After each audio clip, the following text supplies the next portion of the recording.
मेरे YouTube channel पर आपका स्वागत है। मैं यहाँ एक कहानी लेकर आया हूँ। अगर आपको यह पसंद आए तो इसे लाइक और सब्सक्राइब करें ताकि मैं इसे जारी रख सकूँ। दोस्तों प्लीज इस चैनल को सपोर्ट करें और वीडियो के लिए सब्सक्राइब, लाइक, शेयर और कमेंट करें। चलिए शुरू करते हैं। अध्याय 391 सफेद बिजली के गोले के स्थान में। मैं वापस आ गया हूँ सीनियर वांग ये मुस्कुराए। आप बदल गए हैं। वू युआन का प्रेत इकट्ठा हो गया। मैं मजबूत हो गया हूँ, अन्यथा मैं आपके पास नहीं आता। वांग ये ने लापरवाही से कहा। नहीं, आप मुझे एक अलग एहसास देते हैं, वू युआन के प्रेत ने कहा। वांग ये मुस्कुराए। सीनियर वू युआन काफी तेज थे। आखिरकार यह उनका पूर्व स्टार कोर था। वांग ये ने कहा, मिल्की वे एस्टीम का मिशन खत्म हो गया है। मेरी योजना रेड रिवर कॉस्मिक नेशन की ओर जाने की थी, इसलिए मैं जाने से पहले आपसे मिलने आया था। यदि आप भाई तभी ओब्लिवियन कवच चाहते हैं तो बस यह कहें। वू युआन के प्रेत ने वांग ये को देखा। वह थोड़ा आश्चर्यचकित हुआ। आप इन दिनों क्या कर रहे हैं? आपके शरीर और आत्मा में बहुत सुधार हुआ है। वांग ये ने संक्षेप में कहा, मेरी कुछ मुठभेड़ें हुई। यह जियायु के मार्गदर्शन के लिए धन्यवाद था कि उसने याओजू ग्रह पर बहुत कुछ हासिल किया, खासकर 4 जानवर टोटेम ग्रहों से 4 ब्रह्मांडीय जानवरों के सार को अवशोषित करने के बाद। इससे न केवल उनके शरीर और आत्मा में सुधार हुआ, बल्कि उनकी समय और स्थान प्रतिभा में भी काफी सुधार हुआ। यहाँ वू युआन का प्रेत भी स्पष्टवादी था। उसने भाई तभी ओब्लिवियन कवच का 7वां टुकड़ा फेंक दिया। वू युआन के प्रेत ने वांग ये को सहजता से टुकड़े के साथ विलीन होते देखा तो आह भरी। जब भी वह इस छोटे से बच्चे को देखता तो वह उसे आश्चर्यचकित कर देता। उस समय उन्होंने दूसरी पार्टी को अपने उत्तराधिकारी के रूप में चुना क्योंकि वह ट्रेजर हंटिंग की उनकी क्षमता और वंशावली को महत्व देते थे। ऐसा लग रहा था मानो यह किस्मत में लिखा हो। लेकिन अब हालांकि वांग ये ने अपनी क्षमता का केवल एक छोटा सा हिस्सा ही पूरा किया था, यह अब तक काले दायरे में प्रवेश करने वाली सभी डार्क एनर्जी स्तर की प्रतिभाओं को कुचलने के लिए पर्याप्त था। दोबारा वांग ये की आवाज गूंज उठी। वू युआन के प्रेत ने भाई तभी ओब्लिवियन कवच का 8वां टुकड़ा बाहर फेंक दिया। उनकी सुधार गति बहुत चौंकाने वाली थी। यह सिर्फ ताकत के बारे में नहीं था। सैन्य शिविर की श्रृंखला मूल ऊर्जा स्टारशिप। यह सोचने के लिए कि यह बच्चा लेफ्टिनेंट कर्नल बनने में कामयाब रहा। वू युआन का प्रेत अविश्वास में था। वह स्वाभाविक रूप से सैन्य शिविर की संरचना को जानता था और वह यह भी जानता था कि लेफ्टिनेंट कर्नल बनना कितना कठिन है। पिछली बार जब वे मिले थे तो वांग ये केवल एक प्रतीक थे। इतने कम समय में लेफ्टिनेंट कर्नल बनना, यह स्पष्ट था कि उन्होंने मिल्की वे एस्टीम में एक महान योगदान दिया था, या उन्होंने प्राचीन युद्ध क्षेत्र मिल्की वे अन्वेषण मिशन में पहला स्थान प्राप्त किया था। जब तक उसे विकसित होने के लिए पर्याप्त समय दिया जाता है, शायद नहीं, वह निश्चित रूप से बदला लेने में मेरी मदद करेगा। वू युआन का प्रेत अब बेहद निश्चित था क्योंकि वांग ये बहुत उत्कृष्ट था। नोविक टुकड़े के साथ संलयन विफल रहा। वांग ये को पछतावा हुआ क्योंकि वह सफल होने से केवल एक कदम दूर था। वह टुकड़े के साथ जबरदस्ती जुड़ने के लिए ग्रेट एप ब्लडबर्न मंत्र का उपयोग कर सकता था, लेकिन यह आवश्यक नहीं था। आखिरकार यह एक सैनिक की तरह होगा जो युद्ध के मैदान में अपनी वजन सीमा से अधिक कवच पहनता है, जिससे उसकी युद्ध शक्ति कमजोर हो जाएगी। यहाँ वू युआन के प्रेत ने 2 क्रिस्टल फेंके, एक काला और एक सफेद। वे जीवन शक्ति से परिपूर्ण थे। जीवन का खजाना। वांग ये ने उन्हें पकड़ लिया और थोड़ा आश्चर्यचकित हुए। आप बहुत कुछ जानते हैं। क्या आप जानते हैं कि उनका उपयोग कैसे करना है? वू युआन के प्रेत ने पूछा। वांग ये ने कहा, एक का उपयोग काले क्षेत्र को स्थिर करने के लिए किया जाता है और दूसरे का उपयोग सफेद क्षेत्र को स्थिर करने के लिए किया जाता है। वे आंतरिक दुनिया के मूल होंगे। वू युआन के प्रेत ने स्वीकृति में सिर हिलाया। यह फ्लोरीन का नर और मादा काला बादल है। हालांकि उनकी जीवन शक्ति सामान्य है, लेकिन उनमें भारी मात्रा में ऊर्जा होती है। फ्लोरीन का नर काला बादल काले क्षेत्र को भौतिक शरीर के साथ मिला सकता है, जिससे शरीर और क्षेत्र की एकता प्राप्त हो सकती है। फ्लोरीन का मादा काला बादल आत्मा के साथ सफेद क्षेत्र का विलय कर सकता है, जिससे आत्मा और क्षेत्र की एकता प्राप्त हो सकती है। इसके अलावा फ्लोरीन के नर और मादा काले बादल साथी हैं। वे जुड़े हुए हैं, जो उन्हें आंतरिक दुनिया के मूल के रूप में बेहद अच्छा बनाता है। भविष्य में यदि आप अपने भौतिक शरीर और आत्मा को विलय करने और एक अंधेरे क्रिस्टल क्षेत्र बनाने के मार्ग पर चलना चाहते हैं, जिसमें नर और मादा फ्लोरीन के काले बादल को मूल के रूप में रखते हैं, तो एक उच्च संभावना है कि आपके आंतरिक दुनिया का निर्माण पूर्णता तक पहुंच जाएगा। वांग ये ने अपने हाथों में फ्लोरीन के नर और मादा काले बादल पकड़ रखे थे। उन्होंने असीम जीवन शक्ति को महसूस किया और वू युआन के प्रेत को देखा। तो फिर आपने उनका उपयोग क्यों नहीं किया? वू युआन के प्रेत ने कहा, यह हमेशा से मेरा बैकअप आंतरिक विश्व कोर विकल्प रहा है। लेकिन अगर कोई फ्लोरीन के नर और मादा काले बादल को कोर के रूप में उपयोग करता है, तो मैं अंतरिक्ष के पथ में एकीकृत नहीं हो पाऊंगा। मेरे पास एक कम साधना पथ होगा। लेकिन समस्या यह है कि आपकी आंतरिक दुनिया अब दोषरहित श्रेणी में भी नहीं है। वांग ये ने कहा, हालांकि 3 रास्ते एक हैं। आंतरिक दुनिया का मूल मुख्य रूप से काले क्षेत्र की सामग्रियों से बना है। यह न तो संतुलित है और न ही इसे निगलता है। सबसे अच्छा, यह उत्कृष्ट ग्रेड पर है। यह कोर के रूप में फ्लोरीन के नर और मादा काले बादल के साथ एक अंधेरे क्रिस्टल क्षेत्र जितना अच्छा नहीं है, जो कम से कम दोषरहित हो सकता था। ग्रेड। वू युआन के प्रेत ने कहा, यदि आप उन्हें नहीं चाहते हैं, तो उन्हें मुझे लौटा दें। मैं उन्हें चाहता हूँ, क्यों नहीं? वांग ये मुस्कुराए। मैंने मूल रूप से रेड रिवर कॉस्मिक नेशन में लौटने के बाद जीवन का खजाना खरीदने की योजना बनाई थी। अब एक को एक बार में 2 मिल सकते हैं। यह बहुत आसान है। वू युआन के प्रेत ने कहा, फ्लोरीन के नर और मादा काले बादल जैसा जीवन का खजाना ब्रह्मांडीय देशों में खरीदना बहुत कठिन है। वांग ये ने सिर हिलाया। फिर उन्होंने फ्लोरीन के नर काले बादल को काले क्षेत्र में और फ्लोरीन के मादा काले बादल को सफेद क्षेत्र में मिला दिया। वाह! दोनों के संलयन ने काले क्षेत्र और सफेद क्षेत्र की संरचना को तुरंत बदल दिया, जिससे उनकी जीवन शक्ति बढ़ गई। भारी मात्रा में ऊर्जा निकली, जिसने काले क्षेत्र और उसके शरीर को कसकर जोड़ दिया। काला क्षेत्र उसके शरीर की जीवन शक्ति के साथ प्रतिध्वनित हुआ और उसका शरीर क्षेत्र के साथ एक हो गया। उनका भौतिक शरीर शीघ्र ही सामान्य ब्लैक होल स्तर के शैतान कमांडर इन चीफ के स्तर तक पहुंच गया। फ्लोरीन के नर काले बादल की ऊर्जा तेजी से प्रसारित हुई। उसका भौतिक शरीर बदल गया और उसकी डार्क एनर्जी का स्तर बढ़ गया। वह तुरंत टूट गया। डार्क एनर्जी लेवल 9 योद्धा। उसी समय फ्लोरीन का मादा काला बादल उसके सफेद क्षेत्र के साथ विलीन हो गया और उनकी जीवन शक्ति विलीन हो गई। उसका मानस हिल गया और उसके शरीर में ऊर्जा की लहरें दौड़ गईं। डार्क एनर्जी स्तर की क्षमता वाले उपयोगकर्ता के रूप में उनकी ताकत भी तेजी से बढ़ रही थी। दोहरा विकास। उनका भौतिक शरीर और आत्मा तुरंत एक नए स्तर पर पहुंच गए। जैसे जैसे फ्लोरीन के नर और मादा काले बादल की ऊर्जा धीरे-धीरे कम होती गई, काला क्षेत्र और सफेद क्षेत्र धीरे-धीरे स्थिर होते गए। जैसा कि वरिष्ठ वू युआन ने कहा था, उसका काला क्षेत्र और सफेद क्षेत्र अब एक अदृश्य धागे से जुड़ा हुआ लग रहा था। जब तक उसने पर्याप्त रास्तों को समझ लिया, सुपरस्टार स्तर तक पहुंचने पर वह एक आंतरिक दुनिया का निर्माण कर सकता था। यह 2 रास्तों के मेल से एक अंधकारमय क्रिस्टल क्षेत्र था, जहां उसका शरीर और आत्मा प्रतिध्वनित होते थे। भले ही यह केवल एक मध्यवर्ती आंतरिक दुनिया थी, इसकी गुणवत्ता उत्तम श्रेणी तक पहुंचने की बहुत संभावना थी। इसके अलावा फ्लोरीन के नर और मादा काले बादल में ऊर्जा की भारी मात्रा के कारण यह बहुत संभावना थी कि निर्माण के पूरा होने पर सीधे चरण 2 की आंतरिक दुनिया उत्पन्न होगी। इतना खराब भी नहीं। वू युआन के प्रेत ने वांग ये को संतुष्टि के साथ देखा, जैसे वह अपने पूर्व स्वरूप को देख रहा हो। उस समय उन्होंने फ्लोरीन के नर और मादा काले बादलों को मिलाने के बारे में अनगिनत बार सोचा था, लेकिन अंत में उन्होंने हार मान ली क्योंकि वे अंतरिक्ष के रास्ते पर हार नहीं मानना चाहते थे। हाँ, ऊर्जा अतुलनीय रूप से विशाल है और वे एक दूसरे के साथ प्रतिध्वनित हो सकते हैं। जीवन शक्ति के अलावा कोई खामी नहीं है, वांग ये ने कहा। वू युआन ने उस पर अपनी आंखें घुमाई। आप सब कुछ चाहते हैं। आप जीवन का एक दिव्य वृक्ष क्यों नहीं ढूंढते और इसे अपनी आंतरिक दुनिया के मूल के रूप में उपयोग क्यों नहीं करते? मेरे पास है। वांग ये हंसे। वू युआन के प्रेत ने उसे नजरअंदाज कर दिया। उसने एक और टुकड़ा फेंका। भाई तभी विस्मृति कवच फिर से जारी रखना। ठीक है। वांग ये की आंखें चमक उठी। विलय। नुमान भाई तभी ओब्लिवियन कवच टुकड़ा। अविनाशी कलाकृति के 18 टुकड़ों में से आधे को जोड़ दिया गया था। परिणामस्वरूप उनके भौतिक शरीर, नीम और युद्ध कौशल में जबरदस्त सुधार हुआ था। साथ ही वह अधिक भाई तभी ओरिजिन को भी समायोजित कर सकता है। वाइट हील मूल के 144 मोती मूल 36 से 3 गुना की वृद्धि। एक और एक क्षमता उपयोगकर्ता के रूप में उनकी ताकत में सुधार हुआ और वाइट हील ओरिजिन इंटेंट उच्च स्तर पर पहुंच गया। दूसरी ओर फ्लोरीन के मादा काले बादल ने उसकी आत्मा और श्वेत क्षेत्र के संलयन के लिए बहुत सहायता प्रदान की। इसके अलावा जुड़े हुए वाइट हील ओब्लिवियन कवच के टुकड़ों की संख्या 6 से बढ़कर 9 हो गई थी, जो एक बड़ी वृद्धि थी। धन्यवाद वरिष्ठ वांग ये थोड़ा चुके। उनकी युद्ध कौशल, नीम और यहाँ तक कि विकास तकनीकों की खेती की गति सभी में बड़े अंतर से वृद्धि हुई थी। अगली बार वह सुपरस्टार स्तर तक पहुंचने और अपनी आंतरिक दुनिया का सफलतापूर्वक निर्माण करने के बाद वापस आएगा। अपने पथ पर चलते रहो, वू युआन के प्रेत ने सिर हिलाया। हाँ, मैं अपनी आंतरिक दुनिया बनाने से पहले सीनियर की विफलता से सीखूंगा, वांग ये ने गंभीरता से कहा। टकराना। पलक झपकते ही वांग ये का परिवेश बदल गया। वरिष्ठ वू युआन अपमान से क्रोधित लग रहा था। क्या वह इतना छोटा था? यहाँ तक कि नैन्ते जैसे आसानी से उकसाए जाने वाले व्यक्ति ने भी कम से कम इंटरनेट पर झगड़ा किया होगा। इससे कोई फर्क नहीं पड़ा। किसी भी तरह अपनी वर्तमान ताकत और स्थानिक उपलब्धियों के साथ क्या वह असंतुलित रूप से निर्मित इस आंतरिक दुनिया में जहां चाहे वहां जाने में सक्षम नहीं होगा। स्थानिक क्षेत्र नांते का प्रशिक्षण मैदान।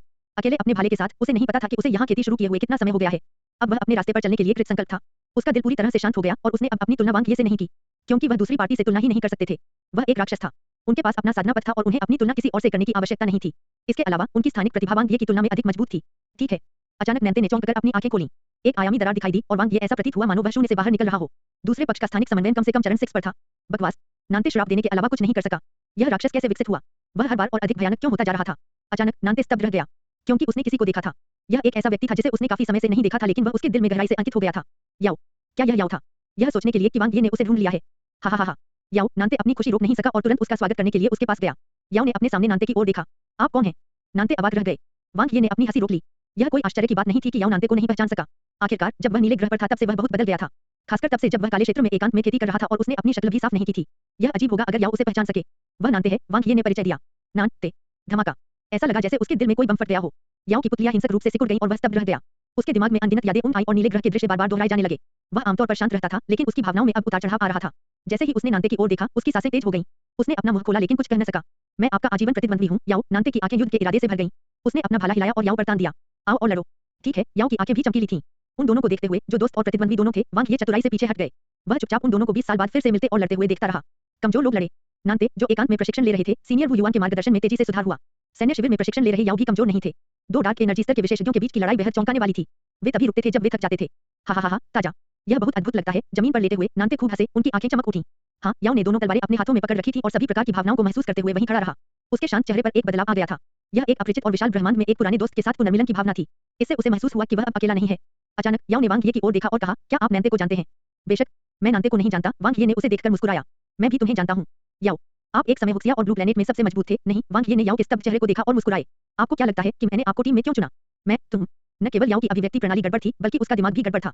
हाँ, वांग ये, तुम बहुत चिढ़ाने वाले हो। नांते खड़े हुए और वांग ये के कंधे पर अपना हाथ रखा और मुस्कुराते हुए पूछा, क्या आपने इस आदमी को कभी अपनी पहचान नहीं बताई? कप्तान की पहचान? याओ स्तब्ध था। नांते ने याओ की ओर देखा और मुस्कुराया। बिल्कुल आपकी तरह, वांग ये हुआक्सिया से है। पिंक। याओ हक्का-बक्का रह गया। कैप्टन भी हुआक्सिया से थे। आदिम सितारा। एक ऐसा अस्तित्व जो ब्रह्मांड से भी पुराना था। एक लाल और एक नीला, दो तारे जो हर चीज से आगे हैं, समय में शाश्वत और अविनाशी। करोड़ों ग्रह इन दो विशाल तारों के चारों ओर घूमते रहे, जिससे एक विशाल तारा क्षेत्र बना। यह एक छोटे ब्रह्मांड की तरह था, जो प्राइमर्डियल स्टार की अनूठी उपस्थिति का निर्माण करता था। मुख्य ग्रह पर एक शक्तिशाली शक्ति उतरी जिसने सब कुछ दबा दिया। 7 रंगों की रोशनी ने उस क्षेत्र को घेर लिया, जिससे उसकी अपनी एक दुनिया बन गई। एक सुनहरी आकृति तनकर खड़ी थी। प्रणाम, सर्वोच्च, अनगिनत अमर और शाश्वत जीवन रूप एक घुटने पर बैठे और सम्मानपूर्वक झुके। उच्च आयाम के भगवान और प्राइमोर्डियल स्टार गुफा और प्राचीन स्टार एबिस के संप्रभु पूज्य ने अपना सिर झुकाया। क्या आपको पता चला है कि प्राइमल स्टार और एंशिएंट स्टार हाल ही में इतने उत्साहित क्यों हैं? सुनहरी छाया की आवाज गूंज उठी। वेनेरेट प्राइमल ने कहा, फिलहाल कोई सुराग नहीं है। क्या कोई मार्गदर्शन है? कुछ नहीं। सुपरनोवा प्रोडिजी टूर्नामेंट की तैयारी कैसी चल रही है? अनंत दुनिया के साथ कई दौर की चर्चाएं हो चुकी हैं। वध और सहमति बन गई है। इसकी घोषणा जल्द ही की जाएगी। हम आदिम तारा और प्राचीन तारा लगभग 100 युगों से नहीं चले हैं। पिछली बार उसकी वजह से था। सुनहरी आकृति की आवाज बेवजह कोमल थी, लेकिन अगले ही पल यह नफरत से भर गई और बर्फ से सनी हुई प्रतीत हुई। जांच जारी रखें। कोई गलती नहीं होनी चाहिए। जी श्रीमान, आदरणीय आदिम और आदरणीय प्राचीन ने उत्तर दिया। Supernova prodigy tournament. जिस क्षण घोषणा की गई, संपूर्ण मानव जगत में हलचल मच गई। इस आयोजन को एक साथ आयोजित करने के लिए 7 सर्वोच्च मानव गुटों में से 2 गुट शामिल हो गए थे। 5000 साल पहले मानव आभासी ब्रह्मांड में प्रतिभा चयन की लड़ाई आयोजित होने के बाद 7 सर्वोच्च मानव गुट तब से चुप हैं। हर किसी ने अनुमान लगाया कि वध की अनंत दुनिया, जिसमें हर युग में एक बार एक प्रतिभाशाली चयन भी होता था, एक और चयन करने वाला था। उन्हें उम्मीद नहीं थी कि प्राइमोर्डियल स्टार भी अचानक प्रकट होगा। यह 7 सर्वोच्च गुटों में सबसे रहस्यमय था, लेकिन यह सोचना कि यह वध की अनंत दुनिया के साथ मिलकर एक प्रतिभाशाली चयन करेगा, यह अविश्वसनीय था। समय 100 ब्रह्मांडीय दिनों पर निर्धारित किया गया है, जो 3 साल बाद है। अरे, हम इसे समय पर कैसे बना सकते हैं? पंजीकरण के लिए व्यक्ति का सुपरस्टार स्तर पर होना आवश्यक है। आवश्यकताएं बहुत अधिक हैं। आप इसे उच्च कहते हैं। क्या हर युग की प्रतिभा चयन लड़ाई में सुपरस्टार स्तर की सीमा नहीं होती है? पिछले वर्षों की तुलना में यह बहुत अधिक आरामदायक है। पहले वध की अनंत दुनिया में शामिल होने के लिए आवेदन करने वाले प्रतिभाओं की आयु 3 युगों से अधिक नहीं हो सकती थी। अब इसे बढ़ाकर 10 युग कर दिया गया है और पहचान पर कोई प्रतिबंध नहीं है। अरे, यह बहुत ढीला है। मानव आभासी ब्रह्मांड के प्रतिभाशाली चयन के लिए उनके आवेदकों को 1 युग से कम उम्र का होना आवश्यक है और उन्हें सितारा ब्रह्मांडीय नागरिक या उससे ऊपर का होना चाहिए। पहचान प्रतिबंध और भी सख्त हैं। दास, समुद्री डाकू और कुख्यात लोगों को आवेदन करने की अनुमति नहीं है। वध की अनंत दुनिया ने कभी भी पहचान पर प्रतिबंध नहीं लगाया है। हालांकि प्रत्येक व्यक्ति केवल एक बार भाग ले सकता है। जो लोग पिछले युग में भाग ले चुके हैं, वे फिर से भाग नहीं ले सकते हैं। लेकिन इस बार ऐसे कोई प्रतिबंध नहीं है। यह बहुत ढीला है। इससे हम नौसिखियों को नुकसान होता है। वाह, क्या तब प्रतिस्पर्धा बहुत तीव्र नहीं होगी? पुराने और नए को एक साथ मिलाकर आवेदकों की संख्या शायद रिकॉर्ड तोड़ देगी। प्रतिस्पर्धा भयंकर है, लेकिन पुरस्कार और भी अधिक उदार हैं। हर कोई आशा और चिंता से भर गया। एक अभूतपूर्व प्रतिभा चयन लड़ाई। दो सर्वोच्च मानवीय गुट एक अभूतपूर्व कदम में एकजुट हो गए थे। प्रतिस्पर्धा की तीव्रता हजारों युगों में पहले कभी नहीं देखी गई थी। तब 10 शाश्वत राष्ट्रों ने 1,000,000 तारा क्षेत्रों और 80% मानव ब्रह्मांड को नियंत्रित किया। उनके पास अनगिनत विरासतें और अनेक प्रतिभाएं थीं। पिछली प्रतियोगिताओं में वे हमेशा शीर्ष पर रहे थे। वक्त की अनंत दुनिया के लिए कोटा महत्वपूर्ण नहीं है। चाहे कुछ भी हो, हमें आदिम तारे में प्रवेश करना ही होगा। आखिरी बार प्राइमोर्डियल स्टार के पास संपूर्ण ब्रह्मांड के लिए एक प्रतिभाशाली चयन लगभग 100 युग पहले हुआ था। इसके अलावा यह सम्मान की बात है। हम अन्य शाश्वत राष्ट्रों से नहीं हार सकते। 80,000 से अधिक स्टारफील्ड साम्राज्यों ने मानव ब्रह्मांड के 17% हिस्से पर कब्जा कर लिया। प्रत्येक के पास कम से कम एक तारा क्षेत्र, अधिक से अधिक अनेक या यहां तक कि दर्जनों तारा क्षेत्र थे। शाश्वत राष्ट्रों की तुलना में स्टारफील्ड साम्राज्य सभी पहलुओं में बहुत कमजोर थे। 3 साल के समय में जल्दी से तैयारी करें और शीर्ष सुपरस्टार स्तर के विशेषज्ञों को इकट्ठा करें। उन्हें संसाधन दें, उन्हें सुसज्जित करें और उन्हें प्रशिक्षित करने के लिए अमर स्तर के विशेषज्ञों को सौंप दें। अंतिम स्प्रिंट। चलो सब बाहर चलें। यह एक दुर्लभ अवसर है। हमें शाश्वत राष्ट्रों से एक स्थान छीनना चाहिए और सर्वोच्च गुट में प्रवेश करना चाहिए। आदिम तारे में प्रवेश करना बहुत महत्वपूर्ण है। उनके पास कम लोग और अधिक संसाधन हैं और विरासत समृद्ध है। यदि हमारा साम्राज्य एक ऐसे प्रतिभाशाली व्यक्ति को पैदा करता है जो प्राइमर्डियल स्टार में प्रवेश कर सकता है, तो हमारा भविष्य असीमित होगा। हम स्टारफील्ड साम्राज्य के प्रतिबंधों को तोड़कर 11वां शाश्वत राष्ट्र बन सकते हैं या नहीं, यह इस पर निर्भर करता है। लाखों ब्रह्मांडीय राष्ट्रों ने मानव ब्रह्मांड के 3% हिस्से पर कब्जा कर लिया। वे 3 ब्रह्मांडीय राष्ट्र स्तरों में सबसे निचले स्तर थे। कुछ में आंतरिक युद्ध थे, जैसे तियानलांग स्टारफील्ड, जहां 512 ब्रह्मांडीय राष्ट्र वर्षों से एक दूसरे से लड़ रहे थे। स्टारफील्ड का शक्ति स्तर लगातार बदल रहा था। कुछ राक्षस और शैतान जातियों के साथ कभी न खत्म होने वाले युद्ध में थे, जैसे ताइशी स्टारफील्ड में 105 ब्रह्मांडीय राष्ट्र। वे स्वतंत्र थे और उन्हें पड़ोसी मानव ब्रह्मांडीय राष्ट्रों से सावधान रहने के साथ-साथ अन्य जातियों से भी बचाव करना था। कुछ मानवसंबद्ध जातियों के पड़ोसी थे, जैसे मेंगटो स्टारफील्ड। 80% से अधिक तारा क्षेत्र में मनुष्य शामिल थे और 51 ब्रह्मांडीय राष्ट्र मानवसंबद्ध जातियों पर शासन करने के लिए एक संघ बनाकर शांतिपूर्वक एक साथ रहते थे। अरे, हमारे स्टारफील्ड में बहुत सारे लोग हैं, लेकिन उन्नति का कोटा अन्य स्टारफील्ड के समान क्यों है? अधिक लोगों को रखने का क्या मतलब है? हम सभी तीसरी श्रेणी के स्टारफील्ड हैं। स्टारफील्ड साम्राज्यों को देखें। उनके पास कम लोग हैं, लेकिन उनके पास दूसरे स्तर के स्टारफील्ड के रूप में 5 स्थान हैं। कौन परवाह करता है? हमारे स्टारफील्ड की उन्नति की कठिनाई बहुत कम है। केवल हमारे पास है 18 ब्रह्मांडीय राष्ट्र। हा। चिंता करना बंद करो। भले ही केवल एक ही ब्रह्मांडीय राष्ट्र हो जिसमें इतने सारे सुपरस्टार स्तर के अभिजाते वर्ग हों और तीसरी श्रेणी के स्टारफील्ड में केवल 3 स्थान हों, क्या आप लोग आगे बढ़ सकते हैं? ताइशी स्टारफील्ड का व्यास कोई मिलियन प्रकाश वर्ष नहीं था और एक विशाल डोमेन था। इसमें आकाशगंगा के आकार की 10 लाख आकाशगंगाएं थीं और मनुष्यों ने लगभग 40% क्षेत्र पर कब्जा कर लिया था, जो शैतान जाति और दानव जाति के बराबर खड़े थे। 105 ब्रह्मांडीय राष्ट्रों में से तियानशी कॉस्मिक नेशन, ताइवू कॉस्मिक नेशन और जियामांग स्टार कॉस्मिक नेशन सबसे मजबूत थे। वे 3 ब्रह्मांडीय राष्ट्र थे जिनके स्टारफील्ड ब्रेकआउट प्रतियोगिता में स्थान पाने की सबसे अधिक संभावना थी। हाँ, हमारे ताइशी स्टारफील्ड की ब्रेकआउट प्रतियोगिता में केवल 105 ब्रह्मांडीय राष्ट्र हैं। कठिनाई मध्यम है। ऐसा ही होता है कि 3 स्थान हैं, हम 3 महान ब्रह्मांडीय राष्ट्र उन्हें विभाजित कर देंगे। यह इच्छाधारी सोच है।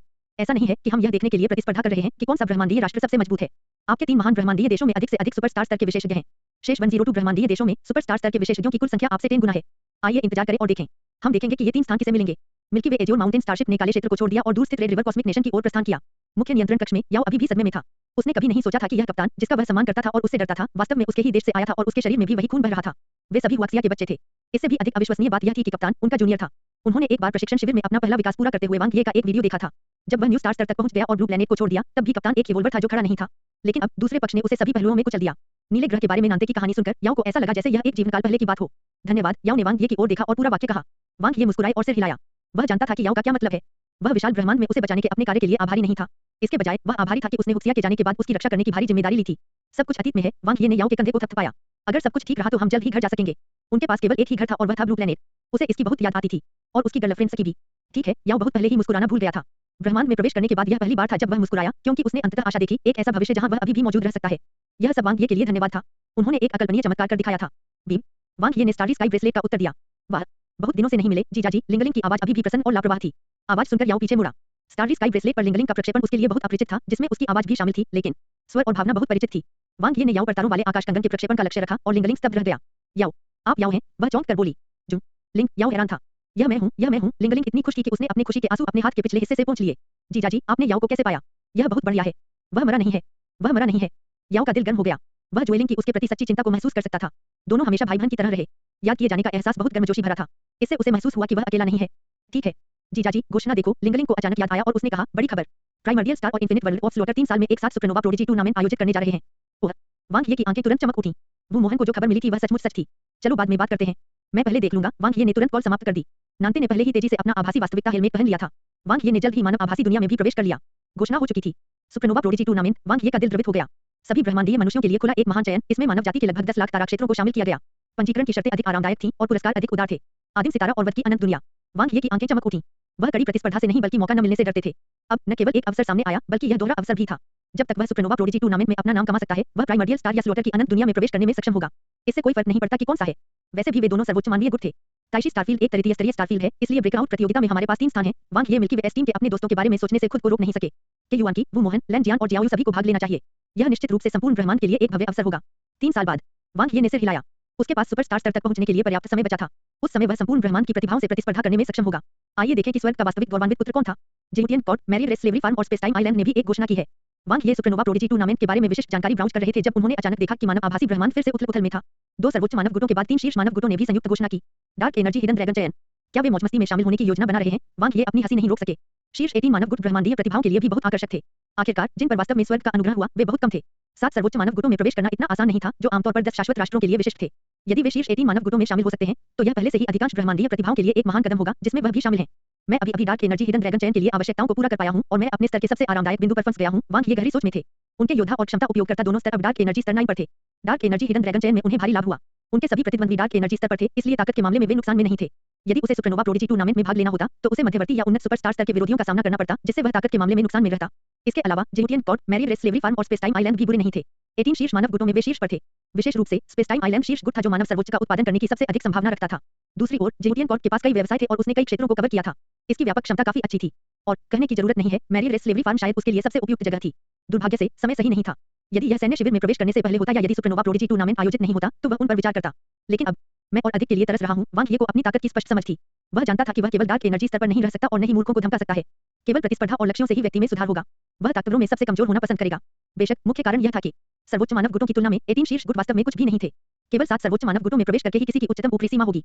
खेती कक्ष में वांग ये ने अपना इंटरफेस खोला। डार्क एनर्जी लेवल 9 योद्धा 67%, डार्क एनर्जी लेवल 9 क्षमता उपयोगकर्ता 45%, फ्लोरीन किन्नर और मादा काले बादल के संलयन के साथ काले और सफेद क्षेत्र जुड़े हुए थे और भारी मात्रा में ऊर्जा को अवशोषित करते थे। वह लेवल 9 के शिखर से ज्यादा दूर नहीं था। व्हाइट हीट ओब्लिवियन कवच के 9 टुकड़े और व्हाइट हीट ओरिजिन के 144 मोतियों ने 2 शीर्ष रैंक विकास तकनीकों की खेती की दक्षता में काफी वृद्धि की थी। इससे उसकी ताकत का स्तर 9 के स्तर तक बढ़ने के बाद अधिक ऊर्जा की आवश्यकता पूरी हो गई। थंडर एशियंट इवोल्यूशन तकनीक की मेरी वर्तमान साधना गति लगभग 1.4% प्रति ब्रह्मांडीय दिन है, जबकि प्राइमल यूनिवर्स इवोल्यूशन तकनीक की साधना गति 1.3% प्रति ब्रह्मांडीय दिन के करीब है। अगर मैं खेती करना जारी रखता हूं तो लगभग 2.5 साल में मैं दोनों के लिए स्तर 9 के शिखर तक पहुंचने में सक्षम हो जाऊंगा। वह सिर्फ सुपरस्टार स्तर तक पहुंचना नहीं चाहता था। इसके बजाय वह उन ब्रह्मांडीय प्रतिभाओं से प्रतिस्पर्धा करना चाहता था जिन्होंने सुपरस्टार स्तर पर अपनी आंतरिक दुनिया का निर्माण पूरा किया। बेशक वह वुयुआन की तरह नहीं बनना चाहता था जिसने एक उन्नत आंतरिक दुनिया का निर्माण किया था जो केवल उत्कृष्ट श्रेणी की थी। यह दोषरहित श्रेणी के मध्यवर्ती आंतरिक संसार से भी निम्नतर था। ऐसा कहा जा रहा है कि वह वुयुआन की मानसिकता को समझ सकता था। यदि उसके पास 3 मार्गों को एक में मिलाकर एक उन्नत आंतरिक दुनिया का निर्माण करने की स्थितियां और क्षमता होती तो वह स्वाभाविक रूप से दूसरे सर्वश्रेष्ठ के लिए समझौता नहीं करता और केवल 2 महान पथों के साथ एक मध्यवर्ती आंतरिक दुनिया का निर्माण करता। आंतरिक दुनिया को 4 श्रेणियों में विभाजित किया गया था, शुरुआती, मध्यवर्ती, उन्नत और शीर्ष। अंतर जुड़े हुए महान पथों की संख्या का था। ग्रेड को इष्टतम, उत्तम, दोषरहित, उत्कृष्ट, अच्छा, सामान्य, संतोषजनक और निराशाजनक में विभाजित किया गया था। यह जीवन शक्ति, ऊर्जा, पथ, संतुलन और संलयन पर निर्भर था। जितनी अधिक आंतरिक दुनियाएं जुड़ी, ग्रेड बढ़ाना उतना ही कठिन था। एक शीर्ष श्रेणी की आंतरिक दुनिया बनाएं, वांग ये का लक्ष्य स्पष्ट था और वह था 4 रास्तों को एक में मिलाना। यदि जियायु ऐसा कर सकता है तो वह स्वाभाविक रूप से भी कर सकता है, खासकर अब जबकि उसके पास अपनी आंतरिक दुनिया के मूल के लिए जीवन का सबसे उपयुक्त खजाना, जीवन का दिव्य वृक्ष है। यह जीवन शक्ति और ऊर्जा के संदर्भ में उसकी आंतरिक दुनिया के ग्रेड की दुविधा को हल करेगा। यह गारंटी देगा कि उसका ग्रेड बहुत कम नहीं होगा। इसके अलावा फ्लोरीन किन्नर और मादा काले बादल के संलयन ने उसके शरीर को काले क्षेत्र के साथ विलय करने की अनुमति दी और उसकी आत्मा को सफेद क्षेत्र के साथ विलय करने की अनुमति दी। इसके अलावा दोनों जुड़े हुए थे जिससे संपूर्ण क्षेत्र का संलयन आसान हो गया। उन्हें पूर्ण समर्थन कहा जा सकता है। अब उसके पास केवल 2 चीजों की कमी थी, समय का मार्ग और अंतरिक्ष का मार्ग। जितनी अधिक उपलब्धियां उतना अच्छा। समय और स्थान पर मजबूत नियंत्रण उसे डार्क क्रिस्टल क्षेत्र के साथ बेहतर ढंग से जुड़ने और एक शीर्ष रैंक आंतरिक दुनिया का निर्माण करने की अनुमति देगा। मुझे उन दोनों को समतल करने के लिए संभावित बिंदुओं की आवश्यकता है। मुझे जितनी जल्दी हो सके समय के उन्नत पथ, टाइम शिफ्ट को समझना होगा। मैं मूलभूत पथों में वह सब कुछ करूंगा जो मैं कर सकता हूं। जहां तक 4 पथों के संलयन और संतुलन की बात है, मैं बस अपना सर्वश्रेष्ठ करूंगा और इसे भाग्य पर छोड़ दूंगा। 12 लौकिक दिन बाद डार्क एनर्जी लेवल 9 योद्धा 85%। वांग ये ने खेती कक्ष छोड़ दिया, केवल अपने नौकर वांग ये को मुख्य नियंत्रण कक्ष में छोड़ दिया। नानते और याओ कहीं नजर नहीं आए। जब से वे नीले ग्रह पर थे तब से वे दोनों अंतहीन प्रतिस्पर्धा कर रहे थे और अब पुनर्मिलन के बाद वे अपने साथी से मिले और गुप्त रूप से फिर से प्रतिस्पर्धा करना शुरू कर दिया। जब से उन्हें डार्क एनर्जी हिडन ड्रैगन चयन के बारे में पता चला, दोनों प्रेरणा से भर गए। नानते विशेष रूप से भाला प्रतिभा के रूप में अपना नाम बनाने के लिए संघर्ष कर रहे थे। याओ ने कुछ नहीं कहा, लेकिन वह व्यक्तित्व में मजबूत इरादों वाला था और स्वाभाविक रूप से नैन्ते के पीछे पड़ने को तैयार नहीं था। हम लगभग डैनहोम ग्रह पर हैं। वांग ये ने रडार प्रक्षेपण को देखा। समृद्ध 6 सितारा जीवन ग्रह पर जो एन माउंटेन कॉस्मिक नेशन से संबंधित था, ऊपरी क्षेत्र की स्थापना की गई थी और सभी ब्रह्मांडीय गुट इसमें चले गए थे। उसने पहले भी वहां कई दास खरीदे थे। वांग ये ने कहा, यह मुख्य रूप से इसलिए है क्योंकि हमने रास्ता बदल लिया है, अन्यथा हम पहले ही पहुंच गए होते। वांग ये ने कहा, कोई दूसरा रास्ता नहीं है। शैतान जाति के क्षेत्र को पार करना बहुत परेशानी भरा है। प्राचीन युद्ध क्षेत्र आकाशगंगा में तारा क्षेत्रों के लिए प्रतिस्पर्धा बहुत तीव्र थी और क्षेत्र लगातार स्वामित्व बदल रहे थे। उदाहरण के लिए ताशी स्टारफील्ड को लें। हालांकि मनुष्यों को लाभ था, शैतान जाति और दानव जाति भी पीछे नहीं थी। यह स्थान लगभग 3 क्षेत्रों में विभाजित था। मास्टर, क्या आपको लगता है कि मनुष्य अंततः जीत सकते हैं? वांग ये ने पूछा। मुझे ऐसी आशा है, वांग ये ने कहा। वे डैनहोम ग्रह पर पहुंचे। श्रीलंका बीमार मूल ऊर्जा स्टारशिप की उपस्थिति ने सनसनी पैदा कर दी, खासकर जब से इसमें एक सैन्य शिविर का लोगो था। यह लेफ्टिनेंट कर्नल की स्टारशिप थी। वांग ये के साथ 3 युवाओं को स्टारशिप से उतरते देख दर्शक और भी चौंक गए। कई खूबसूरत महिलाएं छुप-छुप कर उन्हें आंख मारती थीं और उनके साथ फ्लर्ट करती थीं। उन्होंने मैरियल स्टारलव होटल में जांच की। यह मैरियल रेसेस वेश्यालय के अंतर्गत था और 9 सितारों तक पहुंचने वाला आकाशगंगा का सबसे खास होटल था। सेवा सभी पहलुओं में शीर्ष पायदान पर थी, खासकर इसलिए क्योंकि हर कमरा एक थीम से सुसज्जित था। इसे मैरियल रेसेस ब्रोथेल के साथ सहब्रांड किया गया था और इसमें सब कुछ था। लाल चेहरे वाले और डरे हुए याओ और उत्साहित नानते को देखते हुए वांग ये ने उनमें से प्रत्येक को एक सुपर वीआईपी पूरक कार्ड दिया। खुद का आनंद लें, हम केवल एक दिन के लिए रुक रहे हैं। सब कुछ निपटाने के बाद वांग ये मैरियल रेस स्लेवरी फार्म की ओर चल पड़े। आखिरकार डैनहोम ग्रह पर आने का उनका मुख्य उद्देश्य दास खरीदना था। हाँ भाई वांग, बहुत समय हो गया। गुलाम मालिक जू यूकेन का सिर अभी भी मोटा और कान बड़े थे। वह मुस्कुरा रहा था और अपने हाथों को एक दूसरे से रगड़ रहा था और उसके चेहरे पर खिन्नता का भाव था। नहीं नहीं नहीं, यह लॉर्ड लेफ्टिनेंट कर्नल होना चाहिए। आप काफी जानकार हैं। वांग ये ने उसकी ओर देखा। जू यूकेन ने हंसते हुए कहा, मुझे अभी खबर मिली है कि डेनहोंग प्लेनेट पर एक बड़ा शॉट आया है और वह ताशी स्टारफील्ड मिलिट्री कैंप का लेफ्टिनेंट कर्नल है। मैं सोच रहा था कि यह कौन था। मुझे उम्मीद नहीं थी कि यह आप होंगे, भाई वांग। मैं अंधा हूं और पहले आपकी महानता नहीं देख सका। क्या मैं जो चाहता हूं वह तैयार है, वांग ये ने कहा। काले दायरे को छोड़ने के बाद उन्होंने जू यूकेन को दास तैयार करने के लिए पहले ही सूचित कर दिया था। वह उतना ही चाहता था जितना वे प्रदान कर सकते थे। डेनहोंग ग्रह आखिरकार केवल 6 सितारा जीवन वाला ग्रह था। दासों की मांग उतनी अधिक नहीं थी, इसलिए दासों की आपूर्ति सीमित थी। इस प्रकार उसे पहले से ऑर्डर करना पड़ा। यह सब तैयार है। मैं वह सब कुछ लाया हूं जो मुझे आसपास के क्षेत्र से मिल सकता है। कृपया अंदर आए, भाई वांग। जू यूकेन का शरीर लगभग डी आकार में मुड़ा हुआ था। उसका चेहरा मुस्कुराहट से भरा हुआ था और उसकी आंखें इतनी संकीर्ण थीं कि उन्हें देखा नहीं जा सकता था। एक सैन्य शिविर का लेफ्टिनेंट कर्नल एक महान व्यक्ति था और वह बहुत छोटा था। सबसे महत्वपूर्ण बात यह थी कि वह अमीर था और बड़ी संख्या में गुलाम खरीदता था। उसे उसकी अच्छी सेवा करनी थी। अनगिनत डार्क एनर्जी स्तर के राक्षस कमांडरों को पिंजरों में कैद कर दिया गया था। वांग ये की आभा उन पर हावी हो गई। उनमें से हजारों थे। केवल असंख्य रेस स्लेवरी फार्म में ही कम समय में इतने सारे डार्क एनर्जी स्तर के दासों को इकट्ठा करने की क्षमता थी। वांग ये ने कहा, बहुत कम शैतान है। हे प्रभु, आपको पता होना चाहिए कि अधिकांश शैतान भौतिक शरीर के मार्ग पर चलते हैं। डार्क एनर्जी स्तर के शैतान अपनी युद्ध क्षमता को सीमा तक बढ़ाने के लिए अपनी आत्माओं को जला सकते हैं, इसलिए उन्हें पकड़ना बहुत मुश्किल है। जू यूकेन क्षमा मांगते हुए मुस्कुराया। वांग ये ने सिर हिलाया। सुपरस्टार स्तर से परे शैतान दास और भी कम थे। इसके अलावा शैतान स्वाभाविक रूप से युद्धप्रिय थे और गुलाम बनने के बजाय युद्ध में मरना पसंद करते थे। वे या तो युद्ध में मर जाएंगे या उनकी आत्माएं जलकर नष्ट हो जाएंगी। वह कई बार शैतान जाति से लड़ चुका था और इस बात को अच्छी तरह जानता था। यहाँ कितने हैं, वांग ये ने पूछा। भाई वांग के अनुरोध के अनुसार यहाँ सभी दास डार्क एनर्जी स्तर 6 और उससे ऊपर हैं। जू यूकेन ने एक लॉग निकाला। उनमें से 27880 डार्क एनर्जी लेवल 6 कुल 8364 million cosmic dollar, 5033 dark energy level 7 कुल 5033 million cosmic dollar, 2123 dark energy level 8 कुल 4246 million cosmic dollar, 855 dark energy level 9 कुल 3420 मिलियन कॉस्मिक डॉलर। कुल मिलाकर 210630000000 ब्रह्मांडीय डॉलर। भाई वांग, आप एक नियमित ग्राहक हैं, इसलिए मैं इसे 21 बिलियन कॉस्मिक डॉलर में पूरा कर दूंगा। क्या आप मुझे 50% छूट नहीं देंगे? वांग ये ने उसकी ओर देखा।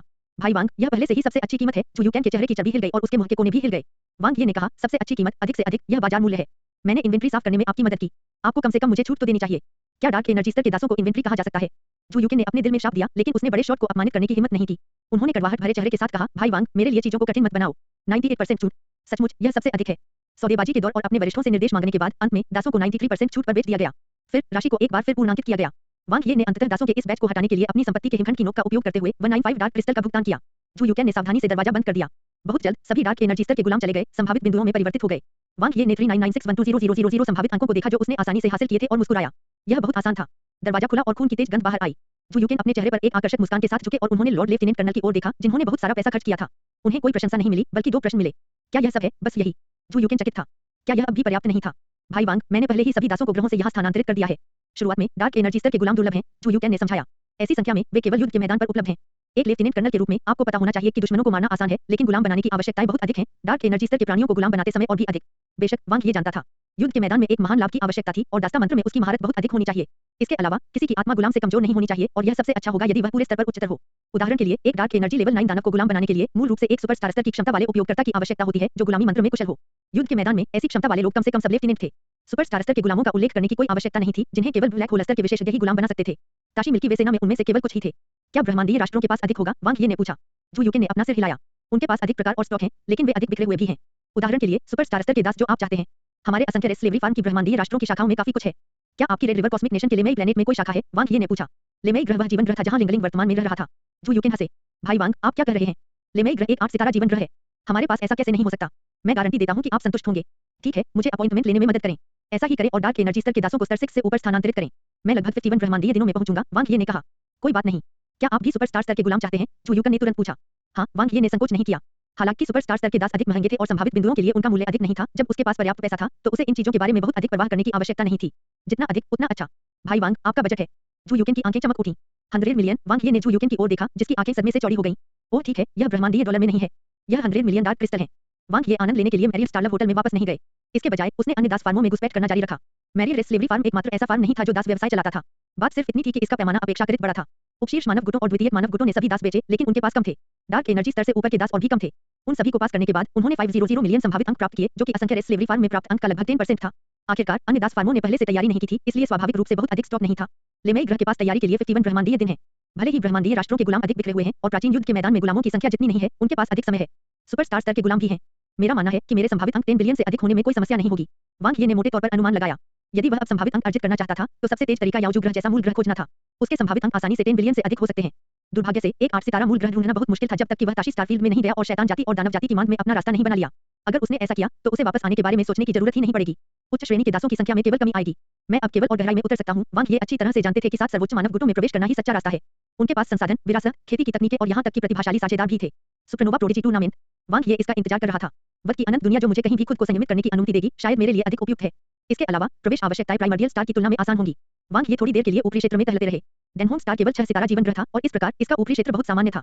दिव्य हथियार स्वर्गीय शस्त्रागार के उपकरणों की तुलना उन उपकरणों से नहीं की जा सकती जो वह अब उपयोग कर रहा था। उनके लिए मार्शल एक स्ट्रीम डोजो में लड़ाई करना नौसिखियों से लड़ने जैसा था। यदि उन्हें सैन्य शिविर में रखा जाता तो वे बहुत कमजोर होते। वह मार्शल प्रशिक्षक को भी आसानी से हरा सकता था। यहाँ उनका कोई विरोधी नहीं था। जब उसने पहली बार ब्रह्मांड में प्रवेश किया था तब से वह बिल्कुल अलग व्यक्ति था। सुपरनोवा प्रोडिजी टूर्नामेंट, वांग येगू में और मार्शल एक स्ट्रीम डोजो को छोड़ दिया। वह ब्रह्मांड में सभी सुपरस्टार स्तर की प्रतिभाओं के खिलाफ लड़ने के लिए उत्सुक था। वह देखना चाहता था कि वह अब उनके बीच कहाँ है और सुपरनोवा प्रोडिजी टूर्नामेंट में किस स्तर तक पहुंच सकता है। मैरियल स्टारलव होटल अद्भुत था। व्यक्ति को अपने जीवन का पूरा आनंद लेना चाहिए। वांग ये ने मैरियल रेसेस वेश्यालय को दोबारा मुफ्त में नहीं आजमाया। 9 सितारा होटल की विशेष सेवा का आनंद लेने के बाद वह मिल्की वे एजोर माउंटेन स्टारशिप पर लौट आए। स्टारशिप पर पहले से ही क्रू के कई सदस्य मौजूद थे। याओ ने उसे जो काम दिया था उसे पूरा कर लिया था, जो कि रेजिडेंट ऑफ टैलेंट्स के पास जाना और पेशेवर क्रू सदस्यों को नियुक्त करना था।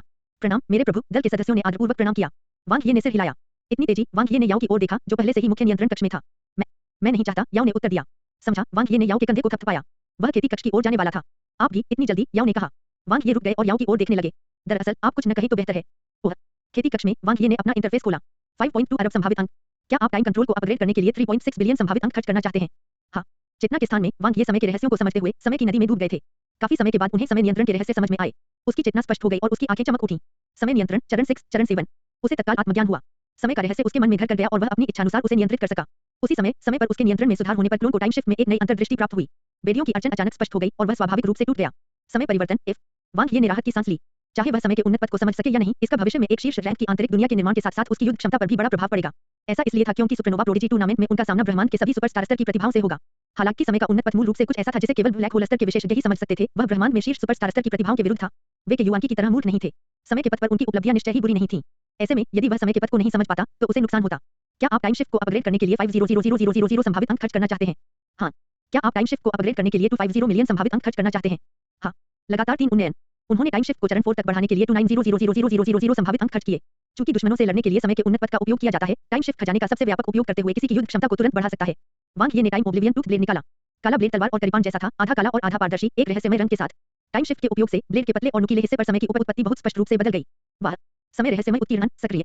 समय का बदलता पथ न केवल किसी हमले के दौरान किसी की गति को बदल सकता है, बल्कि यह पैरी और पलटवार के दौरान दुश्मन को भी प्रभावित कर सकता है। करीबी मुकाबले में यह बेहद उपयोगी था। उसी समय ब्लेड के दूसरी ओर ब्रह्मांडीय जानवर ओब्लिवियन टूथ डॉग की सक्रियता एक अत्यंत हिंसक हमला शुरू कर सकती है। अब वह अंततः इस शीर्ष रैंक डार्क एनर्जी स्तर के हथियार की वास्तविक शक्ति प्रदर्शित कर सकता है। स्पेसलॉक सेबर के साथ मिलकर वे उसके 2 तुरुप के पत्ते थे। लेमेई ग्रह के लिए प्रस्थान करें। वांग ये ने लगातार आगे बढ़ना जारी रखा। उनका क्लोन समय के 3 उन्नत पथों में से एक टाइम ओवरलैप को समझ रहा था, जो उत्पत्ति से संबंधित था। चूंकि वह समय के पथ और अंतरिक्ष के पथ को मिलाना चाहता था, इसलिए सबसे अच्छा परिणाम यह होगा कि दोनों एक पैमाने के 2 सिरों की तरह एक ही स्तर पर हों। वर्तमान में उनका अंतरिक्ष का मार्ग समय के मार्ग से बेहतर था। समय में राक्षसी प्रतिभा वाले कुछ साधकों के अलावा अधिकांश ब्रह्मांडीय मनुष्यों के पास निम्न आयामी ब्रह्मांड में समय के पथ की तुलना में अंतरिक्ष के पथ की बहुत अधिक समझ थी। अगर मैं बचे हुए समय में टाइम ओवरलैप को सफलतापूर्वक समझ सकता हूं, तो समय का पथ अंतरिक्ष के पथ पर मेरी प्रगति को पकड़ने में सक्षम होगा। वांग ये को अपने समय की प्रतिभा पर बहुत भरोसा था। उनके टाइम कंट्रोल और टाइम शिफ्ट में सुधार के अलावा समय के पथ पर उनकी उपलब्धियां अब पहले की तुलना में एक स्तर ऊपर थीं। टाइम ओवरलैप की समझ और भी तेज होगी। Red river cosmic nation, Chihu galaxy. 7 सितारा जीवन ग्रह चिहू ग्रह को केंद्र में रखते हुए चिहू परिवार ने अनगिनत शक्तिशाली योद्धाओं को जन्म दिया था। प्रतिभाओं से भरे चिमेंग परिवार में भी चिहू परिवार को एक स्थान प्राप्त था। ऐसा इसलिए था क्योंकि उनके परिवार के नेता चिहू किंग फेंगलान ब्लैक होल स्तर के विशेषज्ञ थे। बोलना चिहू राजा फेंगलान के भाषण और कार्यों से एक परिवार के नेता की ताकत झलकती थी। फैमिली लीडर वांग ये के मिल्की वे टीम छोड़ने के बाद वह डेनहोंग प्लेनेट पर दिखाई दिए। उसके बाद वह एजोर माउंटेन कॉस्मिक नेशन की ओर नहीं गए, बल्कि इसके बजाय रेड रिवर कॉस्मिक नेशन में आ रहे हैं। रिपोर्टिंग करने वाला कबीले का व्यक्ति एक घुटने पर बैठ गया। ओह! चिहू राजा फेंगलान ने आश्चर्य से पूछा, वह यहाँ रेड रिवर कॉस्मिक नेशन में क्या कर रहा है? हम नहीं जानते, कबीले वाले ने कहा। चिहू राजा फेंगलान गहरी सोच में थे। उन्होंने अपना हाथ लहराया और कहा, जांच जारी रखें। हाँ, परिवार के नेता कुलवासी ने आदेश स्वीकार कर लिया और चला गया। चिहू राजा फेंगलान के सबसे बड़े बेटे चिहू राजा लान्याओ ने कहा, मुझे जाने दो पिताजी, यह एक दुर्लभ अवसर है। चिहू राजा फेंगलान ने उसकी ओर देखा। उतावले मत बनो, उस बच्चे की ताकत असाधारण है। वह ऐसा व्यक्ति नहीं है जिससे आप निपट सकें। चिहू राजा लान्याओ आश्वस्त नहीं थे। मैं सुपरस्टार लेवल 9 पर हूँ। मैं उसका मैच कैसे नहीं हो सकता? वह मिल्की वे टीम का एक सुपर नौसिखिया है और युद्ध क्रेडिट के मामले में पहला है, फिर भी आप उसके साथ प्रतिस्पर्धा करना चाहते हैं। चिहू राजा फेंगलान ने उपहास किया। अपनी क्षमताओं को अधिक महत्व न दें।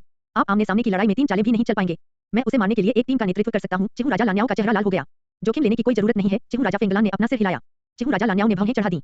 काले क्षेत्र के शिविर में सभी लोगों का नरसंहार किया गया। हमारे 5 ब्रह्मांडीय राष्ट्रों के परिवारों का सारा चेहरा खो गया और क्या हम इसे जाने देंगे? इसके अलावा हमने काले क्षेत्र में जो खजाना प्राप्त किया है, वह सब उसी पर है। चिहू किंग फेंगलान ने कहा, हमें यह काम करने वाला नहीं बना है। बड़े परिवार को उसके ठिकाने की रिपोर्ट करें। चिमेंग परिवार के विशेषज्ञ निश्चित रूप से यह कार्य करके प्रसन्न होंगे। उस समय हमें अपना गुस्सा निकालने और अपना चेहरा बचाने के लिए बस कुछ खजाने साझा करने की जरूरत है। क्या बड़ा परिवार सचमुच कोई कदम उठाएगा? चिहू राजा लान्याओ थोड़ा अनिश्चित थे। जरूरी नहीं कि पहले, लेकिन अब वे निश्चित रूप से ऐसा करेंगे। आखिरकार सुपरनोवा प्रोडिजी टूर्नामेंट बहुत करीब है। चिहू राजा फेंगलान की आंखें चमक उठीं। बड़े परिवार इस बार अपना नाम बनाने के लिए महत्वाकांक्षी हैं। हमें बस उन्हें यह बताने की जरूरत है कि वांग ये के पास एक अविनाशी कलाकृति है और यह और भी अधिक संभावना है कि उसके पास प्राचीन युद्ध क्षेत्र का खजाना है। हाँ, देखें कि क्या वे लुभाए जाते हैं। निक प्लेनेट, वुमोए प्लेनेट, तिनचिया प्लेनेट। वांग ये ने लेमेई ग्रह की ओर जाने के लिए 6 सितारा जीवन ग्रहों को पारगमन बिंदु के रूप में उपयोग किया। हालांकि असंख्य रेस स्लेवरी फार्म ने आसपास के ग्रहों से दासों को स्थानांतरित कर दिया था, फिर भी उपशीर्ष गुटों और माध्यमिक गुटों के दास फार्मों में कुछ दास बचे थे। मच्छर कितना भी छोटा क्यों न हो, वह मांस ही था। आखिरकार यह प्राचीन युद्ध क्षेत्र था। छह सितारा जीवन ग्रहों पर कई सामान थे जिनसे उन्हें क्रमशः 300 मिलियन, 110 मिलियन और 270 मिलियन संभावित अंक प्राप्त हुए। डेनहोम प्लैनेट्स छोड़ने के 10 लौकिक दिनों के बाद वांग ये की शुद्ध आय 750 मिलियन संभावित अंक थी। Milky Way azure mountain starship पर क्या आप टाइम शिफ्ट को अपग्रेड करने के लिए 1.8 बिलियन खर्च करना चाहते हैं? हाँ। वांग ये ने समय की राह पर फिर से अपनी उपलब्धि हासिल की। हर बार जब उसका समय पथ बेहतर होता तो उसे समय के बारे में अधिक जानकारी प्राप्त होती। समय में उनकी प्रतिभा के अलावा जो अंतरिक्ष में उनकी प्रतिभा से अधिक थी, उन्हें धीरे धीरे समय के दूसरे उन्नत पथ टाइम ओवरलैप की समझ मिल रही थी। समय पर मेरी वर्तमान महारत ब्लैक होल स्तर के विशेषज्ञ के बराबर है, वांग ये ने संतुष्टि में सिर हिलाया। समय की राह को समझना बहुत कठिन था। जब तक एक डार्क एनर्जी स्तर का विशेषज्ञ समय के पथ को समझ सकता था, तब तक वे मूल रूप से सुपरस्टार स्तर में 1 फुट ऊपर थे। समय का उन्नत पथ आमतौर पर केवल ब्लैक होल स्तर के लोगों द्वारा ही समझा जाता था। ब्लू प्लैनेट वंश की समय प्रतिभा बहुत मजबूत है, वांग ये यह जानता था। जब याओ डार्क एनर्जी स्तर तक पहुंचा, तो उसका टाइम कंट्रोल पहले ही शुरुआती चरण में पहुंच चुका था। वह अपने भौतिक शरीर को समय के साथ विलय करने के मार्ग पर चले, जिसे समय पदार्थ क्षेत्र का निर्माण करना था। यहाँ तक कि नैन्ते, जो धीमे थे, ने भी समय नियंत्रण को समझ लिया था जब वह चरण 7 स्थानिक नियंत्रण पर पहुंच गए थे।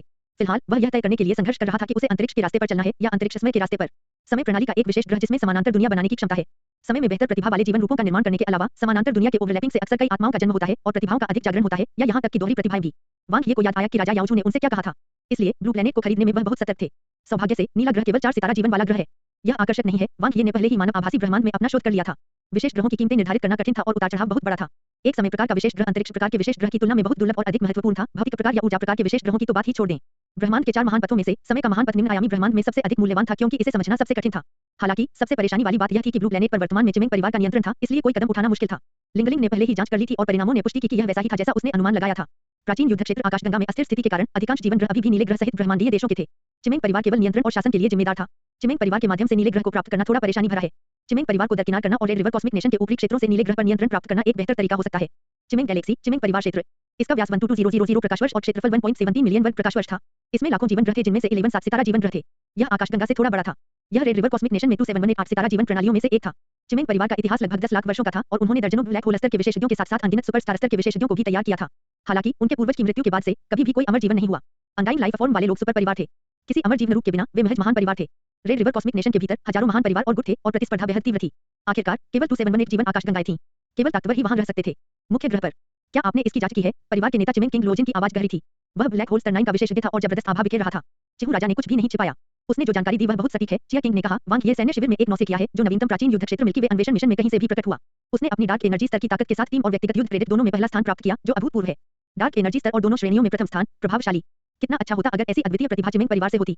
वह निश्चित रूप से डार्क एनर्जी हिडन ड्रैगन चैन को पास करने और स्पेस टाइम द्वीप में प्रवेश करने में सक्षम होगा। परिवार के नेता चिमिंग राजा लोजिन को ईर्ष्या हुई। इसके बजाय वह एज्योर माउंटेन कॉस्मिक नेशन के यूनलाई इंपीरियल परिवार के अधीन है, जो हमारा कट्टर दुश्मन है, मेंगटा किंग ने ठंडे स्वर में कहा। हालांकि हम इसका कारण नहीं जानते, वांग ये वास्तव में एज्योर माउंटेन कॉस्मिक नेशन में नहीं लौटा। इसके बजाय वह हमारे रेड रिवर कॉस्मिक नेशन की ओर जा रहा है। हम उसे मार सकते हैं, लेकिन चिया किंग ने कहा, मैं इसकी देखभाल करूंगा। मेंगटा किंग का लंबा और मजबूत शरीर एक शक्तिशाली आभा उत्सर्जित करता था। वह सिर्फ एक डार्क एनर्जी लेवल बब्बा है। इसे मुझ पर छोड़ दो। उसे कम मत समझो। चिया किंग ने उधर देखा। ताइवू कॉस्मिक नेशन के प्रतिभाशाली वू मोहन को हराना और पहला स्थान हासिल करना उस बच्चे के लिए आसान नहीं है। मेंगटा किंग आत्मविश्वास से मुस्कुराए। उन्होंने अपना सिर उठाया और कहा, मेरा बेटा पहले भी वू मोहन से लड़ चुका है। मैं जानता हूं कि वह कितना मजबूत है। अगर उसके पास इतने सारे खजाने नहीं होते, तो वांग ये के पास कभी इतनी ताकत नहीं होती। परिवार के नेता चिमिंग किंग लोजिन ने कहा, उनके पास एक अविनाशी कलाकृति और एक प्राचीन युद्ध क्षेत्र का खजाना है। अगर हम उन्हें प्राप्त कर सकते हैं, तो यह मेरे चिमिंग परिवार की 2 सुपरस्टार स्तर की प्रतिभाओं के लिए एक बाग में पंख जोड़ने जैसा होगा। भले ही हमें सुपरनोवा प्रोडिजी टूर्नामेंट में अच्छी रैंकिंग नहीं मिल सकी, लेकिन यह पर्याप्त होगा अगर हम ताशी स्टारफील्ड की ब्रेकआउट प्रतियोगिता में अच्छा प्रदर्शन करें और रेड रिवर कॉस्मिक नेशन में अपनी स्थिति को स्थिर करने के लिए अपने चिमिंग परिवार की प्रतिष्ठा में काफी वृद्धि करें। मेरा बेटा निश्चित रूप से परिवार के नेता को निराश नहीं करेगा। मेंगटा किंग ने अपनी दाहिनी मुट्ठी से अपनी छाती पर वार किया। ठीक है, मैं यह मामला आप पर छोड़ता हूं। चिमिंग राजा लोजिन ने सिर हिलाया। हमें प्राचीन युद्ध क्षेत्र मिल्की वे में सैन्य शिविर से सावधान रहने की जरूरत है, लेकिन रेड रिवर कॉस्मिक नेशन के क्षेत्र में हमें लेफ्टिनेंट कर्नल के रूप में उनकी पहचान के बारे में परवाह करने की जरूरत नहीं है। एज्योर माउंटेन कॉस्मिक नेशन के एक लेफ्टिनेंट कर्नल का रेड रिवर कॉस्मिक नेशन से क्या लेना देना था? बल्कि वे सटीक रूप से एज्योर माउंटेन कॉस्मिक नेशन के लोगों को निशाना बना रहे थे। लेकिन परिवार के नेता वांग ये एक ग्रेडेल मूल ऊर्जा स्टारशिप का संचालन कर रहे हैं। अगर वह स्टारशिप में छिप जाता है और बाहर नहीं आता है, तो हम शायद उसका कुछ नहीं कर पाएंगे। चिया किंग ने कहा, मूल ऊर्जा स्टारशिप केवल सितारा ब्रह्मांडीय नागरिक या लेफ्टिनेंट कर्नल शीर्षक वाले लोग ही खरीद सकते हैं। वर्तमान में चिमिंग परिवार के पास जो उच्चतम ग्रेड का स्टारशिप था, वह केवल ग्रेड मूल ऊर्जा स्टारशिप था। परिवार के नेता चिमिंग राजा लोजिन ने भौहें चढ़ा दी। लंबे समय के बाद उन्होंने कहा, कॉस्मिक वर्महोल से गुजरने और red river cosmic nation Starfield में प्रवेश करने के बाद उसे निरीक्षण के लिए स्टारशिप से उतरना होगा। उसकी पहचान सत्यापित करने के बाद हम अपना कदम बढ़ा सकते हैं। क्या यह थोड़ा अनुचित नहीं है? मुझे डर है कि उच्च अधिकारियों द्वारा हमें दोषी ठहराया जाएगा। चिया किंग थोड़ा चिंतित थे। इतना अहंकारी मत बनो।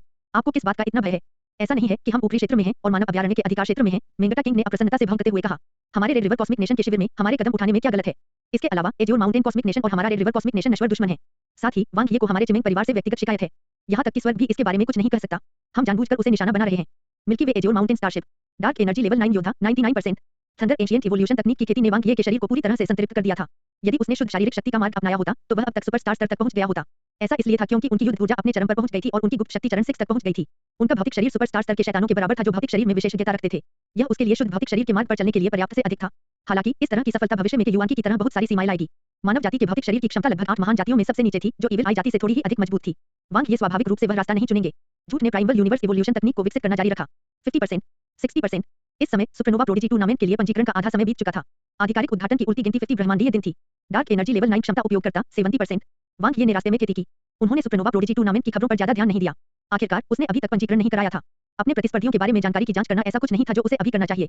ऐसा कहा जा रहा है कि सुपरनोवा प्रोडिजी टूर्नामेंट और डार्क एनर्जी हिडन ड्रैगन चयन एक ही समय में शुरू होने से उनके लिए कुछ अच्छी खबर आई। उपकरणों की कीमत बढ़ गई थी। साधारण उपकरणों की कीमत में ज्यादा बदलाव नहीं हुआ, लेकिन डार्क एनर्जी स्तर और सुपरस्टार स्तर के उपकरणों की कीमतें बेतहाशा बढ़ रही थीं। जितनी अधिक गुणवत्ता उतनी अधिक कीमत। हाँ, मेरे स्टॉक का मूल्य कम से कम दोगुना हो गया है। वांग ये ने मूल रूप से डेनहोम प्लेनेट पर अपने उपकरण बेचने की योजना बनाई थी। खबर सामने आने के बाद उसने उन्हें संग्रहित कर लिया और उन्हें बेचने का कोई इरादा नहीं रखा। उसके उपकरण के सभी टुकड़े शीर्ष पायदान के थे। 5 महान ब्रह्मांडीय राष्ट्रों के परिवारों के लोगों को कचरा माना जा सकता है। आखिरकार उसके पास उपकरण थे जो वरिष्ठ युवा ने काले क्षेत्र में छोड़ दिए थे और साथ ही प्राचीन युद्ध क्षेत्र के खजाने भी थे। वह अब एक चलता फिरता उपकरण गोदाम था। उसके उपकरण का मूल्य ब्लैक होल स्तर के विशेषज्ञ को भी लुभाने के लिए पर्याप्त था और अब यह औसतन दोगुना हो गया है। बस अच्छा है, मैं उन्हें लेमेई प्लेनेट पर सबसे ऊंची कीमत पर बेचूंगा। वांग ये बहुत संतुष्ट थे। निसंदेह उसे अधिक धन होने से कोई आपत्ति नहीं थी। 3 लौकिक दिनों के बाद वांग ये, याओ और नैंते मुख्य नियंत्रण कक्ष में खड़े थे। हम रेड रिवर कॉस्मिक नेशन में प्रवेश करने वाले हैं। नांते ने आह भरी। आपको कैसा लगता है? वांग ये हंसे। यह बहुत बड़ा है, याओ ने कहा। यह बहुत बड़ा है, नांते ने सिर हिलाया। रेड रिवर कॉस्मिक नेशन में 2718 आकाशगंगा जैसी आकाशगंगाओं के साथ-साथ उनके अनगिनत ब्लैक होल स्तर के विशेषज्ञों और अमर जीवन रूपों के बारे में सोचते हुए मेरी खोपड़ी सुन्न हो जाती है। रेड रिवर कॉस्मिक नेशन वास्तव में औसत है। वांग ये ने कहा, ताइशी स्टारफील्ड में 105 ब्रह्मांडीय राष्ट्रों में से यह केवल 20 स्थान पर है। तियानशी कॉस्मिक नेशन, ताइवो कॉस्मिक नेशन और 9.8 स्टार कॉस्मिक नेशन ताइशी स्टारफील्ड के अधिपति हैं। न केवल उनके पास हजारों 8 सितारा जीवन वाली आकाशगंगाएं हैं, बल्कि वे तारा क्षेत्र के केंद्र में भी स्थित हैं। नांते हंसे। वहां और भी बड़े स्टारफील्ड साम्राज्य और शाश्वत साम्राज्य हैं। ब्रह्मांड बहुत बड़ा है। वांग ये हंसे। और फिर भी हम मनुष्य 8 महान जातियों में केवल दूसरे दर्जे के हैं। उन तीनों ने आह भरी। ब्रह्मांड की विशालता कल्पना से परे थी। इसी समय अल की आवाज अचानक सुनाई दी। मिल्की वे कॉस्मिक वर्महोल नंबर 18 पर पहुंच रहा हूं। ब्रह्मांडीय तानाबाना की तैयारी। वे वास्तविकता में वापस आ गए। हम आकाशगंगा छोड़ रहे हैं। नांते के शब्द एक अवर्णनीय भावना से भरे हुए थे। नीला ग्रह, याओ ने धीरे से कहा। वांग ये उन दोनों के बीच में खड़ा हो गया और रडार प्रक्षेपण को देखा। उसकी नजरें तेज थीं। हम जल्द ही वापस आएंगे। अगली बार ऐसा होगा जब नीला ग्रह फिर से दिन की रोशनी देखेगा और आजादी की ओर लौटेगा। याओ ने सिर हिलाया। नांते की आंखें भी जल रही थीं। वे सभी नीले ग्रह के बच्चे थे। आशा से भरा हुआ। Red river cosmic nation, cosmic wormhole में पड़ाव 018। यह एक संपूर्ण छोटी आकाशगंगा से परिवर्तित हो गई थी जिसमें इस क्षेत्र को भरने वाले कई स्टारशिप थे। इनमें वे लोग भी थे जो प्राचीन युद्ध क्षेत्र आकाशगंगा की ओर जा रहे थे और वे लोग भी थे जो उससे लौट रहे थे। हालांकि अधिकांश डार्क एनर्जी स्तर के विशेषज्ञ थे। शिविर का मुखिया लैंग जिगे एक उन्नत सुपरस्टार स्तर की क्षमता वाला उपयोगकर्ता था। इस समय वह इत्मीनान से सुंदरता को गले लगा रहा था, आड़ू पकड़ रहा था, अंगूर खा रहा था और एक शानदार जीवन का आनंद ले रहा था। अचानक लैंग जिगे की अभिव्यक्ति बदल गई। उसने सुंदरता को अपनी बाहों से उतार दिया, अपनी पैंट ऊपर खींची और तेजी से बाहर भाग गया। छावनी में एक मूल ऊर्जा सितारा जहाज उतरा। लोहे की मीनार की तरह ऊंचे एक हट्टे-कट्टे आदमी के नेतृत्व में दर्जनों लोगों ने एक जबरदस्त कतार बना ली। उनमें से यहां तक कि सबसे कमजोर मध्यवर्ती सुपरस्टार स्तर के थे, ज्यादातर उन्नत सुपरस्टार स्तर के पावरहाउस थे। उनका नेतृत्व कर रहे हट्टे-कट्टे आदमी ने भयानक ब्लैक होल स्तर की आभा उत्सर्जित की। रेड रिवर कॉस्मिक नेशन में ब्लैक होल स्तर के विशेषज्ञ की पहचान बेहद प्रतिष्ठित थी। प्रणाम मेरे प्रभु, लैंग जिगे और गार्ड सम्मानपूर्वक झुके। अत्यधिक शिष्टाचार की कोई आवश्यकता नहीं है, आप अपना काम जारी रख सकते हैं, मेंगटा किंग ने गंभीरता से कहा। हाँ मेरे प्रभु, लैंग जिगे ने ज्यादा कुछ कहने की हिम्मत नहीं की। एक छावनी के प्रभारी व्यक्ति के रूप में वह स्वाभाविक रूप से बहुत अधिक प्रश्न पूछने का साहस नहीं करेगा। लेकिन जिस बात ने उसे उत्सुक किया वह यह थी कि चिमेंग परिवार को किसने नाराज किया था। इतना बड़ा कबीला बनाने के लिए ऐसी शानदार लाइन अप भेजें जिसकी कमान सीधे ब्लैक होल स्तर के पावरहाउस के हाथ में हो। वह व्यक्ति मृत्यु शब्द लिखना नहीं जानता। लैंग जिगे ने आह भरी। चर्चा। मिल्की वे एजोर माउंटेन स्टारशिप थोड़ा कांप उठा। ब्रह्मांडीय वर्महोल के माध्यम से 10000 प्रकाश वर्ष पार करने के बाद यह रेड रिवर कॉस्मिक नेशन में पहुंचा। मार्गदर्शन के बाद मिल्की वे एजोर माउंटेन स्टारशिप धीरे-धीरे निरीक्षण और पहचान पंजीकरण के लिए वर्महोल शिविर के पास पहुंची। ग्रेड 3 मूल ऊर्जा स्टारशिप। ताशी स्टारफील्ड सैन्य शिविर के लेफ्टिनेंट कर्नल लैंग जिगे जो अभी छावनी भवन में लौटा था, उसके हाथ और पैर गर्म होने से पहले गार्ड कमांडर से एक और संदेश प्राप्त हुआ। उसने अपनी पैंट ऊपर खींची और फिर से बाहर भाग गया। उसे यह भी नहीं मालूम था कि आज डेरे में क्या हो रहा है। बड़े-बड़े शॉट आते रहे। ताशी स्टारफील्ड सैन्य शिविर का लेफ्टिनेंट कर्नल कम से कम एक उन्नत सुपरस्टार स्तर का विशेषज्ञ, 3 सितारा ब्रह्मांडीय नागरिक था। इसके अलावा उनकी युद्ध साख शानदार थी। किसी भी ब्रह्मांडीय राष्ट्र में वह एक बड़ा शॉट होगा जो किसी ब्लैक होल स्तर के विशेषज्ञ से कमतर नहीं होगा। उन्हें व्यक्तिगत रूप से उनका स्वागत करना पड़ा। वह उनकी उपेक्षा नहीं कर सका। जरा ठहरिए। लैंग जिगे की अभिव्यक्ति थोड़ी बदल गई। ऐसा लग रहा था कि दोनों बड़े शॉट्स आपस में जुड़े हुए नहीं थे, लेकिन क्या यह कुछ ज्यादा ही संयोग नहीं था? क्या यह हो सकता है? लैंग जिगे की पुतलियां सिकुड़ गईं और उसके पैर सुन्न हो गए। यदि वैसा ही हुआ जैसा उसे संदेह था, तो यह एक बड़ी घटना होगी। वांग ये मूल ऊर्जा स्टारशिप से उतरे। एक लेफ्टिनेंट कर्नल के रूप में उन्हें स्वाभाविक रूप से संपूर्ण स्टारशिप और उसके दासों की जांच के लिए बहुत अधिक जटिल प्रक्रियाओं से गुजरने की जरूरत नहीं थी। हालांकि व्यक्तिगत पहचान और पंजीकरण आवश्यक थे। लौकिक राष्ट्रों में चूंकि उन्हें दानव और शैतान दोनों जातियों से सावधान रहना था, इसलिए उन्हें अन्य लौकिक राष्ट्रों से भी सावधान रहना था। इस तरह कृपया मेरे प्रभु, गार्ड कमांडर ने आदरपूर्वक और कुछ आश्चर्य के साथ बात की। Dark energy level. उन्होंने डार्क एनर्जी स्तर पर कभी किसी लेफ्टिनेंट कर्नल को नहीं देखा था। ताशी स्टारफील्ड सैन्य शिविर में इतनी युवा प्रतिभा कब प्रकट हुई? सेनापति के पीछे के रक्षक और भी अधिक ईर्ष्यालु और पूजनीय थे। हर कोई डार्क एनर्जी स्तर पर था। वे केवल साधारण गार्ड के रूप में काम कर सकते थे, जबकि दूसरा पक्ष शिविर का लेफ्टिनेंट कर्नल था। वे अलग थे। वांग ये ने सिर हिलाया। वह भीड़ को देखते हुए आगे बढ़ गया। ब्लैक होल स्तर। वांग ये ने दूर तक देखा और सतर्क हो गए। वह कोई नवागंतुक नहीं था जिसने अभी ब्रह्मांड में कदम रखा था और कुछ भी नहीं जानता था। ब्लैक होल स्तर के विशेषज्ञ चाहे किसी भी ब्रह्मांडीय राष्ट्र को उच्च दर्जा प्राप्त हो, वर्महोल शिविर के प्रभारी के रूप में किसी को भेजना असंभव था। यह प्रतिभा की बर्बादी थी, जब तक कि वे अन्य सितारा क्षेत्रों की ओर नहीं जा रहे थे। लेकिन यह वह पड़ाव था जो प्राचीन युद्ध क्षेत्र आकाशगंगा की ओर ले जाता था। प्राचीन युद्ध क्षेत्र आकाशगंगा में ब्लैक होल स्तर का बिजली घर क्या कर रहा था? वांग ये बिना पलक झपकाए आगे बढ़ गए। उसके हाथ में शून्य बाइंड रिंग पर रहस्यमय उत्कीर्ण सक्रिय हो गया था और प्रकाश थोड़ा उज्जवल हो गया था। यह बिल्कुल आगे है मेरे प्रभु, गार्ड कमांडर सम्मानपूर्वक बोल रहा था, तभी उसकी अभिव्यक्ति अचानक बदल गई। बूम। मानो कोई दुनिया उतर आई हो, एक विशाल आभा ने तुरंत उस क्षेत्र को ढक लिया। यह एक अप्रतिरोध्य शक्ति थी, एक आकाशीय दबाव था जिसने सब कुछ ढक लिया था। आंतरिक जगत का दमन। ब्लैक होल स्तर के पावरहाउस की चालें निचले स्तर के अभ्यासकर्ताओं को अभिभूत कर देती हैं। क्षेत्र, ऊर्जा, जीवन स्तर और सभी पहलू व्यापक दमन के अधीन थे। धमाका। वांग ये का युद्ध क्षेत्र खुल गया जिससे आत्मसुरक्षा मिली। हालांकि तूफान का सामना करने के समान ढाल खोलना आंतरिक दुनिया के शक्तिशाली दबाव को पूरी तरह से अवरुद्ध नहीं कर सकता है। युद्ध क्षेत्र रहने के कगार पर था और वॉयर बाइंड रिंग की ऊर्जा ढाल भी एक पल में टूट गई। इस समय स्पेसलॉक सेबर की रहस्यमय नक्काशी चमक उठी। स्पेसलॉक बैटल डोमेन को फैलाकर निष्पादित किया गया। दो ऊर्जाएं आपस में टकराई और भारी टकराव में उलझ गईं। इसके साथ ही चार जानवर टोटेम पोल जगमगा उठे। ब्रह्मांडीय जानवर स्नेक टाइड ने एक भयंकर रूप प्रकट किया जिसने अंतरिक्ष की शक्ति को काफी बढ़ा दिया। अंधेरे ज्वार की अथक शक्ति स्पेसलॉक बैटल डोमेन के साथ मिलकर गर्जना के साथ बाहर निकली। आंतरिक दुनिया से पहले का भारी दबाव तुरंत नुकसान में पड़ गया। वास्तव में ढेर सारा खजाना मेंगटा किंग तैयार थे। एक जोरदार चीख के साथ आंतरिक दुनिया एक बार फिर से उत्साहित हो गई। चमकदार सफेद रोशनी बिखेरता हुआ एक ऊंचा टावर गरजकर नीचे गिरा। प्रकाश की 7 किरणें परत दर परत एकत्रित हुई और आंतरिक दुनिया की शक्ति को उसकी सीमा तक बढ़ा दिया। शीर्ष श्रेणी के डार्क एनर्जी स्तर के उपकरण बाइकी का 7 स्तरित पावर। रहस्यमय नक्काशी की पहली परत अंतहीन अंधेरे ज्वार को दूर करते हुए प्रकाशित हुई। मेंगटा किंग आत्मविश्वास से भरपूर थे। यहाँ तक कि कई शीर्ष रैंक वाले डार्क एनर्जी उपकरणों के साथ इससे क्या फर्क पड़ा। लड़ाइयों में यह इस बारे में नहीं था कि किसके पास अधिक खजाना है। वही शीर्ष रैंक डार्क एनर्जी स्तर के उपकरण भी उपयोगकर्ता की ताकत पर निर्भर थे। दरार बाइकी के 7 स्तरीय टॉवर का दमन एक पल में बिखर गया। सफेद रोशनी की धाराएं उल्कापात की तरह घनीभूत होकर बाहर निकली। एक पल में हमले ने बाइकी के 7 स्तरीय टॉवर को छेदों से भर दिया और यहाँ तक कि आंतरिक दुनिया से दमन भी टूट गया। सफेद बिजली यम एक अविनाशी कलाकृति मेंगटा किंग ने अपने दांत भींच लिए। केवल वास्तविक टकराव में ही उन्हें इस अविनाशी कलाकृति की जबरदस्त ताकत का एहसास हुआ। उन्हें प्राप्त जानकारी अभी भी सीमित थी। वास्तव में वांग ये ने कम से कम 100 भाई कभी ओरिजिन्स को एकीकृत किया था। बुद्धि में संकेतित 30 विषम क्रिस्टल से कई गुना अधिक। बूम। जिस क्षण उसकी आंतरिक दुनिया का दबाव दूर हुआ मेंगटा किंग का दिमाग हिल गया। सफेद रेशम कीट जैसा एक ब्रह्मांडीय जानवर उसके सामने प्रकट हुआ। इसकी असंख्य आंखें इसके कोमल और घृणित शरीर के भीतर घूम रही थीं। प्रत्येक समापन के कारण उसके मन में तीव्र कंपन पैदा होता था जिससे मतिभ्रम चेतना उत्पन्न होती थी। तोड़ो तोड़ो मेंगटा किंग अंदर ही अंदर दहाड़ने लगे। वह जानता था कि यह एक भ्रम था लेकिन यह बहुत शक्तिशाली था। Realm item spell, realm power spell और सोल ट्रेम्बल स्पेल को मिलाकर जारी ऊर्जा और भी अधिक राजसी थी। एक और अविनाशी कलाकृति। इस आदमी के पास कितने खजाने थे। उनके चिमेंग परिवार के पास उनके पूर्वजों द्वारा छोड़ी गई केवल 2 अविनाशी कलाकृतियां थी और एक संयोग से प्राप्त हुई थी। वह एक डार्क एनर्जी लेवल प्रैक्टिशनर के पास पहले से ही 2 थे। ऐसी बर्बादी। यह मेरा है। ये सब जल्द ही मेरे होंगे। जैसे ही मेंगटा किंग दहाड़ने लगा उसकी रक्तलाल आंखें हत्या के इरादे और उत्तेजना से भर गईं। इन 2 खजानों के साथ उनका बेटा निश्चित रूप से सुपरनोवा प्रतिभाओं के बीच प्रतिस्पर्धा में दूसरों को पछाड़ देगा। जैसे कि एक चित्रित पुस्तक को फाड़ दिया गया हो मेंगटा किंग ने निर्दयतापूर्वक अपने सामने भ्रम को तोड़ दिया। उसकी लड़ाई का इरादा उबलते बिंदु पर पहुंच गया। वांग ये तुरंत उसके सामने आ गए। मेंगटा किंग ने अपनी विशाल कुल्हाड़ी चलाई और गर्जना के साथ एक शक्तिशाली प्रहार किया। टाइम शिफ्ट की शिफ्टिंग से प्रभावित होकर कुल्हाड़ी का इरादा आकाश में बढ़ गया और अंधेरे शक्ति आगे बढ़ गई। उनका भौतिक शरीर और समय पूरी तरह से एक हो गए। बूम। कुल्हाड़ी का इरादा और ताकत प्रभुत्व हासिल करने में विफल रही। शून्य में एक ब्रह्मांडीय जानवर ने उसे काट लिया और नजदीकी मुकाबला लगभग बराबरी का था। लेकिन मेंगटा किंग पहले से ही हतप्रभ थे क्योंकि यह उसका मुख्य शरीर नहीं था। यह क्लोन स्पेल की क्षमता थी। उन्होंने black hole level clone spell में कैसे महारत हासिल की। नहीं, यह केवल एक चरण का क्लोन मंत्र था जो मूल शरीर की शक्ति का मात्र 10% प्रयोग करने में सक्षम था। यह इतना दुर्जय कैसे हो सकता है। मेंगटा किंग की रीढ़ की हड्डी में ठंडक दौड़ गई। ऐसा इसलिए था क्योंकि उसे अपने ऊपर एक दुर्जय शक्ति के उतरने का आभास हुआ था। शून्य में ब्रह्मांडीय जानवर कोई मवेशियों की छवि उभरी, ज्वलंत और सजीव। यह घटिया इरादा नहीं था। यह ऐसा था मानो प्रामाणिक ब्रह्मांडीय जानवर कोई मवेशी जीवित हो गए हों। एक भयानक आभा ब्रह्मांडीय जानवर की शक्ति के साथ मिलकर एक पल में भड़क उठी जिसने उसे ढक लिया। सीमा तोड़ना, कोई मवेशियों की शारीरिक पहचान। वांग ये ने अपनी पूरी युद्ध क्षमता का परिचय दिया। टाइम ओब्लिवियन टूथ ब्लेड की 2 धारी रहस्यमय नक्काशी फूट पड़ी जिससे एक शानदार रोशनी फैल गई। अधेरी शक्ति का एक चरण बेतहाशा छोटा हो गया जबकि दूसरी परत ने टाइम शिफ्ट को संघनित कर दिया। कोई कैटल सेबर के 6 हिरादों ने अपनी अत्यधिक शक्ति का प्रदर्शन किया। ब्लैक होल स्तर के पावरहाउस का सामना करते हुए वांग ये को पूर्ण लाभ मिला।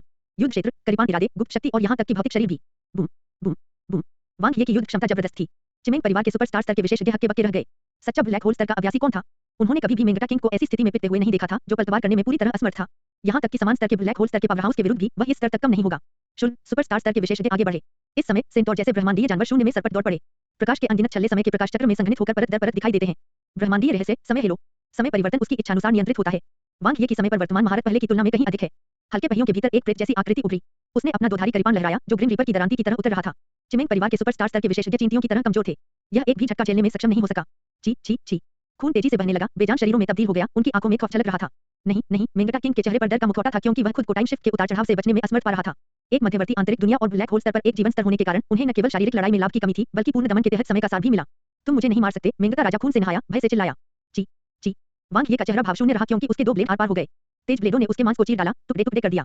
भाई तब ही ओरिजिन की किरणें उतरी जिससे उसके मांस का प्रत्येक टूटा हुआ टुकड़ा फट गया। टकराना टकराना टकराना। धमाके लगातार गूंजते रहे। मेंगटा किंग के कीमा बनाया हुआ अवशेषों को सुधारने का प्रयास किया गया फिर भी वे सफेद बिजली की भयानक ताकत से नष्ट हो गए। चिमेंग परिवार तुम्हें जाने नहीं देगा। मेंगटा किंग की आंखें खून से लथपथ थीं क्योंकि वह उन्माद में डूब गया था। वांग ये की भयानक करीबान रोशनी उसके सामने प्रकट हुई, एक जोरदार उछाल के साथ उसके अस्तित्व को चकनाचूर कर दिया और तेजी से उसकी चेतना को निगल लिया। मेंगटा किंग की भीषण मृत्यु हो गई। स्टॉम्प। वांग ये सीधे खड़े होकर अपनी करीबान लपेट ली। बिखरी हुई आंतरिक दुनिया भाई तभी ओरिजिन के साथ साथ भाई तभी ओब्लिवियन कवच में समाहित हो गई थी। जैसे ही वे तारे के केंद्र में लौटे 4 जानवर टोटेम पोल की चमक फीकी पड़ गई। वांग ये ने भाई टॉवर सहित सभी उच्च रैंक डार्क एनर्जी स्तर के उपकरण आसानी से एकत्र कर लिए। चिमेंग परिवार के दुर्जय विशेषज्ञों के किसी भी अवशेष से रहित छावनी अव्यवस्थित थी। आसपास के दर्शकों के चेहरे पर भय के भाव थे। गार्ड अपनी जगह पर जमे हुए थे। कुछ देर पहले क्या हुआ था। पलक झपकते ही ब्लैक होल स्तर का एक बिजलीघर जलकर राख हो गया। दर्जनों उन्नत सुपरस्टार स्तर के विशेषज्ञों को घास के तिनकों के समान बेरहमी से मार डाला गया। क्या यह शक्ति डार्क एनर्जी स्तर के सैन्य शिविर लेफ्टिनेंट कर्नल द्वारा संचालित थी। यह अत्यंत भयावह था। वांग ये को देखते हुए हर कोई डरा हुआ खड़ा था, हिलने डुलने में असमर्थ था। लोग जिगे ठंडे पसीने से भीग गया था। सब खत्म हो गया। उसकी जिम्मेदारी के तहत शिविर में इतनी बड़ी घटना होने से पदावनति और सजा हो सकती है जो एक छोटी सी बात थी। उसे सबसे ज्यादा डर इस बात का था कि चिमेंग परिवार उस पर अपना गुस्सा उतारेगा। आखिरकार वह 8 सितारा जीवन आकाशगंगा वाला एक बड़ा परिवार था। फिर भी एक ब्लैक होल स्तर के बिजलीघर और दर्जनों सुपरस्टार स्तर के अभिजात वर्ग का नुकसान बहुत बड़ा था। क्या यह काफी है। वांग ये जिसने हाल ही में चिमेंग परिवार के कुलीन लोगों को मार डाला था अपरिवर्तित रहा जैसे कि उसने कुछ बिल्कुल सामान्य काम किया हो। हाँ हाँ महाराज, गार्डों के कमांडर का चेहरा बिल्कुल पीला पड़ गया था। वह सिर हिला रहा था और विनम्र स्वर में बोल रहा था, आवाज उठाने की हिम्मत नहीं कर रहा था। उसे डर था कि यह एज्योर माउंटेन कॉस्मिक नेशन सैन्य शिविर का लेफ्टिनेंट कर्नल उसे तुरंत मार सकता है। वांग ये ने रेड रिवर कॉस्मिक नेशन से उन्नत पास स्वीकार कर लिया। इसके ऊपर एक लंबी लाल नदी थी। इस उन्नत पास के साथ वह रेड रिवर कॉस्मिक नेशन के 99% से अधिक तारा क्षेत्रों में स्वतंत्र रूप से प्रवेश और निकास कर सकता था, जिसमें 9 सितारों वाले जीवन ग्रह भी शामिल थे। डार्क एनर्जी स्तर के विशेषज्ञों के पास यह अधिकार नहीं था, लेकिन ताशी स्टारफील्ड सैन्य शिविर के एक लेफ्टिनेंट कर्नल के पास था। उनकी स्थिति ब्लैक होल स्तर के पावर हाउस के बराबर थी।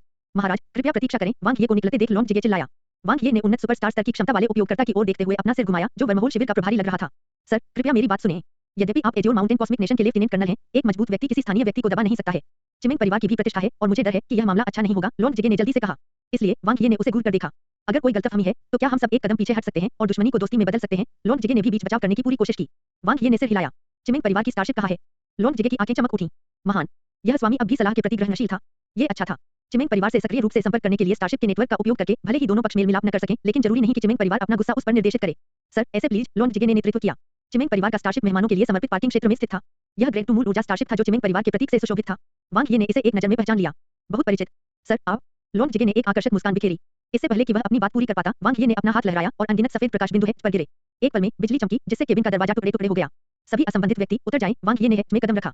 शुरू में स्तब्ध रह जाने के बाद चालक दल जल्द ही भयभीत हो गया, क्योंकि वांग ये ने कुछ सुपरस्टार स्तर के गार्डों को आसानी से मार डाला, उनके साथ कुचले हुए चूजों जैसा व्यवहार किया। कुछ ही देर में वे डर के मारे भाग गए। स्नैप! वांग ये ने ग्रेड 2 मूल ऊर्जा स्टारशिप को सीधे अपने काले क्षेत्र में संग्रहित किया। लॉन्ग जिगे की आंखें चौड़ी हो गईं। यह बहुत क्रूर था। उन्होंने न केवल चिमिंग परिवार के विशेषज्ञों से उपकरण छीन लिए, बल्कि उनके स्टारशिप को भी नहीं छोड़ा। क्या यह युद्ध के मैदान से लेफ्टिनेंट कर्नल था? वह किलेबंदी को मजबूत करने और बाहर कोई प्रावधान नहीं छोड़ने में माहिर था। एक मिनट रुको।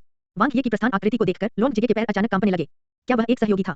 चिमिंग परिवार को अवश्य पता होना चाहिए कि उसने कौन सा रास्ता अपनाया, अन्यथा यह अजीब होगा अगर उन्होंने उसे टुकड़े टुकड़े नहीं किया। जहां तक वह जानता था, चिमिंग परिवार के पास केवल एक ग्रेड 2 मूल ऊर्जा स्टारशिप थी। यह खत्म हो गया है। लॉन्ग जिगे जमीन पर बैठ गए। वांग ये एज्योर माउंटेन स्टारशिप पर आकाशगंगा में लौट आए। दुश्मनी को दोस्ती में बदलो। हास्यास्पद मत बनो। वे चाकू लेकर लोगों की एक टीम के साथ उसके पास आए और अब वे काल्पनिक चीजों के बारे में बात करना चाहते थे। क्या यह कोई खेल है? क्या भाइयों को खेल में एक दूसरे के सामने नहीं आना चाहिए? लौकिक जगत में कमजोरों के प्रति सहानुभूति अनसुनी थी। नीले ग्रह को छोड़ने और मानव ब्रह्मांडीय क्षेत्र में प्रवेश करने के बाद वांग ये ने यह पहला सबक सीखा था। चिमिंग परिवार का अपमान। ऐसा ही होगा। वैसे भी यह कभी अच्छा नहीं रहा था। जो जूते रहित होते हैं, वे कांटों पर पैर रखने से नहीं डरते। अगर वह हर चीज से डरता, तो वह इस स्तर तक नहीं पहुंचता। वांग ये ने अपने लाभ गिनाते हुए कहा, चिमिंग परिवार को अब क्रोधित होना चाहिए। मृत बिजलीग्रों को छोड़कर अकेले ब्लैक होल स्तर के विशेषज्ञों के उपकरण ही चिमिंग परिवार को गहरा पश्चाताप करने के लिए पर्याप्त थे। आंतरिक विश्व प्रवर्धन सुविधा और शीर्ष रैंक डार्क एनर्जी स्तर के उपकरण के साथ एक उत्कृष्ट 7 मंजिला white tower. 1 million dark crystal से शुरू। एक बुनियादी ब्लैक होल स्तर विशेषज्ञ की कुल संपत्ति लगभग 1 मिलियन डार्क क्रिस्टल थी। चिमिंग परिवार के सदस्यों ने इसमें निर्णायक रूप से निवेश किया था। 8वें और 9वें स्तर के डार्क एनर्जी स्तर के उपकरणों के साथ-साथ एक ग्रेड 2 मूल ऊर्जा स्टारशिप की विभिन्न बाधाओं और छोरों को जोड़ा जा रहा है। ऐसा क्यों लगता है कि मैं अधिक से अधिक पैसा खर्च कर रहा हूं? वांग ये हंसे। चिमिंग स्टार, क्या वह मर गया है? चिमिंग राजा लोजिन अवाक रह गए। वह एक धमाके के साथ अपनी सीट पर जोर से पीछे की ओर झुक गया। इस पर विश्वास करना मुश्किल हो रहा था। मेंगटा किंग, मेंगटा परिवार का पारिवारिक नेता था, जो एक ब्लैक होल स्तर का बिजलीघर था और उसके पास शीर्ष रैंक के डार्क एनर्जी स्तर के उपकरण थे। उनके नेतृत्व वाले दर्जनों सुपरस्टार स्तर के पावर हाउस को डार्क एनर्जी स्तर के लोगों द्वारा मार दिया गया था। उन्होंने वांग ये को कम नहीं आंका, लेकिन यह बहुत आश्चर्यजनक था। हम आगे क्या करें? परिवार के नेता चिया किंग ने अपनी भौहों को गहराई से सिकोड़ लिया। उसमें पहले से आत्मविश्वास की कमी थी। चिमिंग राजा लोजिन की आंखों में एक ठंडी रोशनी चमक उठी जब उन्होंने गहरी आवाज में कहा, केंद्र के प्रभारी व्यक्ति के साथ जबरदस्ती करो और उसे वांग ये के खिलाफ गवाही दो। दावा करें कि उसने जानबूझकर बदला लेने के लिए हमारे रेड रिवर कॉस्मिक नेशन के वर्महोल स्टेशन में परेशानी पैदा की। समझा? चिया किंग ने बार-बार सिर हिलाया। परिवार के नेता के पास अभी भी अपने तरीके थे। किसी भी अन्य ब्रह्मांडीय राष्ट्र में उच्च अधिकारी सावधानीपूर्वक जांच कर सकते हैं। हालांकि एज्योर माउंटेन कॉस्मिक नेशन में भले ही उच्च अधिकारियों को फ्रेमअप के बारे में पता था, वे न जाने का नाटक करेंगे और इसे दुश्मन राष्ट्र से एक लेफ्टिनेंट कर्नल को खत्म करने के अवसर के रूप में उपयोग करेंगे। कुछ समय बाद क्या चिया किंग की अभिव्यक्ति भद्दी हो गई। परिवार के नेता को रिपोर्ट करते हुए शिविर के प्रभारी व्यक्ति लैंग जिगे ने पहले ही निगरानी वीडियो अपलोड कर दिया है। यह आदमी, चिमिंग राजा लोजिन ने उसे ठंडे स्वर में डांटा, लेकिन शांत रहा। वांग ये पर नजर रखें। लापरवाही से काम न करें। साथ ही मेंग ला को भी खुश करें। उसे बताएं कि वह विचलित न हो और सुप्रणोवा कौतुक के साथ लड़ाई के लिए अच्छी तरह से तैयारी करे। हाँ, परिवार के नेता चिया किंग ने जवाब दिया और जाने वाला था, लेकिन झिझक रहा था। ओह, और कप्तान को मेरी स्टारशिप वापस लाने के लिए कहो, चिमिंग किंग लोजिन ने कहा। मुझे डर है कि यह संभव नहीं होगा। परिवार के नेता चिया किंग ने धीमी आवाज में कहा। आपका क्या मतलब है? चिमिंग राजा लोजिन ने भौहें चढ़ा दी। वांग ये ने आपकी मूल क्षमता वाली स्टारशिप छीन ली। क्या? आकाशगंगा मेले में ग्रह की ओर बढ़ रहे एज्योर माउंटेन स्टारशिप को वर्महोल शिविर में झड़प के बाद कोई और गड़बड़ी का सामना नहीं करना पड़ा। हालांकि चिमिंग आकाशगंगा बहुत दूर नहीं थी, फिर भी एक और ब्लैक होल स्तर का बिजलीघर भेजने में कुछ समय लगेगा। जब तक वे पहुंचे, वांग ये में ग्रह पर पहुंच चुके होंगे। इसके अलावा एज्योर माउंटेन स्टारशिप एक ग्रेड 3 मूल ऊर्जा स्टारशिप थी।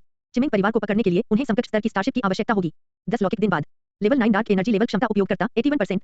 भावनाओं के ज्वार से प्रेरित होकर वांग ये रुक गया। उनके क्लोन की खेती अपने चरम पर पहुंच चुकी थी। इन दिनों समय के पथ की प्रारंभिक समझ के बाद टाइम ओवरलैप में अंतर्दृष्टि सुचारू रूप से आगे बढ़ी थी। अपनी उल्लेखनीय समय प्रतिभा के साथ उन्होंने तेजी से टाइम ओवरलैप के रहस्यों को समझ लिया। एक सफलता। वांग ये ने एक महत्वपूर्ण कदम आगे बढ़ाया। समय की नदी को पार करते हुए, जीवन के स्तरों को पार करते हुए उन्होंने समय के रहस्यों को छुआ। उसकी आंखों के सामने से रोशनी की एक किरण गुजरी। टाइम ओवरलैप बढ़ा दिया गया था। समय का सार। वांग ये ने अपना इंटरफेस खोला। क्या आप टाइम ओवरलैप के स्तर को बढ़ाने के लिए 50,000,000 संभावित अंक खर्च करना चाहेंगे? हाँ। क्या आप टाइम ओवरलैप के स्तर को और बढ़ाने के लिए 250 मिलियन संभावित अंक खर्च करना चाहेंगे? हाँ। लगातार 3 उन्नयन। वांग ये ने टाइम ओवरलैप को एक ही बार में चौथे चरण तक बढ़ा दिया। जबकि उनके संभावित अंक लगभग समाप्त हो गए थे, उपलब्धि का महत्व लागत पर हावी हो गया। लेमेई ग्रह पर पहुंचने पर उन्होंने पर्याप्त फसल की आशा की। उनकी चेतना के क्षेत्र में समय के बारे में अंतर्दृष्टि अचानक बढ़ गई, तेजी से विकास का अनुभव हुआ। स्थानिक समझ में उनकी उपलब्धियों की तुलना की जा सकती है या उससे भी आगे।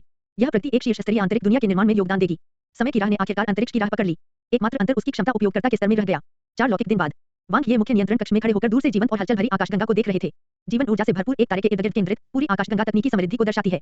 उपग्रह, ग्रह, ब्रह्मांडीय मानव और विभिन्न संरचनाएं ब्रह्मांडीय विस्तार को सुशोभित करती हैं। वह पहुंचा। 8 सितारा जीवन ग्रह, लेमेई ग्रह। प्राचीन युद्ध क्षेत्र आकाशगंगा में सादे 8 सितारा जीवन ग्रह से भिन्न ब्रह्मांडीय राष्ट्र के 8 सितारा जीवन ग्रह का विकास और अत्यधिक उपयोग किया गया था। न केवल उन्हें विभिन्न पारिवारिक गुटों द्वारा प्रबंधित किया गया, बल्कि उन्होंने एक आदर्श प्रतिभा संवर्धन मॉडल भी स्थापित किया, जिससे शक्तिशाली परिवार के सदस्यों का उदय हुआ। ऊपरी क्षेत्र, जहां अंतर स्टारफील्ड गुट तैनात थे, प्राचीन युद्ध क्षेत्र के उजाड़ ऊपरी क्षेत्र के बिल्कुल विपरीत, अधिक जीवन और लोगों से भरा हुआ था। अपने उन्नत पास को चमकाते हुए वांग ये ने स्टारशिप को डॉक किया और लेमेई ग्रह में प्रवेश किया। उसके पीछे याओ, नैन्ते और नौकर वांग ये थे। साला लिंगलिंग बेसब्री से इंतजार कर रहा था और खुशी-खुशी वांग ये के पास उड़ गया। लिंगलिंग के पीछे यूमिन था, जिसके लंबे लाल बाल थे और उसकी टांगें बेहद लंबी थीं। हालांकि एक ब्रह्मांडीय समुद्री डाकू के रूप में उसकी उपस्थिति की तुलना में ऐसा लगता है कि उसने कुछ संयम हासिल कर लिया है। ये नायर अपरिवर्तित रहीं, उनके 1.5 मीटर के छोटे कद, उत्कृष्ट चेहरे की विशेषताओं और चमकदार गोरी त्वचा के साथ वह नाजुक और आकर्षक लग रही थी, जिससे वह अट्रैक्टिव बन गई थी। उसके पीछे 9वें स्तर के डार्क एनर्जी दासों के एक समूह ने महत्वपूर्ण उपस्थिति बनाए रखी। हालांकि वांग ये का ध्यान उसके बगल में खड़े औपचारिक रूप से कपड़े पहने हुए व्यक्ति पर था। सुंदर रूप, भूरी आंखों और सावधानी से संवारे हुए बालों के साथ उनमें अधिकार का भाव झलकता था। उनके चेहरे पर कार्यस्थल की मुस्कुराहट थी, जो कुछ हद तक ली नायर की याद दिलाती थी। ससुर जी आ गए थे।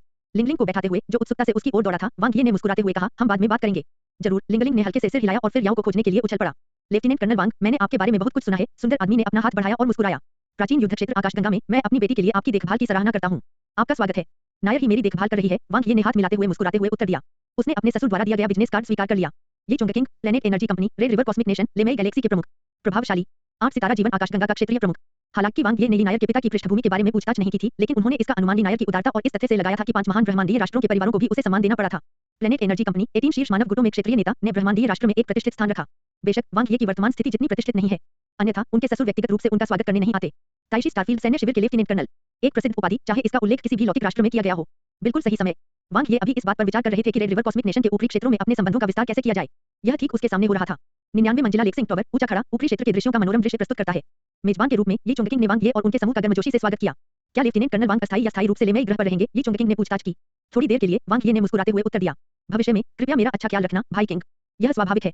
आप नायर के सबसे करीबी दोस्त हैं, इसलिए आप हम में से एक हैं। ये चुंगकिंग ने हंसते हुए कहा। अगर ऐसी कोई चीज है जिसके लिए आपको सहायता की आवश्यकता है, तो बस मुझे बताएं। अग्रिम धन्यवाद, वांग ये ने बिना किसी औपचारिकता के उत्तर दिया। नांते ने अजीब भाव से ही चुंगकिंग की ओर देखा। यदि आप वांग ये को अपने में से एक मानते हैं, तो वह खुलेआम आपकी बेटी से प्रेमालाप कर सकता है। जब नैन्ते ने ली नायर द्वारा वांग ये की ओर प्यार भरी निगाहों को देखा, तो वह अंदर ही अंदर मुस्कुराने लगा। प्रणय निवेदन की कोई जरूरत नहीं, उसे पहले ही प्यार हो गया था। यूमिन की प्रशंसा, आशा, ईर्ष्या और दुहद की मिश्रित अभिव्यक्ति को देखकर नांते ने अपना सिर हिला दिया। ठीक है, ऐसा लगता है कि वहाँ एक से अधिक हैं, नांते ने सोचा। स्वागत भोज का माहौल सौहार्दपूर्ण था और उनके रिश्ते जल्द ही और अधिक परिचित हो गए। उनकी बातचीत का विषय धीरे-धीरे गहरा होता गया। मैंने सुना है कि चिमेंग परिवार ने 01 वर्महोल शिविर में एक लेफ्टिनेंट कर्नल पर हमला किया, जिसके परिणामस्वरूप पूरी सेना का सफाया हो गया, यहाँ तक कि एक ब्लैक होल स्तर के विशेषज्ञ की भी मौत हो गई। ये चुंगकिंग ने वांग ये की ओर मुस्कुराते हुए कहा। हाँ, यह मेरा काम था, वांग ये ने सीधे तौर पर स्वीकार किया। ये नायर और यूमिन हैरान थे, उन्होंने अविश्वास से अपना मुंह ढक लिया। वांग ये ने ब्लैक होल स्तर के बिजली घर को मार डाला। क्या आपको मेरी मध्यस्थता की आवश्यकता है? ये चुंगकिंग ने शांति से पूछा। अभी नहीं, वांग ये ने उत्तर दिया। लेकिन कुछ ऐसा है जिसके लिए मुझे आपकी मदद की जरूरत है, भाई किंग। बस शब्द कहो, ये चुंगकिंग ने प्रोत्साहित किया। वांग ये ने याओ को थपथपाया, जो उसके बगल में खड़ा था। यह मिल्की वे एस टीम से मेरा भाई है। वह चिमेंग परिवार के नियंत्रण में है। मुझे आश्चर्य है कि क्या भाई किंग उसकी स्वतंत्रता वापस पाने में मदद करने के लिए मध्यस्थता कर सकता है। पैसा कोई समस्या नहीं है। याओ की वर्तमान पहचान के बारे में जानने के बाद ही चुंगकिंग ने उत्तर दिया, यह थोड़ा मुश्किल हो सकता है। वह एक ऐसी प्रतिभा है जिस पर चिमेंग परिवार ध्यान केंद्रित कर रहा है और उसने सैन्य शिविर में अपना नाम कमाया है। चिमेंग परिवार उसे आसानी से जाने नहीं देगा। जैसा कि अपेक्षित था, स्थिति में अभी भी अंतर था। यान सैंकी की ओर से जनरल के बोलते ही वोया परिवार ने उसे रिहा कर दिया। हालांकि दोनों परिवारों के आकार में अंतर था। वोया परिवार एक अमर विशेषज्ञ के साथ एक सुपर कबीला था। एज्योर माउंटेन कॉस्मिक नेशन में काफी प्रभाव होने के कारण उन्हें मात्र सैन्य शिविर के इक्का दुक्का नौसिखिया की परवाह नहीं थी। मैं समझता हूँ, वांग ये ने विचार करने का नाटक किया। तो फिर क्या हम चिमेंग परिवार से अपने भाई के गृहनगर का नियंत्रण पुनः प्राप्त कर सकते हैं? यही उनकी सबसे बड़ी इच्छा है। पिछला प्रश्न सिर्फ एक जांच था, इससे उनके असली इरादे का पता चल गया। एक 4 सितारा कॉलोनी ग्रह, ये चुंगकिंग आश्चर्यचकित था। एक वैश्विक नागरिक के रूप में आपकी पहचान और पर्याप्त उपलब्धि बिंदुओं के साथ आप इसे सीधे खरीद सकते हैं। एक 4 सितारा कॉलोनी ग्रह की कीमत अधिकतम दसियों करोड़ ब्रह्मांडीय डॉलर होगी। ओह ठीक है, आप एज्योर माउंटेन कॉस्मिक नेशन के नागरिक हैं। वांग ये ने सिर हिलाया। उन्होंने मूल रूप से अपनी राष्ट्रीयता बदलने की योजना बनाई थी, लेकिन उन्हें यह मुश्किल नहीं लगा। हालांकि कॉलोनी ग्रह खरीदने में 3 समस्याएं शामिल थीं। सबसे पहले, रेड रिवर कॉस्मिक नेशन ने अभी तक प्राचीन युद्ध क्षेत्र पर कॉलोनी ग्रह को नहीं बेचा था। दूसरा, यदि बेचा जाता है, तो ब्लू प्लैनेट के प्रबंधन के प्रभारी चिमेंग परिवार को इसे खरीदने में प्राथमिकता थी। कॉलोनी ग्रह खरीदना कोई नीलामी नहीं थी। कोई बोली नहीं लगी। जब तक चिमेंग परिवार ने खरीदने से इनकार नहीं किया, वांग ये के पास एक मौका होगा। बस इन 2 बिंदुओं से थोड़ी परेशानी हुई। हालांकि तीसरा बिंदु सबसे अधिक परेशानी वाला था। नीला ग्रह एक विशेष समय आधारित ग्रह था। जानकारी की जांच करने के बाद वांग ये ने पाया कि एक सामान्य समय प्रकार के विशेष ग्रह की शुरुआती कीमत 10 मिलियन डार्क क्रिस्टल थी। यह बहुत महंगा था, लेकिन वह इसे वहन कर सकता था। समस्या तब उत्पन्न हुई जब खरीदारी ने उसे शुरुआती 2 समस्याओं पर वापस ला दिया। अभी के लिए वह चिमेंग परिवार की उपेक्षा कर सकता था। समय प्रणाली विशेष ग्रह, ब्रह्मांडीय राष्ट्र जरूरी नहीं कि उन्हें बेचें। इस बात की अधिक संभावना थी कि वे एक विशेष उद्देश्य की पूर्ति करेंगे, जैसे कि ब्रह्मांडीय राष्ट्र के लिए एक परीक्षण मैदान या प्रतिभा विकास आधार में परिवर्तित होना। इसलिए निरीक्षण और प्रमाणन प्रक्रिया को छोड़कर चिमेंग परिवार से सीधे नियंत्रण प्राप्त करना इष्टतम समाधान था। मैं समझता हूँ, ये चुंगकिंग ने सिर हिलाया। अगर यह सिर्फ एक 4 सितारा कॉलोनी ग्रह है, तो कोई समस्या नहीं होनी चाहिए। मैं चिमेंग परिवार के साथ बातचीत करने और उनके इरादों के बारे में पूछताछ करने के लिए किसी को भेजूंगा। सुनिश्चित करें कि मेरी संलिप्तता का उल्लेख न किया जाए। वांग ये ने चुंगकिंग को सावधान किया। ये चुंगकिंग आश्वस्त होकर हंसे। चिंता मत करो, मुझे पता है कि क्या करना है। जानकारी मिलते ही मैं तुम्हें अपडेट करूंगा। धन्यवाद, भाई किंग। वांग ये मुस्कुराए और ज्यादा भावना नहीं दिखाई। जब तक वह जानता था कि क्या अधिक महत्वपूर्ण है। ये चुंगकिंग और उनकी बेटी को विदाई देने के बाद ये नायर ने हर 3 कदम पर पीछे मुड़कर देखा, उसके गुलाबी होंठ अनिच्छा व्यक्त करते हुए उभरे हुए थे। वांग ये को भी पछतावा महसूस हुआ। आखिरकार एक संक्षिप्त अलगाव ने प्रगति करने का एक अच्छा अवसर प्रदान किया। भले ही होम रन मारने की गारंटी न हो, फिर भी बेस तक पहुंचना बुरा नहीं होगा। वैकल्पिक रूप से बेसबॉल का एक राउंड खेलना या टचबॉल मारना भी पर्याप्त होगा। आखिरकार बेसबॉल खिलाड़ी मैचों के दौरान टोपी पहनने के लिए जाने जाते हैं। चिंता मत करो, सब कुछ ठीक हो जाएगा, वांग ये ने सभी को आश्वासन दिया। वास्तव में लिंगलिंग ने मीठी मुस्कान दी और खुशी से वांग ये के साथ हाथ मिलाया। चलो जीजाजी, घर जाने का समय हो गया है। लेमेई ग्रह पर लिंगलिंग ने सुबह सुबह ही एक संपत्ति सुरक्षित कर ली थी। यह लीनायर ही था जिसने इसे हासिल किया था। यह मानते हुए कि लिंगलिंग के पास केवल शुरुआती पास था, उसके पास संपत्ति खरीदने की योग्यता का अभाव था। हालांकि सगी बहनें होने के कारण उनमें कोई भेद नहीं था। मिंगजिया मनोर निचले क्षेत्र से 10,000 मीटर ऊपर स्थित जिस क्षण वांग ये ने जागीर के मैदान पर पैर रखा, तापमान और दबाव के मामले में यह निचले क्षेत्र से अलग नहीं लगा। निचले दायरे से ऊपर देखने पर आकाश में सफेद बादलों के साथ सामान्य नीला रंग दिखाई दे रहा था। हालांकि यह तकनीकी रूप से प्रक्षेपित छवि थी। यह जागीर अपने छोटे-छोटे पुलों और बहते पानी के साथ एक प्राचीन आकर्षण का अनुभव कराती थी, मानो प्रकृति के हृदय में बसी हो। 10,000 वर्ग मीटर में फैली जागीर में विशाल कमरे और कई नौकर थे। लेमेई ग्रह पर यह एक बड़ी संपत्ति के रूप में योग्य था। वांग ये ने प्रतिबिंबित किया, अंततः मेरे पास बसने के लिए एक जगह है। बिल्कुल, नांते ने सहमति व्यक्त की। उन्होंने कुछ ऐसे ही अनुभव साझा किए थे। उन दोनों ने प्राचीन युद्ध क्षेत्रों के माध्यम से आकाशगंगा को पार किया था और सबसे अधिक समय अंतरिक्ष यान पर बिताया था। याओ को भी ऐसा ही लगा। वह घर होने का एहसास लगभग भूल चुका था। लगातार विभिन्न युद्ध क्षेत्रों में घूमते रहने के कारण उनका जीवन साधना और युद्ध के इर्द-गिर्द घूमता रहा। कैसा है? बुरा नहीं है ना? मैंने इसे डिजाइन किया है, लिंगलिंग ने कहा, अपने कूल्हों पर हाथ रखते हुए। वह गर्व महसूस कर रही थी, प्रशंसा की प्रतीक्षा कर रही थी। खेती करो, नांते ने उत्साह से आग्रह किया। वह लिंगलिंग की ओर देखे बिना ही याओ की ओर मुड़ गया। समय बर्बाद मत करो, याओ। डार्क एनर्जी हिडन ड्रैगन चयन केवल 35 ब्रह्मांडीय दिन दूर है। यह याओ कहा गया। यूमिन ने दूरी की ओर इशारा किया। याओ, तुम बदमाश हो, मेरा इंतजार करना। नांते का चेहरा तुरंत गायब हो गया। दो सीधे लोग। लिंगलिंग क्रोधित हो गई। जैसे ही उसने अपना सिर पीछे घुमाया, उसे एहसास हुआ कि वांग ये कहीं नहीं दिख रहा था। जीजाजी कहाँ हैं? उसने आश्चर्य से पूछा। यूमिन ने ऊपरी क्षेत्र की ओर इशारा किया। 3 बड़े सीधे लोग। लिंगलिंग ने अपना पैर पटक दिया। ऊपरी क्षेत्र में भव्यता प्रबल थी। अजीब इमारतें आसमान में उड़ गईं। विभिन्न गुट तैनात थे और सड़कों पर लोगों की हलचल थी। यह ब्रह्मांडीय राष्ट्र का सच्चा ऊपरी क्षेत्र था। वहां न केवल स्टारफील्ड गुट और अंतर स्टारफील्ड गुट थे, बल्कि रेड रिवर कॉस्मिक नेशन की कई स्थानीय शक्तियां भी थीं। ब्रह्मांडीय मानव मुख्य रूप से रेड रिवर कॉस्मिक नेशन के नागरिक थे, जो अन्य ब्रह्मांडीय राष्ट्रों के नागरिकों के साथ जुड़े हुए थे। उनमें से अधिकांश न्यू स्टार स्तर और ब्रह्मांडीय स्तर पर थे। हालांकि 8 सितारा जीवन ग्रह पर डार्क एनर्जी स्तर के कई विशेषज्ञ थे। सुपर स्टार स्तर के व्यक्ति दुर्लभ थे और जहां तक ब्लैक होल स्तर का सवाल है, उनमें से अधिकांश 9 सितारा जीवन ग्रह के ऊपरी क्षेत्र में रहते थे। वांग ये सीधे मैरी रेस स्लेवरी फार्म की ओर चले गए। टाइम ओवरलैप को अपग्रेड करने के बाद उसके पास बहुत कम संभावित अंक बचे थे, यहां तक कि 100 मिलियन तक भी नहीं पहुंच सके। तत्काल आपूर्ति की आवश्यकता थी। इसके अलावा अंतरिक्ष के पथ की वृद्धि के साथ-साथ इस दौर में वह जितने संभावित अंक प्राप्त कर सकता है, वह सीधे उसकी आंतरिक दुनिया की पूर्णता को निर्धारित करेगा। वांग ये ने अपने सामने सुंदर और आकर्षक बड़ी बहन को आश्चर्य से देखा। रंगीन हार, थोड़ा विकृत, असाधारण रूप से ध्यान खींचने वाला था, जिससे वह इसे पुनर्व्यवस्थित करने में मदद करने के लिए उत्सुक हो गया। ताहा, हर कोई मुझे सिस्टर हाँ कहता है। ताया ने एक अनोखा और आकर्षक आकर्षण दिखाते हुए अपना हाथ बढ़ाया। मैं वांग ये हूँ, हर कोई मुझे बुलाता है। वांग ये हाथ मिलाने के लिए आगे बढ़े। लेफ्टिनेंट कर्नल वांग, ना? ताया धीरे से मुस्कुराया। माल तैयार है, कृपया अंदर आएं। ठीक है, वांग ये ने सिर हिलाया। इस बार का संपर्क काफी अच्छा रहा। जैसा कि अपेक्षित था, जुयूकेन जैसे व्यक्तियों को प्राचीन युद्ध क्षेत्र में जाना चाहिए जहां धुआं उठता है। वह ताया के साथ भीतरी दरबार में दाखिल हुआ। चमकदार बाधाओं की परतों ने क्षेत्र को घेर लिया, व्यक्तिगत अखाड़े पिंजरों से भरे हुए थे और हवा पूरी तरह से सील थी। वांग ये पहले से ही इस दृश्य से परिचित थे और उनके व्यवहार में करुणा का कोई संकेत नहीं था। यह ब्रह्मांड की वास्तविकता थी। इसी क्षण शैतान और दानव जातियों के जीवन ग्रहों पर कई मानव विशेषज्ञों को गुलामों के रूप में बेचा जा रहा था, जिन्हें बचने की कोई उम्मीद नहीं होने के साथ सबसे निचले स्तर के कार्यों के लिए दोषी ठहराया गया था। वांग ये ने ग्लैडिएटोरियल युद्ध के मैदान जैसे एक बड़े मैदान में कदम रखा। डार्क एनर्जी स्तर के दानव और शैतान कमांडरों की एक बड़ी संख्या ने इस क्षेत्र को आबाद किया। उनकी संख्या डेनहोम ग्रह पर पाए गए लोगों की तुलना में कई गुना अधिक थी। संभावित बिंदु प्रचुर मात्रा में थे। ये डार्क एनर्जी लेवल 6 से लेवल 9 तक के गुलाम हैं, जिनका आपने अनुरोध किया था। हे प्रभु, ताया की आवाज नरम और आकर्षक थी। मैंने आपकी इच्छानुसार अन्य आकाशगंगाओं और विभिन्न ताकतों से गुलामों को इकट्ठा किया है। कोई आश्चर्य नहीं कि वहां बहुत सारे थे। वांग ये की आंखें चमक उठी। आगे लेमेई प्लेनेट के पर्यवेक्षक के रूप में अपनी उम्मीदों पर खरा उतरते हुए ताया जुयूकेन की तुलना में कहीं अधिक चतुर साबित हुआ। बहुत बढ़िया, वांग ये ने सराहना की। ताया मुस्कुराई और अपने पोर्टेबल सुपर मस्तिष्क को सक्रिय कर दिया। बस मुझे कुल मिलाकर बता दो, वांग ये ने सीधे तौर पर कहा। जरूर, ताया की मनमोहक आंखें झिलमिला उठी। कुल 65.6 बिलियन कॉस्मिक डॉलर है। मेरे अधिकार से कोई 10% छूट की पेशकश कर सकता है, जिससे यह 59 बिलियन कॉस्मिक डॉलर हो जाएगा। डील, वांग ये ने तुरंत जवाब दिया। 590 काले क्रिस्टलों को स्वीकार करते हुए ताया ने जाने से पहले हल्का सा प्रणाम किया। वांग ये ने स्पेसलॉक बैटल डोमेन लॉन्च किया। उनके हाथ में शून्य बाइंड रिंग ने अंतहीन ऊर्जा को अवशोषित कर लिया। फसल, एक क्षण के बाद 12.5 अरब संभावित अंक प्राप्त हुए। डेनहोम प्लेनेट की तुलना में उपज 3 गुना से भी अधिक थी। अपने चरित्र इंटरफेस पर संभावित बिंदुओं में पर्याप्त वृद्धि देखकर वांग ये को पूरी तरह से संतुष्टि महसूस हुई। उसके दिल की संतुष्टि के लिए। और ये तो सिर्फ शुरुआत थी। डार्क एनर्जी लेवल स्टेज से बाहर निकलते हुए ताया दरवाजे के बाहर उसका इंतजार कर रही थी। उसकी सौम्य मुस्कान एक भ्रामक प्रभाव डाल रही थी। कृपया मेरे पीछे आओ, लेफ्टिनेंट कर्नल वांग। आपकी मुस्कान काफी धोखा देने वाली है, वांग ये ने सोचा। वांग ये ने तुरंत एक और विशाल क्षेत्र में प्रवेश किया। उसकी आंखें चमक उठीं। एक सुपरस्टार स्तर का गुलाम। बेहद व्यस्त कार्यक्रम के कारण केवल कुछ की ही व्यवस्था की जा सकी। ताया की आवाज धीमी थी जब वह बोल रही थी। उच्चतम स्तर सुपरस्टार स्तर है। उनमें से अधिकांश बुनियादी सुपरस्टार स्तर हैं। महान राक्षस, कृपया समीक्षा करें, मेरे स्वामी। वांग ये ने सिर हिलाया। गुलाम ज्यादातर युद्ध के मैदान में बंदियों से प्राप्त किए जाते हैं। सुपरस्टार स्तर के गुलामों की संख्या सीमित है और मजबूत लोगों को पकड़ना लगातार कठिन होता जा रहा है। विशेष रूप से शैतान जाति, उनका डार्क एनर्जी स्तर आत्माओं को भी भस्म कर सकता है। सुपरस्टार स्तर के प्राणियों को तो छोड़ ही दें। प्राचीन युद्ध क्षेत्र की आकाशगंगा में सुपरस्टार स्तर के दासों की संख्या दुर्लभ है। आखिरकार ब्रह्मांडीय राष्ट्रों के लिए आकाशगंगा सिर्फ एक छोटा सा क्षेत्र है। रेड रिवर कॉस्मिक नेशन के सुपरस्टार स्तर के गुलाम ज्यादातर ताशी स्टारफील्ड के भीतर से आते हैं, जो राक्षसों और शैतानों के खिलाफ लंबे समय तक युद्ध में लगे हुए हैं। अपनी कीमत बताएं, वांग ये ने स्पष्ट रूप से कहा। 1255 basic superstar level, 49 intermediate superstar level. ताया की आवाज नरम और आकर्षक रही। उसने वांग ये की ओर देखते हुए अपना पोर्टेबल सुपरब्रेन नीचे रखा। 10% छूट के बाद कुल कीमत 46800 डार्क क्रिस्टल है। डील, वांग ये ने लेनदेन की पुष्टि की। हालांकि उन्होंने अभी तक अपने उपकरण नहीं बेचे थे, चिमेंग परिवार के ब्लैक होल स्तर के विशेषज्ञों के पास प्रचुर मात्रा में काले क्रिस्टल थे। धन्यवाद मेरे प्रभु, ताया ने हल्की मुस्कान के साथ व्यक्त किया। उसका गोरा चेहरा शर्मा रहा था। लेमेई प्लेनेट शाखा के प्रमुख के रूप में भी किसी ग्राहक को दासों पर इतनी बड़ी रकम खर्च करते देखना असामान्य था। वह ग्राहक की प्राथमिकताओं या दास खरीदने के उद्देश्य की जांच नहीं करेगी। ताया अपनी पीली पोशाक में शान से मैदान से बाहर निकली। सुरक्षा कवच सक्रिय हो गया, जिससे ध्वनि और गति धीमी हो गई। वांग ये का युद्ध डोमेन शुरू हुआ। भाई तब हील ओरिजिन्स का उदय हुआ, जिसने शक्तिशाली ओरिजिन एनर्जी जारी की। बूम बूम, क्षेत्र को तेजी से साफ कर दिया गया। 6.3 अरब संभावित अंक हासिल किए गए। उसने अपने इंटरफेस तक पहुंच बनाई। संभावित अंक 18.8 अरब। संतुष्ट होकर वांग ये कार्यक्रम स्थल से चले गए। बाहर ताया के चेहरे पर हल्की मुस्कान थी। 11 क्या कुछ और भी है सर? वांग ये ने पूछताछ की। मालिक, ताया थोड़ा आश्चर्यचकित हुई, लेकिन उसने अपनी पेशेवर मुस्कान बरकरार रखी। आप इसे कब पसंद करेंगे? दुर्भाग्य से अल्पावधि में कोई भी उपलब्ध नहीं हो सकता है। इसमें कितना समय लगेगा? वांग ये ने फिर पूछा। निकटतम 1 सितारा जीवन ग्रह से स्रोत प्राप्त करने में 100 से अधिक ब्रह्मांडीय दिन लगेंगे, ताया ने सहजता से उत्तर दिया। मुख्य ग्रह होंगबेई ग्रह में सबसे अधिक है, लेकिन इसके लिए एक ब्रह्मांडीय वर्ष लगभग 300 ब्रह्मांडीय दिन की आवश्यकता होती है। होंगबेई ग्रह एक 9 सितारा जीवन ग्रह था। लेमेई ग्रह का मुख्य तारा। आकाशगंगाएं आमतौर पर उच्च जीवन वाले ग्रहों के चारों ओर घूमती हैं। 9 सितारा जीवन आकाशगंगा होंगबेई आकाशगंगा 100 ट्रिलियन वर्ग प्रकाश वर्ष के क्षेत्र को कवर करती है, जिसमें आकाशगंगा जैसी 778 सितारा जीवन आकाशगंगाएं भी शामिल हैं। लेमेई प्लैनेट उनमें से एक था। ठीक है, जितना अधिक उतना अच्छा, वांग ये ने कहा। हालांकि मुझे डार्क एनर्जी लेवल 6 की आवश्यकता नहीं है। वह जल्द ही सुपरस्टार स्तर तक पहुंच जाएगा। प्राप्त न्यूनतम संभावित अंक डार्क एनर्जी स्तर 7 होंगे। हाँ सर, ताया ने बिना किसी और पूछताछ के स्वीकार किया। वांग ये ने सिर हिलाया और वह जाने वाला था। अचानक उसे कुछ याद आया और उसने अपनी याददाश्त से वह चित्र निकाला जिसे लिंगलिंग ने जोड़कर बनाया था। इसमें फीनिक्स मुकुट और लाल पोशाक पहने एक बेहद खूबसूरत महिला को दर्शाया गया है, जो उच्च स्थिति का संकेत देती है। क्या आप उसे पहचानते हैं? वांग ये ने पूछताछ की। मुझे उसके बारे में कोई आभास नहीं है। ताया ने चित्र की बारीकी से जांच की। वांग ये ने टिप्पणी की, हो सकता है कि वह आपके जैसे ही उद्योग में हो, लेकिन उसकी स्थिति इतनी ऊंची नहीं होनी चाहिए। उस समय ज्वेलिंग अभी अभी ब्रह्मांडीय स्तर तक पहुंची थी। अपनी स्थिति के कारण उसे ऐसे स्तरों से निपटने की आवश्यकता नहीं थी, लेकिन उसकी स्थिति स्पष्ट थी। जब तक वह मदद करने को तैयार थी, असंख्य रेस स्लेवरी फार्म के प्रमुख और दास मालिक जानकारी खोजने के लिए जाल की तरह फैल गए। यदि फीनिक्स मुकुट वाली महिला वास्तव में उसी पेशे में होती, तो वे निश्चित रूप से इसका पता लगाने में सक्षम होते। मैं अपनी पूरी कोशिश करूंगा, ताया ने धीरे से सिर हिलाया। वांग ये ने सिर हिलाकर स्वीकार किया। वह बहुत बुद्धिमान महिला थी। उन्होंने मैरी रेस स्लेवरी फार्म छोड़ दिया। वांग ये तुरंत हुआन्यू चैंबर ऑफ कॉमर्स की ओर चले गए। बेसिक डार्क एनर्जी स्तर के उपकरण को एनोनिमस ट्रेडिंग सेंटर में सबसे अच्छा खरीदा और बेचा गया। इंटरमीडिएट डार्क एनर्जी स्तर के उपकरण व्यक्तिगत प्राथमिकता का मामला था।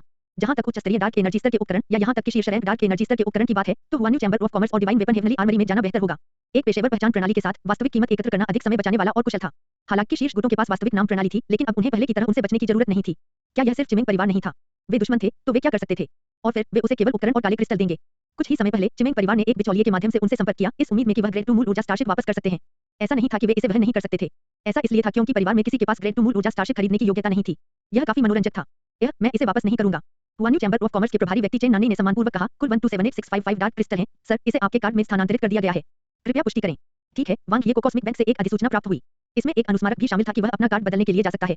1 लाख डार्क क्रिस्टल तक पहुंचने वाली जमा राशि और एक उपयुक्त पहचान के साथ कोई व्यक्ति कॉस्मिक बैंक में चौथे स्तर के ग्रीन कार्ड के लिए विनिमय कर सकता है। क्या आपको किसी और चीज की जरूरत है, सर? चेन नानी ने आदरपूर्वक पूछा। मुझे 2 पूरक कार्ड खोलने में मदद करें, वांग ये ने अनुरोध किया। कोई समस्या नहीं, चेन नानी ने कुशलतापूर्वक उत्तर दिया। हुआन्यू चैंबर ऑफ कॉमर्स में 100 मिलियन कॉस्मिक डॉलर के बराबर 1 डार्क क्रिस्टल की संचित बिक्री तक पहुंचने से पहले ही एक सम्मानित ग्राहक का दर्जा मिल गया। अब वह हुआन्यू चैंबर ऑफ कॉमर्स से खरीदी गई किसी भी वस्तु पर 18% छूट का आनंद ले सकता है। 2 पूरक कार्ड नानते और याओ के लिए थे। आखिरकार वे डार्क एनर्जी हिडन ड्रैगन चयन में भाग लेने जा रहे थे। उनके भाई के रूप में उन्हें कम से कम कुछ आभार व्यक्त करना चाहिए। वैसे पूरक कार्डों पर एक सीमा निर्धारित करने में मेरी मदद करें, वांग ये ने याद दिलाया। जी महाराज। 2 पूरक कार्ड प्राप्त करने के बाद वांग ये कॉस्मिक में गए। जागीर में लौटने से पहले बैंक को दूसरा कार्ड बदलना होगा। सुपरनोवा प्रोडिजी टूर्नामेंट की आधिकारिक शुरुआत से पहले अभी भी 35 दिन बाकी थे। सभी सेनाएं और परिवार सर्वोच्च श्रेणी के उपकरणों के लिए उत्साहपूर्वक प्रतिस्पर्धा कर रहे थे। पहला बैच जारी किया गया। पहले बेची गई वस्तुएं मुख्य रूप से 5 महान ब्रह्मांडीय राष्ट्र परिवारों और चिमेंग परिवार के बड़े नाराज व्यक्तियों के उपकरण थे। व्यक्तिगत रूप से बहुत अधिक मूल्य नहीं था, लेकिन मात्रा पर्याप्त थी। हालांकि उपकरण की कीमतों में समग्र वृद्धि के साथ, जिसका मूल मूल्य 700000 डार्क क्रिस्टल था, उसे आश्चर्यजनक रूप से 1.27 मिलियन डार्क क्रिस्टल में बेचा गया। यह काफी संतुष्टिदायक लगा। कुछ समय बाद उन्होंने दूसरे और तीसरे बैच को जारी करने की योजना बनाई। उन शीर्ष ग्रेड और सर्वोच्च ग्रेड उपकरणों की कीमतें बढ़ाएं, उन्हें अच्छी कीमत पर बेचें। चिमिंग ग्रह, वह इसे वापस करने को तैयार नहीं है, परिवार के नेता चिमिंग किंग लोजिन ने भौहें चढ़ा दी। हाँ, परिवार के नेता चिया किंग ने उत्तर दिया। मूल ऊर्जा स्टारशिप एक नियंत्रित जहाज है, इसलिए उसकी पहचान बाध्य है। वह यहाँ क्या करना चाहता है? चिमिंग राजा लोजिन ने पूछताछ की। उसने नहीं कहा। चिया किंग एक पल के लिए झिझके, उन्होंने वांग ये के मूल शब्दों को जोर से उद्धृत करने से परहेज किया। उन्हें डर था कि इससे परिवार के नेता नाराज हो सकते हैं। इसे भूल जाओ, मैं उससे इसे वापस खरीदने के लिए कहूंगा, चिमिंग किंग लोजिन ने फैसला किया। उसने कहा कि उसे 1 मिलियन डार्क क्रिस्टल चाहिए। चिया किंग फुसफुसाए। उसने इसे चुरा क्यों नहीं लिया? इससे कोई फर्क नहीं पड़ता कि ग्रेड 2 मूल क्षमता वाले जहाज का विन्यास कितना उच्च है, एक नया खरीदने पर केवल 10000 डार्क क्रिस्टल की लागत आएगी। उन्होंने कहा कि आपको इसे खरीदना चाहिए। चिया किंग ने शांत स्वर में कहा। उसका सिर नीचे हो गया। यह दुष्ट, क्या वह सचमुच मानता है कि मेरे चिमिंग परिवार को धमकाना आसान है? मैं एजियोर माउंटेन कॉस्मिक नेशन के एकमात्र लेफ्टिनेंट कर्नल को छूने में संकोच नहीं करूंगा। चिया किंग ने अपना मुंह खोला, कुछ कहना चाहा लेकिन झिझकी। वांग ये लेमेई ग्रह पर रह रहा था और वह उसे मार नहीं सका। मानव अभयारण्य के नियमों के अनुसार ऊपरी क्षेत्र में निजी झगड़ों की अनुमति नहीं थी। यहाँ तक कि अगर वह लेमेई ग्रह छोड़कर ग्रेड 3 मूल ऊर्जा स्टारशिप पर चढ़ जाए, तो भी उससे निपटने का कोई रास्ता नहीं होगा। उस पर नजर रखना जारी रखें। चिमिंग राजा लोजिन ने अपने दांत पीस लिए। अगर वह लेमेई ग्रह छोड़ता है, तो मुझे तुरंत रिपोर्ट करें। हाँ, परिवार के नेता चिया किंग ने उत्तर दिया। मेंगला और मुदयाओं की तैयारी कैसी है? चिमिंग राजा लोजिन ने अपने मूड को शांत करते हुए गहरी सांस ली। चिया किंग ने कहा, प्रगति अच्छी है, विशेष रूप से मेंगला। उन्होंने परिपक्वता दिखाई है। वांग ये द्वारा अपने पिता की हत्या के बाद उन्होंने लापरवाही से काम नहीं किया, बल्कि दुहत को ताकत में बदल दिया। उन्होंने ताशी स्टारफील्ड में ब्रेकआउट की तैयारी करते हुए युद्ध कौशल का परिश्रमपूर्वक अभ्यास किया। बुरा नहीं है। चिमिंग किंग लोजिन की अभिव्यक्ति थोड़ी सहज हुई। उपकरण की तैयारी कैसी है? चिया किंग ने कहा, मैं अभी भी उन्हें इकट्ठा कर रहा हूँ, लेकिन अब शीर्ष स्तरीय और उससे ऊपर के डार्क एनर्जी उपकरणों की कीमतें हर दिन बदलती हैं। पारिवारिक गुटों के बीच भयंकर प्रतिस्पर्धा इसे खरीदना चुनौतीपूर्ण बना देती है। यह सामान्य है। पैसे न बचाएं, आपको जो करना है वह करें। यदि आप ताशी स्टारफील्ड घेराबंदी में अच्छा प्रदर्शन करते हैं, तो रेड रिवर कॉस्मिक नेशन को अपनी प्रतिष्ठा बनाने में मदद करना हर पैसे के लायक है। अगर हम सुपरनोवा प्रोडिजी टूर्नामेंट में खराब प्रदर्शन करते हैं और अन्य प्रमुख परिवारों से हार जाते हैं तो रेड रिवर कॉस्मिक नेशन में हमारी स्थिति अधिक अस्थिर हो जाएगी। हम चिमेंग गैलेक्सी का एक हिस्सा भी हो सकते हैं। चिमेंग राजा लोजिन ने कुछ चिंता व्यक्त की। और कोई कारण नहीं था। अपने पूर्वज के पतन के बाद से चिमेंग परिवार ने लंबे समय तक एक अमर जीवन रूप का निर्माण नहीं किया था।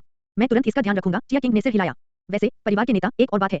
लेमई गैलेक्सी में प्लैनेट एनर्जी कंपनी के प्रभारी व्यक्ति ये चुंगकिंग ने किसी को यह पूछने के लिए भेजा कि क्या हम आकाशगंगा के 900 से 999 क्षेत्र में औपनिवेशिक ग्रहों के नियंत्रण अधिकारों को स्थानांतरित कर सकते हैं। आकाशगंगा में बहुत औपनिवेशिक ग्रह हैं। चिमेंग राजा लोजिन हैरान थे। इतने छोटे से मामले को आप खुद ही संभाल सकते हैं। यदि कीमत सही है तो उसे कुछ चेहरा बेचें। आपने इसे क्यों उठाया? क्योंकि मैंने जानकारी की जांच की, चिया किंग ने समझाया। अब तक कॉलोनी ग्रह 996 ने 2 डार्क एनर्जी स्तर के दास पैदा किए हैं। ओह, चिमेंग राजा लोजिन आश्चर्यचकित थे। किसी का सामने आना एक संयोग हो सकता है। हालांकि इतने कम समय में 2 का आना संदेहास्पद था। उसे अस्वीकार करने में जल्दबाजी न करें। थोड़ी देर रुकें और उसकी प्रतिक्रिया देखें, चिमेंग किंग। लोजिन ने सलाह दी, इसके अलावा किसी असामान्य चीज के लिए कॉलोनी प्लैनेट 996 की जांच के लिए किसी को भेजें। हाँ, परिवार के नेता मिंगजिया मनोर। ऊपरी क्षेत्र से लौटने के बाद वांग ये एकांत में चले गए। अंतरिक्ष के पथ और समय के पथ के बारे में उनकी समझ सुचारू रूप से आगे बढ़ रही थी। उसके शरीर और आत्मा के नर और मादा डार्क क्लाउड फ्लोराइड्स के साथ विलीन होने के बाद वे नित्यता से जुड़े हुए थे। आंतरिक संसार के निर्माण का मुख्य आधार, जीवन का दिव्य वृक्ष भी तैयार था। साथ ही उसके पास 18.8 बिलियन संभावित अंक थे। वह सुपरस्टार स्तर से केवल एक स्तर दूर था। दौड़ना। प्राइमल यूनिवर्स इवोल्यूशन तकनीक की खेती तेजी से बढ़ी। 12 लौकिक दिन बाद हुश, वांग ये की आंखें चमक उठी। काली ऊर्जा का आखिरी झटका उसके मानस में प्रवेश कर गया। यह पूरी तरह से संतृप्त हो गया था और अब किसी भी ऊर्जा के साथ विलय नहीं कर सका, अपनी सीमा तक पहुंच गया। 99% नोवेल स्तर की डार्क एनर्जी क्षमता वाले उपयोगकर्ता। सब कुछ तैयार था। वांग ये के लिए सुपरस्टार स्तर को तोड़ना आसान था। पथ के बारे में उनकी समझ पर्याप्त से अधिक थी। चाहे वह भौतिक शरीर और संसार की एकता हो, आत्मा और संसार का संलयन हो, या स्थान और समय पर प्रभुत्व हो, कोई भी रास्ता सीधे तौर पर जीवन की बेड़ियों को तोड़ सकता है और व्यक्ति को एक नए मुकाम पर पहुंचा सकता है। आंतरिक दुनिया ही सच्ची खोज थी। यह जीवन के लिए निम्न आयामों से उच्चतर आयामों तक चढ़ने का अपराजय मार्ग था। आंतरिक दुनिया होने से व्यक्ति को निम्न आयामी ब्रह्मांड को पार करने और उच्च आयामी ब्रह्मांड से जुड़कर एक वास्तविक ब्रह्मांडीय इकाई बनने की अनुमति मिलती है। आमतौर पर केवल ब्लैक होल स्तर के विशेषज्ञ ही आंतरिक दुनिया का निर्माण करेंगे। ऐसा इसलिए था क्योंकि एक असफल निर्माण सीधे ब्लैक होल को चुनौती देने और पुनर्जन्म के चक्र से बचने के प्रयास को प्रभावित करेगा। लेकिन वास्तव में जितनी जल्दी आंतरिक दुनिया का निर्माण किया गया, ऊर्जा को नियंत्रित करना और संतुलन हासिल करना उतना ही आसान था। आंतरिक दुनिया की गुणवत्ता उच्चतर होने की प्रवृत्ति थी। सुपरस्टार स्तर से ब्लैक होल स्तर तक पहुंचने पर रिमॉडलिंग और अपग्रेड करने का एक और अवसर होगा। मांस, आत्मा, वांग ये फ्लोरीन के नर और मादा काले बादलों के खिंचाव को स्पष्ट रूप से महसूस कर सकता था। यह बहुत आरामदायक था। दोनों सकारात्मक और नकारात्मक चार्ज की तरह परस्पर जुड़े हुए थे। न केवल उनकी ऊर्जाएं लगभग समान थीं, बल्कि उनके क्षेत्र भी समान थे। जीवन खजाने के मूल की सहायता से एक आदर्श संतुलन स्थापित किया गया था। वांग ये ने अपने भीतर देखा, जीवन शक्ति, ऊर्जा, पथ, संतुलन और संलयन। जीवन शक्ति के अलावा आंतरिक दुनिया के निर्माण को प्रभावित करने वाले ये 5 कारक निर्दोष हैं। 5वां महान पथ, काला क्षेत्र और श्वेत क्षेत्र विलीन हो गए। पदार्थ और ऊर्जा मूल रूप से पूर्णता में विलीन हो गए। इसके परिणामस्वरूप 2 रास्तों की मध्यवर्ती श्रेणी की आंतरिक दुनिया एक डार्क क्रिस्टल क्षेत्र में विलीन हो गई। यह ब्रह्मांड में मनुष्यों द्वारा निर्मित सबसे आम मध्यवर्ती श्रेणी की आंतरिक दुनिया थी। यदि मैं अंधेरे क्रिस्टल क्षेत्र का मार्ग चुनता हूं, तो मैं जिस मध्यवर्ती श्रेणी की आंतरिक दुनिया का निर्माण करूंगा, वह कम से कम दोषरहित गुणवत्ता वाली होगी। 70% से अधिक यह पूर्णता तक पहुंच सकता है, वांग ये ने निष्कर्ष निकाला। मूल खजाने की अपर्याप्त जीवन शक्ति के कारण उच्चतम स्तर की पूर्णता प्राप्त करना असंभव था। यदि जीवन के दिव्य वृक्ष को मूल के रूप में उपयोग किया जाता, तो यह फ्लोरीन के नर और मादा काले बादलों को ढक देता, जिससे एक पूर्ण संलयन प्राप्त करना चुनौतीपूर्ण हो जाता। हालांकि अंधेरे क्रिस्टल क्षेत्र का मार्ग चुनने से जीवन के दिव्य वृक्ष की आवश्यकता समाप्त हो जाएगी। ऊपरी सीमा बहुत कम है। अब वांग ये को समझ में आया कि वो युवा ने फ्लोरीन के नर और मादा काले बादल का उपयोग क्यों नहीं किया। मध्यवर्ती आंतरिक संसार की ऊपरी सीमा अपर्याप्त थी। भले ही यह पूर्णता तक पहुंच जाए, फिर भी यह दोषरहित उन्नत आंतरिक दुनिया से प्रतिस्पर्धा नहीं कर सकता। और जैसे जैसे चरणों में सुधार हुआ, अंतर और अधिक बढ़ गया। खेती केवल वर्तमान के बारे में नहीं थी। यहाँ तक कि वह लड़का वो युवान की तृप्ति एकता के लिए प्रयास करने का साहस करता है। मैं क्यों नहीं करूंगा? वांग ये हमेशा महत्वाकांक्षी रहे थे। बेंचमार्क ब्रह्मांडीय प्रतिभाओं के शिखर द्वारा निर्धारित किया गया था। 4 रास्ते एक में विलीन हो रहे हैं। जीवन के दिव्य वृक्ष द्वारा प्रदान की गई प्रचुर जीवन शक्ति के साथ विफलता की कोई संभावना नहीं थी। 5 तत्वों की जीवन शक्ति और ऊर्जा को सुपरस्टार स्तर पर सीधे 100% तक बढ़ाया जा सकता है। यदि वो युवान के पास उस समय जीवन का दिव्य वृक्ष होता, तो उसकी उन्नत आंतरिक दुनिया कम से कम एक निर्दोष स्तर पर होती। महान पथ, संतुलन, संलयन। वांग ये ने चिंतन किया। ग्रेट पाथ ने पथ की समझ का प्रतिनिधित्व किया। जितना ऊंचा उतना अच्छा। हालांकि यह 100% जीवन शक्ति और ऊर्जा जितना अच्छा नहीं था, यह कोई महत्वपूर्ण समस्या नहीं थी। 5 तत्वों में सबसे बड़ी चुनौती थी संतुलन और एकीकरण। वर्तमान में वह केवल शरीर और आत्मा का संतुलन और संलयन ही प्राप्त कर सका और बमुश्किल ही स्थान और समय को संतुलित कर सका। और फिर कुछ भी नहीं। भौतिक शरीर के मार्ग और आत्मा के मार्ग पर मेरी उपलब्धियां अंतरिक्ष के मार्ग और समय के मार्ग से कहीं अधिक ऊंची हैं। वांग ये बहुत अच्छी तरह से जानता था। 4-in-1 पूर्णता प्राप्त करना असंभव था। इसका कारण यह था कि वह सही संतुलन और संलयन का निर्माण नहीं कर सका। हालांकि तीसरी कक्षा दोषरहित कक्षा थी, जो पूर्णता के बाद दूसरे स्थान पर थी। वह इसे हासिल करने में सक्षम हो सकता है। जब तक यह एक दोषरहित ग्रेड तक पहुंच गया, भले ही यह केवल पहला चरण था, यह उसी स्तर की एक परिपूर्ण उन्नत आंतरिक दुनिया या उसी स्तर की एक आदर्श ग्रेड आंतरिक दुनिया से बेहतर होगा। और ताकत बढ़ने के साथ साथ अंतर भी बढ़ता जाएगा। जब वह ब्लैक होल स्तर तक पहुंच गया, तब भी उसके पास स्तर ऊपर उठाने का मौका था। जियायु का सुपरस्टार स्तर दोषरहित आंतरिक दुनिया था। जब वह ब्लैक होल स्तर को पार कर गया, तो उसकी आंतरिक दुनिया पूर्णता में उन्नत हो गई। इसमें डरने की क्या बात थी? बस इसके लिए जाओ। वांग ये ने अपना इंटरफेस सक्रिय किया। क्या आप स्थानिक नियंत्रण चरणों को बढ़ाने के लिए 2.5 अरब संभावित बिंदु खर्च करना चाहते हैं? हाँ। क्या आप टाइम ओवरलैप चरणों को बढ़ाने के लिए 1.8 अरब संभावित अंक खर्च करना चाहते हैं? हाँ। क्या आप स्थानिक तुल्यकालन चरणों को बढ़ाने के लिए 1.5 अरब संभावित अंक खर्च करना चाहते हैं? हाँ। लगातार 3 उन्नयन। वांग ये समय और आयामी स्थान में घूमते रहे, समय और स्थान के रहस्यों की गहराई में गए। दोनों पहलुओं में सुधार देखा गया और उनका दिमाग महान पथ समझ के उच्च स्तर पर चढ़ गया। यद्यपि अभी भी भौतिक शरीर के मार्ग और आत्मा के मार्ग की निपुणता मेल नहीं खा रही है, फिर भी उसने एक कदम आगे बढ़ाया है, बहुत करीब आ गया है। वांग ये ने स्वीकार किया, समय की राह में कमी है। स्थानिक नियंत्रण में 9वें चरण के शिखर पर पहुंचने के बाद अंतरिक्ष और समय के बीच का नाजुक संतुलन टूट गया। आंतरिक दुनिया के निर्माण में यह चुनौती थी। महान पथ को ऊपर उठाने से संतुलन बनाए रखना चुनौतीपूर्ण हो गया। हालांकि वह अच्छी तरह से तैयार था। क्या आप टाइम शिफ्ट चरणों को बढ़ाने के लिए 13 अरब संभावित अंक खर्च करना चाहते हैं? हाँ। बूम। उसकी चेतना के आकाश में उन्नति का विस्फोट हुआ। समय के मामले में उनकी दक्षता बढ़ गई और उनकी साधना आसमान छू गई। वांग ये ने ब्लैक होल स्तर के 90% से अधिक विशेषज्ञों की समझ को पार करते हुए टाइम शिफ्ट को छठे चरण तक बढ़ा दिया। टाइम ओब्लिवियन टूथ ब्लेड की प्रतिभा छठे चरण में टाइम शिफ्ट के साथ बढ़ी और समय की उपउत्पत्ति की व्यवस्था असाधारण रूप से स्पष्ट हो गई। शक्ति अपने चरम पर पहुंच गई। अंतरिक्ष का मार्ग और समय का मार्ग अब संतुलित हैं। वांग ये स्पष्ट रूप से महसूस कर सकते थे। जबकि स्थानिक नियंत्रण 9वें चरण में पहुंच गया था। उच्च मूलभूत निपुणता के साथ समय के पथ पर आगे बढ़ना चुनौतीपूर्ण था। हालांकि दोस्मय के पथों को समझने के बाद संतुलन पहले की तुलना में अधिक स्थिर था, अब किनारे पर नहीं लड़खड़ा रहा था। इसके अलावा जैसे जैसे उनकी महान पथ की समझ आगे बढ़ी, उन्हें अंतरिक्ष के पथ और समय के पथ को नियंत्रित करने और एकीकृत करने में अधिक आश्वस्त महसूस हुआ। उनके 18.8 अरब संभावित अंक सभी खर्च कर दिए गए। वांग ये ने कोई ध्यान नहीं दिया। उनके लिए उन संभावित बिंदुओं का उपयोग करना उचित था। इसके अलावा संभावित बिंदुओं का पर्याप्त प्रवाह आसन्न था। वे वर्तमान में सभी आकाशगंगाओं से एकत्रित हो रहे थे। केवल 100 ब्रह्मांडीय दिनों में आमद जारी रहेगी। वर्तमान समय में आंतरिक जगत सर्वोपरि है। चलो काम पर लगें। झपट्टा मारना। फ्लोरीन के नर और मादा काले बादल विलीन हो गए। जैसे दो ध्रुव टकरा रहे हों, काला क्षेत्र और सफेद क्षेत्र तेजी से विलीन हो गए। शुद्ध पदार्थ और ऊर्जा आपस में जुड़ गए और वांग ये की चेतना उसमें समा गई। एक पल में अंधेरे क्रिस्टल क्षेत्र का भ्रूणीय रूप बन गया था। पिताजी, पिताजी, पिताजी। काला क्षेत्र और सफेद क्षेत्र बिखर गया और सुधार हुआ। एक बार जब उन्होंने यह कदम उठाया तो फिर पीछे मुड़कर नहीं देखा। यदि आंतरिक संसार का सफलतापूर्वक निर्माण नहीं किया जा सका तो शरीर नष्ट हो जाएगा। कोई दिक्कत नहीं थी। वांग ये के शरीर के अंदर जीवन बीज की एक शाखा चमक उठी। इसने जीवन के दिव्य वृक्ष के समान एक घनी और आश्चर्यजनक जीवन आभा उत्सर्जित की। हालांकि यह अभी भी अपनी प्रारंभिक अवस्था में था, फिर भी इसके मूल कार्य में कोई कमी नहीं थी। जिस क्षण काला क्षेत्र और सफेद क्षेत्र बिखर गया, जीवन बीज ने भारी मात्रा में ऊर्जा छोड़ी, जिसने सभी काले पदार्थ और अंधेरे ऊर्जा को एक निहारिका की तरह आकर्षित किया। जीवन बीज एक ग्रह के मूल में परिवर्तित हो गया। ऊर्जा की एक जबरदस्त मात्रा ने हर चीज को कवर कर लिया और तुरंत फ्लोरीन के नर और मादा काले बादल को ढक दिया। जड़ पकड़कर और अंकुरित होकर यह तेजी से फैल गया। बहुत तेजी से इसकी जटिल जड़ें बढ़ी, तेजी से विस्तार हुआ। एक पल में शाखाएं और पत्तियां विकसित हो गईं, गहराई तक जड़ें जमा लीं और एक अंतहीन जीवन शक्ति जारी हुई। ओह! यह उसके शरीर के हर हिस्से पर लगा। उनकी जीवन रेटिंग तुरंत टूट गई। यह ऐसा था मानो जीवन का दिव्य वृक्ष उग आया हो, सीधे अदृश्य झिल्ली को तोड़कर स्पष्टता प्रकट कर रहा हो। सुपरस्टार स्तर एक सफलता। उसका शरीर तुरंत बदल गया और उसका मानस कांप उठा। उसके शरीर की कोशिकाएं पुनर्व्यवस्थित हो गईं और उच्च आयामी ऊर्जा घुसपैठ कर गई, जिससे मूल के बीज दब गए। तारे का कोर दीप्तिमान था, इसकी चमक तारकीय स्तर के समान फैल रही थी, उसके मानस को रोशन कर रही थी, जिसके परिणामस्वरूप एक ऊर्जा फूट पड़ी। हुश! एक अनंत जीवन शक्ति। वह जीवन के दिव्य वृक्ष का था और उसका भी था। आपस में जुड़कर एक संपूर्णता का निर्माण करते हुए। डार्क पदार्थ और डार्क एनर्जी जीवन के दिव्य वृक्ष के चारों ओर गुंथे हुए हैं। अंतरिक्ष का मार्ग और समय का मार्ग ओवरलैप हो गया। उनके शरीर में जीवन की आभा से भरे अज्ञात और विशाल ऊर्जा क्षेत्र में उनकी चेतना एक निर्माता की तरह घूमती थी, जो सब कुछ नियंत्रित करती थी। रचनाकार की तरह। एक आंतरिक दुनिया का निर्माण। कैसे? संतुलन कैसे बनाएं? क्या? बूम! वांग ये का दिमाग हिल गया। उसके सामने की रोशनी अविश्वसनीय रूप से परिचित लहरों में उभर रही थी। नक्काशीदार प्रकाश गेंद अस्थायी परिवर्तनों से गुजरती हुई प्रतीत होती थी, मानो समय की नदी में घूम रही हो। उपरोक्त संख्याओं में तेजी से उतार चढ़ाव आया, 6 से 5 तक, और फिर बाद की छवियों के साथ धुंधली हो गई। मानो अनंत युग बीत रहे थे, ऐसा महसूस हो रहा था मानो जियायु सहित सब कुछ पुनर्जन्म द्वारा नष्ट कर दिया गया हो। अचानक एक अस्पष्ट आकृति उसके सामने प्रकट हुई, जो आश्चर्यजनक रूप से शक्तिशाली आभा बिखेर रही थी, जो किसी भी विशेषज्ञ से बेहतर थी जिसका उसने कभी सामना किया था। अमर जीवन रूप, अनंत काल तक अविनाशी, अनंत जीवन काल वाला। वांग ये का मन कांप उठा, क्योंकि उसने जेडलालसा वाली प्रकाश गेंद पर उसी तरह धुंधला नंबर 4 देखा। 4 नंबर। अमर जीवन रूप, यह 4 नंबर था। टकराना। वांग ये ने सीधे सामने आने वाले दृश्य को देखा। ऐसा लग रहा था मानो वह समय से पहले के युग की दुनिया देख रहा हो, जहां समय तेजी से बह रहा था और प्रकाश और छाया एक दूसरे पर परत चढ़ा रहे थे। सदमा अवर्णनीय था। यह एक ऐसी जगह थी जिसे ब्रह्मांड के लोकों का दौरा करने वाला कोई भी व्यक्ति कभी नहीं भूलेगा। आदिम सितारा, विशाल प्राइमल स्टार और प्राचीन सितारा, प्राचीन और विशाल, उसके दिमाग में गहराई से अंकित थे, एक ऐसी छवि जिसे मिटाया नहीं जा सकता था। बूम! वांग ये की चेतना बहुत हिल गई थी। उसके दिमाग में अनगिनत जानकारी उमड़ पड़ी। एक पल में जेड नक्काशी वाली हल्की गेंद का दृश्य गायब हो गया। ऐसा महसूस हुआ जैसे उसने 4 रास्तों के अभिसरण और असाधारण समृद्ध अनुभव के साथ अनगिनत बार अपनी आंतरिक दुनिया का निर्माण किया हो। लगभग अवचेतन रूप से उसकी आंतरिक दुनिया का निर्माण बदल गया था। अंतरिक्ष आपस में जुड़ गया, समय में उतार चढ़ाव आया, पदार्थ जम गया और ऊर्जा प्रवाहित हुई। निम्न आयामी ब्रह्मांड के 4 महान पथ अलग अलग समझ और स्तरों के बावजूद अब उसकी चेतना के विकास और जीवन के दिव्य वृक्ष के मूल के साथ पूर्ण नियंत्रण में थे। एक अजीब संतुलन अप्रत्याशित रूप से निर्मित हुआ था। हालांकि पूरी तरह से जुड़े नहीं थे, फिर भी ऐसा लग रहा था जैसे अनगिनत धागे उन्हें जोड़ते हैं, जिससे एक पूर्ण एकता बनती है। यह ऐसा था मानो संसार का भ्रूण रूप इसी क्षण एकत्रित हो रहा हो। एक सूक्ष्म संतुलन, एक अनोखा संलयन, स्वाभाविक रूप से और पूरी तरह से इस क्षण में आकार ले चुका था। अंतरिक्ष और समय के महान पथों में कमी जैसी दीर्घकालीन खामियों के बावजूद वह वर्तमान में जो निर्माण कर सकता था उसके शिखर पर पहुंच गया था। जीवन का दिव्य वृक्ष केंद्र में स्थित है, ऊंचा है और अनंत ऊर्जा तारों की रोशनी की तरह चमक रही है, जिसने पूरे विश्व में जीवन भर दिया है। वांग ये की चेतना ऐसे उतर गई मानो वह इस दुनिया का स्वामी हो। दुनिया के हर कोने में वह आसानी से समय में हेरफेर कर सकता था, जगह खोल सकता था, ऊर्जा को अवशोषित कर सकता था और पदार्थ बना सकता था। मूल चेतना और प्राण शक्ति को केंद्र में रखकर विश्व की व्यवस्था स्थापित हो चुकी थी। एक शीर्ष श्रेणी की आंतरिक दुनिया पूर्णतः हासिल की गई। काम किया। वांग ये वास्तव में आश्चर्यचकित था। शुरुआत में शीर्ष स्तर की आंतरिक दुनिया के लिए दोषरहित ग्रेड तक पहुंचने का जो अनुमान लगाया गया था वह अब पूर्णतः ग्रेड पर था। यह एक अप्रत्याशित खुशी थी। यहाँ तक कि जियायु जैसी प्रतिभा ने भी जब सुपरस्टार स्तर पर केवल एक दोषरहित ग्रेड हासिल किया, उनकी आंतरिक दुनिया ब्लैक होल स्तर को तोड़ने पर ही पूर्णता तक पहुंची। लेकिन वांग ये के लिए उन्होंने इसे अपने पहले फ्यूजन पर हासिल किया। ठीक है, मेरी प्रतिभा वास्तव में जियायु की तुलना में अधिक मजबूत है। वांग ये की चेतना उसकी आंतरिक दुनिया में उतर गई। काले क्षेत्र और सफेद क्षेत्र के पूर्ण संलयन ने उनकी इच्छाशक्ति और महान पथ समझ के पूरक के रूप में परिवर्तन लाए। एक पल में ऐसा लगा जैसे उसने निम्न आयामी ब्रह्मांड से बाहर छलांग लगा दी है, जिससे उच्च आयामी ब्रह्मांड और महान पथ की उसकी समझ बढ़ गई है। कोई आश्चर्य नहीं कि वे कहते हैं कि आंतरिक दुनिया के निर्माण के बाद महान पथ को समझना सबसे आसान है। वांग ये अब समझ गए। समय का रास्ता, अंतरिक्ष का रास्ता, उसकी समझ अब पहले से दर्जनों गुना अधिक स्पष्ट थी। आंतरिक संसार का स्तर जितना ऊंचा और अवस्था जितनी उन्नत होगी, समझ उतनी ही अधिक होगी। समझ के अलावा आंतरिक दुनिया ने एक खजाने की तरह काम किया और युद्धों में अपना प्रभाव प्रदर्शित किया। निचले स्तर के जीवन रूपों पर चेतना का दमन और युद्ध क्षेत्र के समान नियंत्रण का विस्तार किया गया। चिमिंग परिवार के ब्लैक होल स्तर के विशेषज्ञ, जिसे वांग ये ने वर्महोल शिविर में मार डाला था, ने आंतरिक दुनिया के दबाव का इस्तेमाल किया था।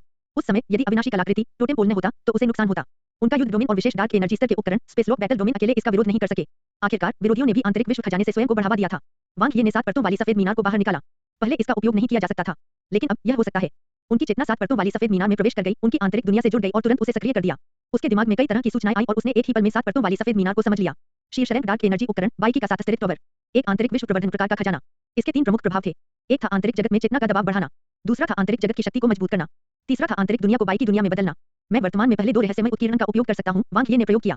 आमतौर पर दूसरे रहस्यमय उत्कीर्ण के लिए आंतरिक दुनिया को दूसरे चरण तक पहुंचने की आवश्यकता होती है, लेकिन वह उन्हें पहले चरण में ही सक्रिय कर सकता है। एक सर्वोच्च श्रेणी की आंतरिक दुनिया वास्तव में दुर्जय थी। हालांकि तीसरी रहस्यमय उत्कीर्णन का उपयोग नहीं किया जा सका। ऐसा इसलिए था क्योंकि आमतौर पर तीसरे चरण तक पहुंचने के लिए आंतरिक दुनिया की आवश्यकता होती थी। एक शीर्ष श्रेणी की आंतरिक दुनिया को केवल दूसरे चरण में प्रवेश करने की आवश्यकता है और इसकी शक्ति और भी मजबूत है। वांग ये ने अपना इंटरफेस जांचा। उनका जीवन स्तर एवं साधना प्रणाली सुपरस्टार स्तर तक उन्नत हो चुकी थी। लेकिन आंतरिक दुनिया में ऐसा नहीं था। यह काले क्षेत्र और सफेद क्षेत्र के समान था। जेड नक्काशी वाली लाइट बॉल की बिंदु वृद्धि एक प्रकार की समझ है। यह सीधे किसी की ताकत के स्तर या ऊर्जा पदार्थों को नहीं बढ़ा सकती है। वांग ये अब समझ गए। मेरी आंतरिक दुनिया में महान पद की पर्याप्त समझ है, उत्तम ग्रेड है, तीसरे चरण में आगे बढ़ने में कोई बाधा नहीं है। जब तक उसे पर्याप्त भौतिक ऊर्जा दी गई, वह तेजी से सुधार कर सकता था। विकास तकनीक से खेती करने पर स्वचालित अवशोषण दर सबसे धीमी थी। उपलब्ध संसाधनों के साथ मैनुअल उन्नयन बहुत तेज होगा। इसके अलावा उनकी आंतरिक दुनिया का मूल खजाना सर्वोच्च श्रेणी का माना जाता था। दो तरीके थे।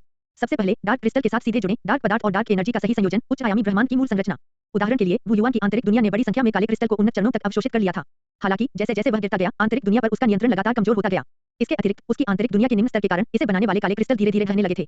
दूसरे, उन्होंने जीवन के निर्माण और प्रसार के लिए जीवन शक्ति जारी की। जीवन का उपयोग आंतरिक दुनिया को पोषण देने और एक चक्र स्थापित करने के लिए किया। यह चुनौतीपूर्ण था। एक निम्न श्रेणी की आंतरिक दुनिया ने महत्वपूर्ण मात्रा में जीवन शक्ति खो दी, जिससे एक चक्र बनाना असंभव हो गया। शुरुआती और मध्यवर्ती आंतरिक दुनिया के लिए जीवन का प्रचार करना और भी कठिन था।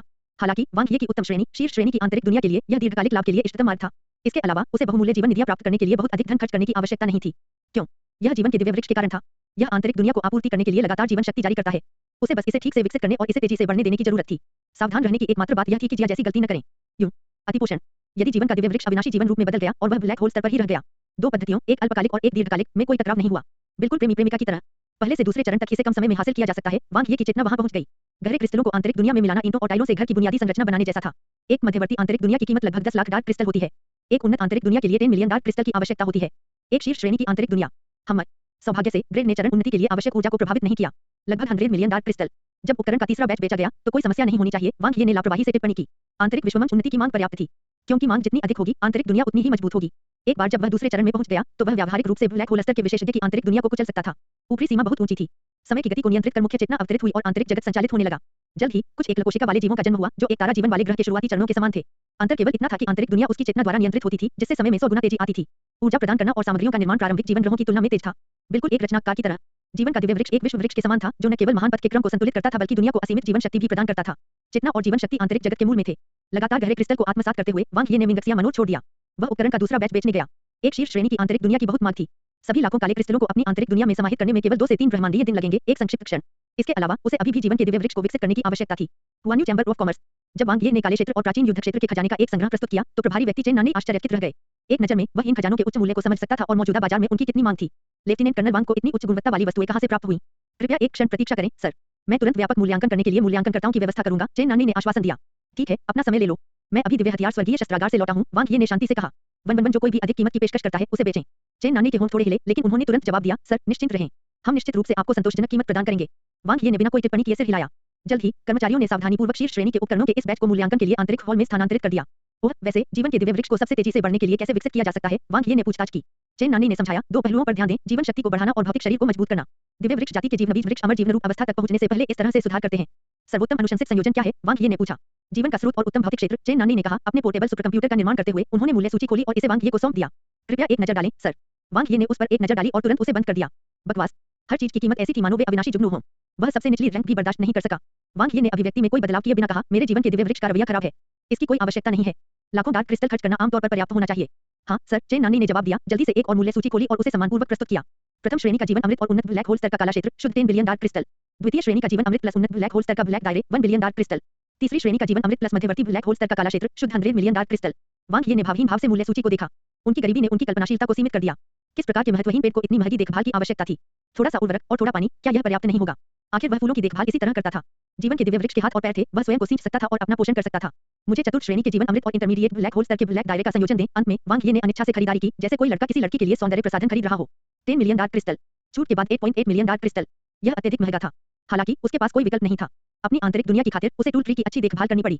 जी श्रीमान, चेन नानी ने अपने पोर्टेबल सुपरमस्तिष्क को वापस ले लिया। अपनी पेशेवर मुस्कान को बनाए रखते हुए गुप्त रूप से प्रसन्न हुए। 1 मई को पूछे कि आपको कितनी सर्विंग्स चाहिए? क्या यह चीज भागों में खरीदी गई थी? एक सेवा कितने समय तक चलती है? वांग ये ने पूछताछ की। चेन नानी ने जवाब दिया, समय की सामान्य गति से जीवन के अधिकांश दिव्य वृक्षों को लगभग 100 ब्रह्मांडीय वर्ष लगते हैं। वांग ये अवाक थे। कुछ समय बाद चेन नानी ने मूल्य सूची सौंपते हुए मुस्कुराते हुए कहा, मूल्यांकन परिणाम आ गए हैं। कृपया इसकी समीक्षा करें, सर। हमने मौजूदा बाजार मूल्य के आधार पर कुल 27.236 मिलियन डार्क क्रिस्टल की गणना की है।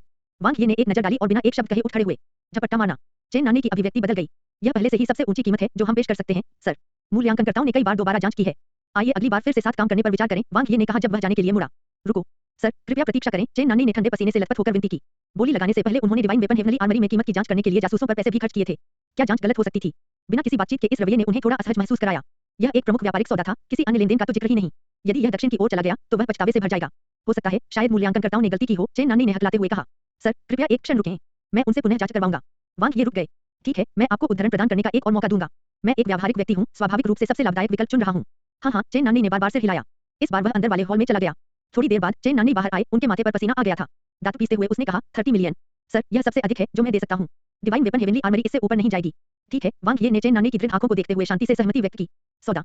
चेन नानी ऐसे मुस्कुराए जैसे किसी भारी बोझ से मुक्त हो गए हों और अपना पसीना पोंछ लिया हो। ओह, वैसे क्या मुझे अभी-अभी खरीदे गए जीवन अमृत पर छूट मिल सकती है? वह पूरा सामान लेकर लौटा। उस रात वांग ये की भरपूर फसल हुई। जीवन के दिव्य वृक्ष के लिए पोषक तत्वों की कटौती के बाद उसने 21.5 मिलियन डार्क क्रिस्टल अर्जित किए। चेन नानी की 15% छूट के लिए धन्यवाद। उन्होंने अन्य 30,000 डार्क क्रिस्टल बचाए।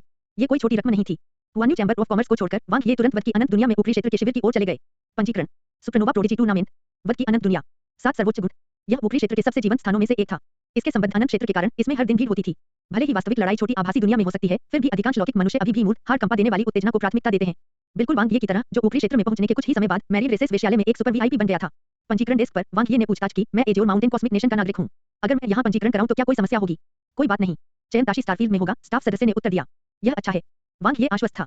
अन्यथा रेड रिवर कॉस्मिक नेशन के सुपरस्टार स्तर के ताकतवर लोगों के प्रभुत्व वाली भीड़ के बीच वह आसानी से निशाना बन सकता था। प्रारंभिक चयन के संबंध में वह पहले से ही इससे परिचित था, कई बार मैरी रेसेस वेश्यालय का दौरा कर चुका था। प्रतियोगिता कहाँ आयोजित की जाएगी? वांग ये ने अपने स्टारली स्काई ब्रेसलेट को स्कैन किया और अपनी व्यक्तिगत जानकारी दर्ज की। मानव आभासी ब्रह्मांड में स्टाफ सदस्य ने तुरंत कार्रवाई की। ऑडिशन के लिए विशिष्ट नियम क्या है? वांग ये ने पूछा। मुझे यकीन नहीं है, स्टाफ सदस्य ने उसकी पहचान की पुष्टि की। क्या ताइशी स्टारफील्ड के लिए केवल 3 प्रचार स्थान हैं? वांग ये ने पूछताछ की। हाँ, स्टाफ सदस्य ने ऊपर देखा और उसकी ओर देखा। यही बात है। वांग ये की नजर तेजी से स्क्रीन पर पड़ी, जिसमें उनकी पंजीकरण जानकारी प्रदर्शित हो रही थी। नाम वांग ये। पहचान सितारा ब्रह्मांडीय नागरिक। स्तर निम्न श्रेणी का सुपरस्टार स्तर का जीवन रूप। Number एजियोर mountain 100866। कितना कारगर। मानव आभासी ब्रह्मांड में प्रतिभा चयन की लड़ाई अकेले पहचान सत्यापन के संदर्भ में काफी प्रतिबंधात्मक थी। सुपरनोवा प्रोडिजी टूर्नामेंट वास्तव में अधिक उदार था। हालांकि जितना अधिक उदार उतना अधिक तीव्र प्रतिस्पर्धा। यह आवेदकों की संख्या से स्पष्ट था। वर्तमान में ताशी स्टारफील्ड ब्रेकआउट टूर्नामेंट के प्रारंभिक चयन की शुरुआत तक अभी भी 23 लौकिक दिन थे। हालांकि एजियोर माउंटेन कॉस्मिक नेशन से पंजीकरण की संख्या पहले ही 10 लाख से अधिक हो गई थी। ये सुपरस्टार स्तर के पावरहाउस थे। रेड रिवर कॉस्मिक नेशन के समान ताशी स्टारफील्ड में एजियोर माउंटेन कॉस्मिक नेशन की रैंकिंग अपेक्षाकृत कम थी।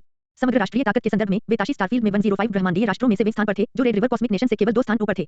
इन 2 ब्रह्मांडीय राष्ट्रों के तारामंडल काफी समान थे। दोनों मुख्य रूप से प्राथमिक तारे के रूप में 10 सितारा जीवन ग्रह, लगभग 109 सितारा जीवन ग्रह और लगभग 30008 सितारा जीवन आकाशगंगाओं से बने थे, जिनमें से प्रत्येक का आकार लगभग मिल्की वे के आकार का था। एजियोर माउंटेन कॉस्मिक नेशन 29558 सितारा जीवन आकाशगंगाएं, प्रत्येक आकाशगंगा में 300 से अधिक सुपरस्टार स्तर के योद्धा नामांकित हैं, जिनकी कुल संख्या 10 लाख से अधिक है। 88 9 सितारा जीवन ग्रह और मुख्य एजियोर पर्वत ग्रह भी हैं। सुपरस्टार स्तर के विशेषज्ञ तैयार करना उनके लिए और भी आसान है। सुपरस्टार स्तर के पावरहाउसों की प्रचुरता स्टारफील्ड की विशालता और आरामदायक पंजीकरण शर्तों के कारण थी। चिमिंग परिवार के लिए लगभग 600 से 800 सुपरस्टार स्तर के विशेषज्ञ थे। यदि हमें मानव आभासी ब्रह्मांड की सख्त आवश्यकताओं का पालन करना होता, तो वे अधिकतम केवल 1 दर्जन ही पंजीकृत कर सकते थे। हालांकि इस बार के सुपरनोवा प्रोडिजी टूर्नामेंट की आयु सीमा 100 वर्ष थी, कोई पहचान प्रतिबंध नहीं था और उन लोगों के लिए कोई सीमा नहीं थी जिन्होंने अन्य प्रतिभाशाली चयन लड़ाइयों में भाग लिया था। अकेले चिमिंग परिवार के लिए कम से कम 250 योग्य प्रतिभागी थे। और यह तो बस एक बड़ा परिवार था। 8 सितारा जीवन आकाशगंगाओं पर कब्जा करने वाले सुपर परिवारों और अन्य शक्तिशाली आकाशगंगाओं की संख्या में केवल वृद्धि होगी। ऑस्टन आकाशगंगा के आकार की जीवन आकाशगंगा के लिए 300 पंजीकृत करना आसान था। एजियोर माउंटेन कॉस्मिक नेशन के आकार के साथ आवेदकों की अंतिम संख्या लगभग 1.2 मिलियन थी। ताइशी स्टारफील्ड के 3 राष्ट्र, तियानशी कॉस्मिक नेशन, ताइवो कॉस्मिक राष्ट्र और जियामांग स्टार कॉस्मिक नेशन 11। इसमें हजारों 8 स्टार लाइफ स्टार सिस्टम है और आवेदकों की संख्या कई गुना अधिक है। 11 105 ब्रह्मांडीय देशों में ताशी स्टारफील्ड ब्रेकथ्रू प्रतियोगिता में भाग लेने वाले सुपरस्टारों की संख्या 100 मिलियन से अधिक होगी और यह 150 मिलियन से 200 मिलियन के बीच होने की संभावना है। वांग ये ने आह भरी प्रतिस्पर्धा कड़ी थी। सबसे महत्वपूर्ण बात यह थी कि ताशी स्टारफील्ड एक तृतीय स्तरीय स्टारफील्ड था, इसलिए ब्रेकआउट प्रतियोगिता में उन्नति के लिए केवल 3 स्थान थे। वे स्टारफील्ड साम्राज्य से हीन थे, शाश्वत राष्ट्र की तो बात ही छोड़ दें। ऐसा इसलिए था क्योंकि ब्रह्मांडीय राष्ट्र की प्रतिभाएं, क्षमता या ताकत की परवाह किए बिना स्टारफील्ड साम्राज्य और शाश्वत राष्ट्र की तुलना में अभी भी कम थीं। पिछली प्रतिभा चयन लड़ाइयों में यह अनगिनत बार साबित हुआ है। लेक्सिंग टॉवर की 55वीं मंजिल पर एक निजी कमरे में इस बार केवल वांग ये और ली चुंगकिंग थे। मुझे खेद है मिस्टर वांग, चिमिंग परिवार लंबे समय से इस मामले में देरी कर रहा है। उन्होंने जवाब नहीं दिया। ली चुंगकिंग थोड़ा क्षमा प्रार्थी था। आखिरकार 4 सितारा औपनिवेशिक ग्रह लेना एक बहुत ही सरल मामला था। उन्होंने क्या कहा? वांग ये ने पूछा। उन्होंने ज्यादा कुछ नहीं कहा, उन्होंने बस इसमें देरी कर दी। ली चुंगकिंग ने वांग ये की ओर देखा और अचानक पूछा, क्या आप जिस कॉलोनी ग्रह को चाहते हैं उसमें कुछ खास है? प्लेनेट एनर्जी कंपनी और 8 सितारा जीवन सितारा आकाशगंगा के प्रभारी व्यक्ति के रूप में ली चुंगकिंग के पास बहुत अनुभव था। हाँ, वह एक समय आधारित विशेष ग्रह है। वांग ये ने इसे ली चुंगकिंग से नहीं छिपाया। अगर उसे मदद की जरूरत है तो उसके साथ ईमानदार रहना बेहतर होगा। कोई आश्चर्य नहीं, ली चुंगकिंग ने सिर हिलाया। मुझे लगता है कि चिमिंग परिवार जल्द ही जांच के लिए आवेदन करेगा। तैयार रहें, इसे खरीदें। वांग ये बहुत सीधे थे। क्या आप वाकई औपनिवेशिक ग्रह पर नियंत्रण खरीदने के लिए इतने सारे काले क्रिस्टल खर्च करना चाहते हैं? ली चुंगकिंग ने उसकी ओर देखा। मैं समय बर्बाद नहीं करना चाहता। अगर मैं देर से आया तो चीजें बदल सकती हैं, वांग ये ने कहा। ग्रह की तो निजी तौर पर नहीं ली जा सकती। पेशेवरों को भेजने के लिए आपको ब्रह्मांडीय राष्ट्र में आवेदन करना होगा। इसलिए जांच के नतीजे आने के बाद ब्लू प्लैनेट इसे निश्चित रूप से सार्वजनिक करेगा। 2 संभावनाएं थीं। या तो रेड रिवर कॉस्मिक नेशन के पास इसका स्वामित्व नहीं था, उसने इसे नीलाम कर दिया, या इसे सुपर परिवारों को बेच दिया। या रेड रिवर कॉस्मिक नेशन इसे पकड़कर विशेष उद्देश्यों के लिए ग्रह का प्रबंधन या संशोधन करने के लिए इसे सुपर परिवारों को सौंप देगा। यह वह परिणाम नहीं था जो वह चाहता था। एक विशेष समय तत्व ग्रह। शुरुआती कीमत 10 मिलियन डार्क क्रिस्टल है। क्या आप इसे खरीद सकते हैं? ली चुंगकिंग ने वांग ये की ओर देखा। जरूर, वांग ये ने निश्चितता के साथ कहा। ली चुंगकिंग हैरान था। वांग ये ने शून्य से शुरुआत की। इस उम्र में उनकी निवल संपत्ति पहले से ही ब्लैक होल स्तर के पावर हाउस के बराबर थी। वह सचमुच अद्भुत था। ठीक है, मैं इस बार उनसे सीधे बात करूंगा। ये चुंगकिंग ने सिर हिलाया। वह जानता था कि चीजें इतनी सरल नहीं थीं। वैसे डार्क एनर्जी हिडन ड्रैगन का चयन शुरू होने वाला है। तैयारी कैसी चल रही है? वांग ये ने कहा, मैंने अभी सुपरनोवा प्रोडिजी टूर्नामेंट के लिए पंजीकरण पूरा किया है। क्या आप सुपरस्टार स्तर तक पहुंच गए? ये चुंगकिंग स्तब्ध रह गया। नहीं, आपने सुपरस्टार स्तर तक पहुंचने के लिए इस समय को क्यों चुना? यदि आप डार्क एनर्जी हिडन ड्रैगन चयन में भाग लेते हैं, तो आपकी ताकत के साथ इस बात की बहुत अधिक संभावना है कि आप ताशी स्टारफील्ड में पदोन्नति स्थान प्राप्त करने में सक्षम होंगे। वांग ये ने घोषणा की, क्योंकि मैं 7 सर्वोच्च गुटों में शामिल होना चाहता हूं। ये चुंगकिंग ने अपना सिर हिलाया। इस तरह से आपको नुकसान होगा। वांग ये ने अपनी क्षमताओं पर भरोसा जताया। वे सभी सुपरस्टार स्तर पर हैं, इसलिए किसी को ज्यादा नुकसान नहीं होगा। सुपरस्टार स्तर तक पहुंचने के बाद उनकी युद्ध क्षमता में सभी पहलुओं में काफी सुधार हुआ था। एक शीर्ष श्रेणी की आंतरिक दुनिया का सफलतापूर्वक निर्माण करने के अलावा वह अब पहले की तुलना में कई गुना अधिक मजबूत था। हालांकि मानव जाति की शीर्ष प्रतिभाओं और 1 मिलियन स्टार डोमेन में 10 शाश्वत राष्ट्रों की सुपर प्रतिभाओं के साथ तुरंत प्रतिस्पर्धा करना चुनौतीपूर्ण हो सकता है, लेकिन ताशी स्टारफील्ड से बाहर निकलने में 3 स्थानों में से एक को सुरक्षित करना कुछ ऐसा था जिसके बारे में वह आश्वस्त महसूस करते थे। इसके अलावा उन्होंने हाल ही में यह सफलता हासिल की है। उन लोगों की तुलना में जो पहले ही सुपरस्टार स्तर के शिखर पर पहुंच चुके थे, उनमें अभी भी सुधार की काफी गुंजाइश थी। चिमिंग ग्रह। ये चुंगकिंग उपनिवेशिक ग्रहों आकाशगंगा के 900 से 999 क्षेत्र का नियंत्रण खरीदना चाहता है। चिमिंग राजा लोजिन की आंखें दिलचस्पी से चमक उठी। हाँ, यह कॉलोनी प्लेनेट 996 होना चाहिए। अन्य केवल ध्यान भटकाने वाले हैं। चिया किंग ने पुष्टि की। क्या आपने कुछ खोजा है? चिमिंग राजा लोजिन ने पूछताछ की। चिया किंग ने बताया, वर्तमान में उपनिवेशिक ग्रह पर कोई असामान्यताएं नहीं है। यह कोई विशेष ग्रह नहीं लगता है। हालांकि सटीक विवरण के लिए हमें निश्चित होने के लिए एक पेशेवर सर्वेक्षण की आवश्यकता है। वह कितना ऑफर कर रहा है? चिमिंग राजा लोजिन ने कुछ सोचने के बाद पूछा। चिया किंग ने कहा, उन्होंने निर्दिष्ट नहीं किया है। वह सिर्फ हमारी रुचि का अनुमान लगा रहे हैं। मुझे लगता है कि हम 100,000 डार्क क्रिस्टल के लिए बातचीत कर सकते हैं। एक विशेष अंतरिक्ष ग्रह की कीमत। चिमिंग राजा लोजिन ने चिया राजा की ओर देखा। यदि यह एक समय प्रकार का विशेष ग्रह है या इससे भी अधिक अद्वितीय अंतरिक्ष समय प्रकार का विशेष ग्रह है, तो कीमत बहुत अधिक होगी। मुझे उसे कैसे जवाब देना चाहिए? चिया राजा ने पूछताछ की। चिमिंग किंग लोजिन ने निर्देश दिया, आइए 1 अरब डार्क क्रिस्टल के साथ शुरुआत करें। इसके अलावा तुरंत एक सर्वेक्षण के लिए आवेदन करें। ब्रह्मांडीय राष्ट्र से कॉलोनी प्लेनेट 996 में पेशेवर सर्वेक्षकों को भेजने का अनुरोध करें ताकि दोनों परिदृश्यों के लिए तैयार रहें। इसे आने में लगभग 50 ब्रह्मांडीय दिन लगेंगे। इस अवधि के दौरान हम धीरे-धीरे बातचीत करेंगे और उसकी निचली रेखा का परीक्षण करेंगे। जल्दबाजी न करें।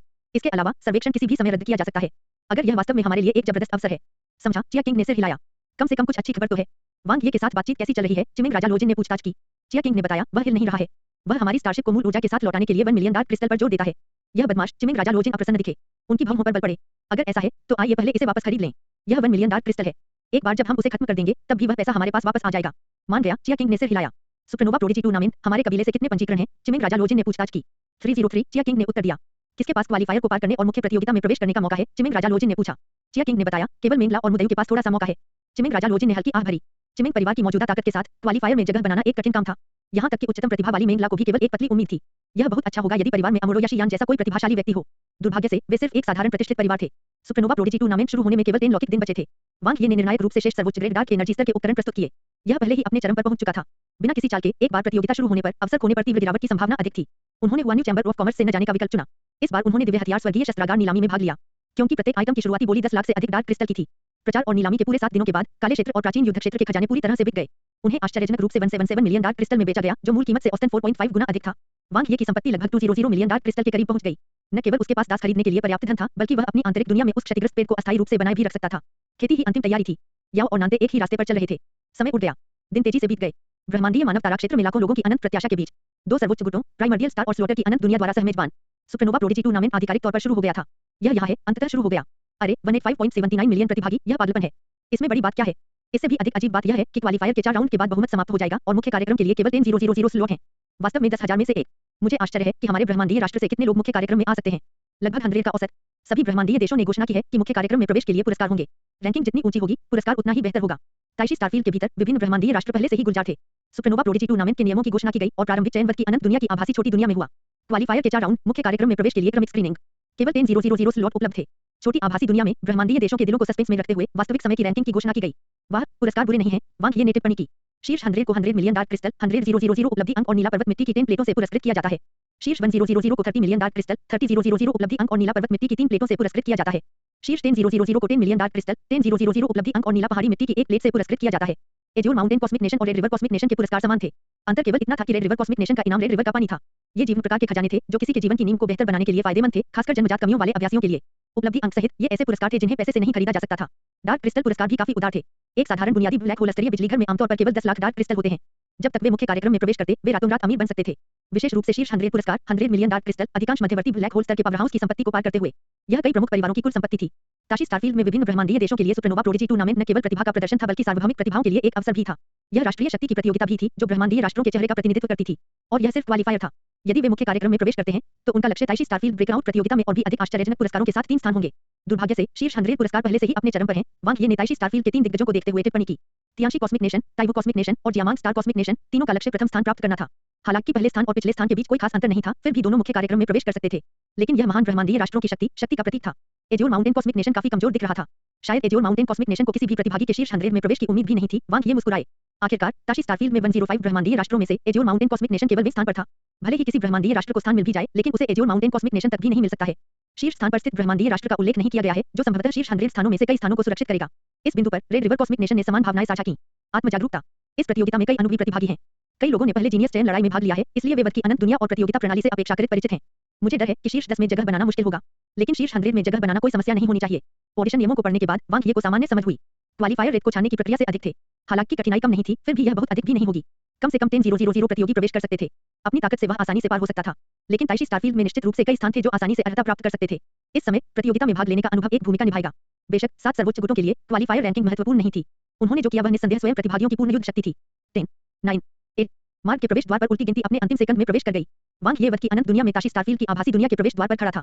उसने क्रिस्टल रोशनी से झिलमिलाते नाजुक पैटर्न वाले दरवाजे की ओर देखा। जैसे ही उल्टी गिनती धीरे-धीरे खत्म हुई, रोशनी गायब हो गई और दरवाजा खुल गया। वांग ये ने शांति से कदम रखा। इस समय वांग ये के समान 185.79 मिलियन प्रतियोगियों ने एक साथ ताशी स्टारफील्ड के विशेष प्रवेश द्वार में प्रवेश किया, उत्साहित और उत्सुकता से ऑडिशन के पहले दौर की शुरुआत का इंतजार कर रहे थे। ताशी स्टारफील्ड के सबसे बड़े Starfield network, Tashi star network पर इसने सीधे तौर पर स्लॉटर की अनंत दुनिया में ताशी स्टारफील्ड की वर्तमान रैंकिंग और उन्नति कोटा का अनुमान लगाया। लीडरबोर्ड पर केवल 10,000 रिक्त स्थानों के साथ हर कोई बेदम महसूस कर रहा था। उनका ध्यान गहन था। सबसे भयंकर प्रतियोगिता।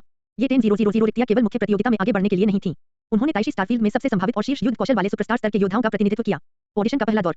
3 संभावित परीक्षण उत्तीर्ण किए। उच्चतम व्यक्तिगत स्कोर 10,000। निकासी के लिए तीनों का योग 6,000 तक पहुंचना चाहिए। पहले दौर के नियम वांग ये की आंखों के सामने आ गए। उसने तुरंत इसे समझ लिया। वास्तव में ऑडिशन तेज, सटीक और निर्मम थे। पहले उन प्रतियोगियों के एक बड़े बैच की स्क्रीनिंग की गई जो बुनियादी मानकों को पूरा नहीं करते थे। इसलिए प्रत्येक संभावित परीक्षण के लिए औसत मानक मूल्य 2000 अंक है। एक ही श्रेणी में 3000 अंक हासिल करना स्टारफील्ड में लगभग विशिष्ट माना जाता है। यह कुछ हद तक सुप्रीम ह्यूमन एकेडमी के मूल्यांकन अंकों के समान है। हालांकि प्रतिभागी काफी ताकत वाले सुपरस्टार स्तर के ताकतवर लोग थे, फिर भी प्रतियोगिता अच्छे और गैर अच्छे का मिश्रण थी। 2 सर्वोच्च शक्तियों, प्राइमर्डियल स्टार और इन्फिनिटी वर्ल्ड ऑफ स्लॉटर के लिए संभावित परीक्षणों के डेटा का महत्वपूर्ण महत्व था। एक विस्तृत जाल बिछाते समय उनका लक्ष्य अरबों में से एक भागने की संभावना को भी पकड़ना था, यह सुनिश्चित करते हुए कि कोई भी ब्रह्मांडीय शीर्ष प्रतिभा वहां से न निकल जाए। उसने अपने सामने पहला सुनहरा दरवाजा धक्का देकर खोला। बुनियादी परीक्षण। वांग ये समझ गए। मुख्य आभासी दुनिया में एक समान परीक्षण मौजूद था। बुनियादी बातों में जन्मजात और अर्जित दोनों पहलू शामिल थे। भौतिक शरीर, आत्मा, जीवन शक्ति, जन्म, रक्तवंश, प्रतिभा और विभिन्न अन्य कारक। यह साधना और युद्ध कौशल दोनों की नींव थी। जैसे ही उसने अंदर कदम रखा, उसके शरीर पर एक सुनहरी रोशनी पड़ी। उसके शरीर को ऐसा महसूस हुआ मानो उसे अपनी जगह पर रखा जा रहा हो और यहाँ तक कि उसकी आत्मा भी बंधी हुई थी। स्वर्णिम प्रकाश कण उसके शरीर में व्याप्त होकर प्रत्येक अंग का अत्यंत सूक्ष्मता से परीक्षण कर रहे थे। इस पहलू में मैं अपेक्षाकृत औसत हूँ, वांग ये ने स्वीकार किया। उनकी जन्मजात प्रतिभा में सचमुच कुछ कमी थी। 5 सितारा और 6 सितारा जैसे मध्यवर्ती जीवन ग्रहों पर पैदा हुए मनुष्यों की तुलना में वह पीछे रह गया। यद्यपि महत्वपूर्ण सुधार किए गए थे, खासकर जब जन्मजात रूप से परिपूर्ण जीन वाले मनुष्यों की तुलना में अभी भी वृद्धि की गुंजाइश थी। हालांकि अब तुलना पूरे ताशी स्टारफील्ड के प्रतिभाशाली सुपरस्टार स्तर के विरुद्ध थी। इनमें वे लोग भी शामिल थे जिनका जन्म पौराणिक 10 सितारा जीवन ग्रहों पर हुआ था। न केवल सहज पूर्णता बल्कि सहज पूर्णता। शुरुआती लाइन बहुत ऊंची थी। उल्लेख करने की आवश्यकता नहीं है, जन्म के बाद लोग अपने पैरों पर दौड़ते थे, जबकि वे ब्रह्मांडीय जहाज चलाते थे। एक के बाद एक सर्वोच्च कोटि का खजाना और खेती के लिए संसाधनों का ढेर। इस पहलू में वह वास्तव में नीम के बराबर नहीं पहुंच सका। हालांकि अन्य पहलुओं में जरूरी नहीं कि ऐसा ही हो। जल्द ही बुनियादी परीक्षण अपने अंतिम चरण में प्रवेश कर गया। सुनहरे प्रकाश कणों ने उसके शरीर को छोड़ दिया और उसके चारों ओर की दमकारी भावना तुरंत गायब हो गई। वांग ये को आराम महसूस हुआ जैसे कोई भारी बोझ उतर गया हो। स्टारफील्ड में कदम रखते ही निकास ठीक उसके सामने था। झपट्टा मारना। वांग ये दरवाजे से अंदर चला गया। सुनहरी रोशनी की परतें इकट्ठी हो गईं, जो स्पष्ट शब्दों में बदल गईं और उसकी आंखों के सामने गिर गईं। Base score 3650। यह बुरा नहीं है। वांग ये काफी संतुष्ट थे। अपेक्षा से थोड़ा अधिक। उन क्षेत्रों में जो उसका मजबूत पक्ष नहीं थे, यह स्कोर स्वीकार्य था। यह भौतिक शरीर की नींव होनी चाहिए और शीर्ष क्रम के रक्तरेखा खजाने की खोज से जोड़े जाने वाले अंक होने चाहिए। वांग ये आगे बढ़े। अपने सामने परिचित सीढ़ी को देखकर वह जानबूझकर मुस्कुराया। इच्छाशक्ति सीढ़ी। आदिम तारा और वध की अनंत दुनिया काफी आलसी थे। वे सीधे मानव आभासी ब्रह्मांड की इच्छाशक्ति सीढ़ी को यहाँ ले आए। हालांकि ऐसा लगा कि इच्छाशक्ति का परीक्षण करने के लिए विलपावर सीढ़ी से बेहतर कोई साधन नहीं था। वह सीढ़ियों पर चढ़ गया। ऐसा लग रहा था मानो समतल जमीन पर चल रहा हो। इससे पहले वह कॉस्मिक लाइफ फॉर्म के विंग स्तर पर पहुंच चुका था। अब वह बिना कोई दबाव महसूस किए आसानी से सुपरस्टार स्तर के विंग स्तर की मानक रेखा को पार कर सकता है। 50, 60, 70। 20 मंजिल के बाद से दबाव धीरे-धीरे बढ़ता गया। 20 मंजिल से वांग ये ने इसे गंभीरता से लेना शुरू कर दिया। वह अपने ऊपर विंग स्तर की सीढ़ियां देख सकता था, जो एक छोटे ब्लैक होल की तरह निगलने वाली शक्ति से भरी हुई थी। स्टॉर्म स्तर 100। ब्लैक होल स्तर के बिजली घर का इच्छा शक्ति मानक। वांग ये नहीं रुके। वह ऊपर चढ़ना जारी रखा, सीधे विंग स्तर की ओर बढ़ रहा था, जो एक मध्यस्तरीय ब्लैक होल स्तरीय बिजली घर की इच्छा शक्ति की दहलीज थी। दबाव बढ़ गया। बेड़ियों की परतें उसके पूरे शरीर को भारी बंधनों की तरह जकड़े हुए थीं। विशेष रूप से विंग स्तर पर पहुंचने के बाद तीव्र दबाव ऐसा महसूस हुआ जैसे अनगिनत ब्लैक होल उसकी इच्छा शक्ति को निगल रहे हों। हर स्तर बेहद चुनौतीपूर्ण था, लेकिन इस पर काबू पाने का मतलब था एक नई शुरुआत। 20 मंजिल। वांग ये अपनी सीमा तक पहुंच गया था। अंततः यह 20 मंजिल पर समाप्त हुआ। प्रकाश उसके सामने चमक रहा था, एक पारदर्शी प्रकाश में एकत्रित हो रहा था और सुनहरे किनारों वाले शब्दों में संघनित हो रहा था। इच्छाशक्ति रेटिंग 5770। यह 6000 अंक के करीब था। ताशी स्टारफील्ड में सुपरस्टार स्तर के विशेषज्ञों के बीच इसे काफी प्रभावशाली माना गया। यह मूल स्कोर के बिल्कुल विपरीत था। वे सुपरस्टार स्तर के पावरहाउस थे जो उच्च जीवन वाले ग्रह से नहीं आए थे और उनकी शुरुआती रेखा कम थी। इच्छाशक्ति परीक्षण में औसत प्रदर्शन बेहतर रहेगा। यह सभ्य है। यह मध्यवर्ती ब्लैक होल स्तर के मानक पर है। वांग ये मुस्कुराए। इच्छाशक्ति उनकी ताकत थी और यह अभी भी दुर्जय थी। जब वह ब्लैक होल स्तर को तोड़ता है, तो उसका मानना है कि उसकी इच्छाशक्ति एक अमर जीवन रूप के मानक को पार करते हुए इच्छाशक्ति सीढ़ी के विंग स्तर तक पहुंच जाएगी। कुल स्कोर 9420। वांग ये ने आखिरी काला और सफेद दरवाजा खोला जो एक दूसरे से जुड़ा हुआ लग रहा था। उसका पथ, ब्रह्मांड के 4 महान पथों की समझ। आखिरकार यह मेरी ताकत है। वांग ये ने आराम किया। आखिरकार वह ऑडिशन का पहला राउंड पहले ही पास कर चुका था। सुपरस्टार स्तर पर पद का अस्तित्व पहले से ही मौजूद था। भले ही प्रत्येक सुपरस्टार स्तर के विशेषज्ञ ने वास्तव में अपने रास्ते से हटकर अपनी आंतरिक दुनिया का निर्माण नहीं किया हो, उनके पास पहले से ही अपने पद का भ्रूणीय रूप था और वे जानते थे कि उनका भविष्य का पद क्या होगा। यह मार्ग ब्लैक होल से गुजरने और पुनर्जन्म से आगे निकलने का मार्ग था। पदार्थ, ऊर्जा, स्थान, समय, अंतहीन ऊर्जा उतर आई और प्रकाश की परतों ने वांग ये को ढक लिया। उसने महसूस किया कि उसकी आंतरिक दुनिया थोड़ी कांप रही है। मानव आभासी ब्रह्मांड वास्तव में शक्तिशाली था। यह मानव जाति की सर्वोच्च शक्ति होने के योग्य थी। उनकी आंतरिक दुनिया निम्न आयामी ब्रह्मांड से परे आभासी ब्रह्मांड का पता लगाने से बच नहीं सकी। आखिरी टेस्ट में उनका स्कोर बहुत ज्यादा होगा। ऐसा इसलिए था क्योंकि वह न केवल सुपरस्टार स्तर के रास्ते से हट गए थे, बल्कि उन्होंने पूरी तरह से सुपरस्टार स्तर का रास्ता भी प्रस्तुत कर दिया था। उत्तम श्रेणी, शीर्ष श्रेणी की आंतरिक दुनिया। झपट्टा मारना। परीक्षा खत्म हुई और उसके सामने एक सुनहरी रोशनी इकट्ठी हो गई। वांग ये की आंखें चमक उठी। ग्रेट पास स्कोर 8180। बिंदु चिन्ह को तोड़ना। 8000 अंक तक पहुंचना पहले से ही 10 लाख सितारा क्षेत्रों में मानव जाति की प्रतिभाओं के साथ कंधे से कंधा मिलाकर खड़े होने के लिए पर्याप्त था। मुख्य श्रेय आंतरिक दुनिया को जाता है, वांग ये ने इसे स्पष्ट रूप से समझा। अन्य 4 महान पथों के बारे में गलत समझ विशेष रूप से अधिक नहीं थी। विशेष रूप से अंतरिक्ष के पथ में यहाँ तक कि नांते की प्रतिभा भी उनसे आगे निकल गई। हालांकि वांग ये का दायरा नेमटेस से कहीं आगे निकल गया। ब्रह्मांड की विशालता को देखते हुए निश्चित रूप से अंतरिक्ष और समय में प्रतिभाएं थीं और यहाँ तक कि सभी तत्वों में कुशल भी। फिर भी वे एक उत्तम दर्जे की आंतरिक दुनिया का निर्माण करने में सक्षम नहीं हो सकते हैं। सभी 4 पथों को मिलाकर जुड़े हुए महान पथ की ऊपरी सीमा असाधारण रूप से ऊंची थी। यदि यह एक आदर्श ग्रेड होता तो स्कोर 9000 प्लस होना चाहिए। सभी 4 महान पथों की पूरी समझ को जोड़ना और एक को प्राप्त करना। दूसरे और तीसरे स्तर पर शीर्ष स्तरीय आंतरिक दुनिया। क्या 1000 का पूरा स्कोर हो सकता है? वांग ये काफी उत्सुक थे। क्या विशाल ब्रह्मांड में उस क्षमता की राक्षसी प्रतिभाएं थीं? अगर वहां थे, वह वास्तव में इसे देखना चाहता था। एक बार जब मैं ताइशी स्टारफील्ड में 3 स्थानों में से एक को सुरक्षित कर लूंगा तो मैं पता लगा सकूंगा। वांग ये ने उत्सुकता से इंतजार किया। वह अपने और ब्रह्मांड की शीर्ष प्रतिभाओं के बीच के अंतर को जानना चाहता था। ताइशी स्टार नेटवर्क 105 ब्रह्मांडीय देशों के मनुष्यों ने वास्तविक समय में अद्यतन रैंकिंग की बारीकी से निगरानी की। ऑडिशन की शुरुआत के बाद से रैंकिंग लगातार बदल रही है। जैसे जैसे एक के बाद एक प्रतियोगी पहले दौर के परीक्षण पूरे कर दूसरे दौर में आगे बढ़े, शीर्ष 10000 रैंकिंग में उतार चढ़ाव धीरे धीरे कम हो गया, स्थिर हो गया। 1 Tianshi 1010 Yu Bufan. 2 Jiamang star 332 जेउप। 3 Taiwu 4404 Wu Yundo. Tashi starfield की 3 शक्तियों ने अपनी ताकत का प्रदर्शन किया। वे सचमुच दुर्जय थे। उन्होंने न केवल शीर्ष 3 स्थानों पर कब्जा किया, बल्कि शीर्ष 10 में से 7 पर उनका दबदबा भी रहा। पूर्ण सर्वोच्चता। मिलियन स्टारफील्ड क्षेत्र में 10 शाश्वत राष्ट्रों की स्थिति के समान। काफी बेशर्म। वू युनडो को छोड़कर जो एक नवागंतुक है, यू बुफान और जेउक्यू दोनों ने जीनियस चयन लड़ाई में भाग लिया। विशेष रूप से यू बुफान, जिन्होंने पहले मानव आभासी ब्रह्मांड और ताशी स्टारफील्ड में उन्नति स्थान हासिल किया था। क्या जेउक वही नहीं है? वह की अनंत दुनिया के प्रतिभाशाली चयन में वह बाहर खड़ा था, केवल अंतिम प्रतियोगिता में एक उन्नति स्थान से चूक गया। मुझे अभी भी वू युनडो से बहुत उम्मीदें हैं। नवागंतुकों में काफी संभावनाएं हैं। जहां तक इन पुराने समय के लोगों की बात है जो पहले ही प्रतिभाशाली चयन की लड़ाई पार कर चुके हैं, हम उनकी सीमाएं देख सकते हैं। आइए इसे धीरे से लें। यह केवल पहला दौर है। कौन जानता है कि बाद में किस तरह के असाधारण नवागंतुक सामने आएंगे। वे शायद 3 प्रमुख ब्रह्मांडीय राष्ट्रों से हैं। उन छोटे ब्रह्मांडीय राष्ट्रों के पास कोई मौका नहीं है। अरे एज्योर माउंटेन कॉस्मिक नेशन के पास आश्चर्यजनक रूप से शीर्ष 100 में 3 है। बुरा नहीं है। आखिरकार यह सिर्फ पहला दौर है। कई चीजें हो सकती हैं। एक बार दूसरा दौर खत्म हो जाने पर ब्रह्मांडीय राष्ट्रों की ताकतें स्पष्ट हो जाएंगी। एज्योर माउंटेन कॉस्मिक नेशन ने एक सफलता हासिल की। उनके 3 प्रतियोगी थे जिन्होंने ताशी स्टारफील्ड ब्रेकआउट प्रतियोगिता के शीर्ष 100 में प्रवेश किया। हालांकि यह केवल पहला राउंड था, यह काफी प्रभावशाली उपलब्धि थी। किसी को यह जानना होगा कि लगभग आधे ब्रह्मांडीय देशों में एक भी शीर्ष 100 में नहीं था, जिसमें उनके कट्टर दुश्मन भी शामिल हैं। रेड रिवर कॉस्मिक नेशन, क्या इससे उन्हें क्रोध नहीं आएगा? लन जिया विंग स्थान पर है। फू युमो विंग स्थान पर है। यह वांग ये कौन है? उसे विंग स्थान पर कैसे रखा जा सकता है? मुझे नहीं पता। प्रतियोगिता से पहले घोषित लोकप्रिय प्रतियोगियों में वांग ये जैसे किसी व्यक्ति का कोई उल्लेख नहीं है। लन जिया का जन्म 10 सितारा जीवन ग्रह पर हुआ था, जिसे शाही परिवार ने एक शीर्ष प्रतिभा के रूप में तैयार किया था। फू युमो मोशी परिवार का उत्तराधिकारी है, उसने 5 युग पहले प्रतिभा चयन लड़ाई में भाग लिया था। वांग ये कौन है? कोई जानकारी उपलब्ध क्यों नहीं है? कौन परवाह करता है कि वह कौन है? भले ही वह एक पत्थर है जो बाहर निकला है, जब तक वह प्रभावशाली है, सब कुछ अच्छा है। एज्योर माउंटेन कॉस्मिक नेशन में यूनलाई इंपीरियल परिवार के भीतर पूरा परिवार ताइशी स्टारफील्ड ब्रेकआउट प्रतियोगिता के नवीनतम विकास पर केंद्रित था। 9 सितारा जीवन आकाशगंगा वाले एक शाही परिवार के रूप में यूनलाई इंपीरियल परिवार के क्षेत्र ने कई विशिष्ट प्रतिभाओं को जन्म दिया। इस बार उन्होंने भाग लेने के लिए हजारों सुपरस्टार स्तर की प्रतिभाओं को भेजा। हालांकि पहले दौर में 90% से अधिक बाहर हो गए। न केवल उन्हें बल्कि अन्य परिवारों को भी इसी तरह के परिणामों का सामना करना पड़ा। प्रत्येक श्रेणी में 2000 अंक प्राप्त करना कुलीन परिवार के सदस्यों के स्तर के समान था। हालांकि कुल 3 श्रेणियां थीं। यहां तक कि परिवार का कुलीन वर्ग भी हर पहलू में मानकों को पूरा नहीं कर सकता है। 6000 का कुल स्कोर सख्त था। स्थिति कैसी है? सम्राट यूनलाई ने पूछताछ की। कबीले के एक सदस्य ने बताया, परिवार के नेता को रिपोर्ट करते हुए कुल 1626 लोगों ने दूसरे दौर में प्रवेश किया है। इतनी ऊंची उन्मूलन दर, सम्राट यूनलाई ने भौहें चढ़ा दी। सर्वोच्च स्थान पर कौन है? कबीले के सदस्य ने सम्मानपूर्वक उत्तर दिया, यह आपका सबसे छोटा बेटा है, यूनलाई अजीमा। वर्तमान में वे स्थान पर है। सम्राट यूनलाई ने थोड़ी निराशा व्यक्त की, वह शीर्ष 10,000 में जगह नहीं बना सका। आखिरकार परिवार का सबसे अच्छा खजाना अजीमा को दिया गया था। उन्हें उम्मीद थी कि अजीमा मुख्य प्रतियोगिता में सफल होगी और यूनलाई शाही परिवार को सम्मान दिलाएगी। एक शाही परिवार के रूप में मुख्य प्रतियोगिता में स्थान सुरक्षित न कर पाना कुछ हद तक शर्मनाक होगा। कबीले के सदस्य ने आश्वासन दिया, अभी भी 3 राउंड बाकी हैं। मुझे विश्वास है कि प्रिंस सभी बाधाओं को पार कर मुख्य प्रतियोगिता में स्थान सुरक्षित कर लेगा।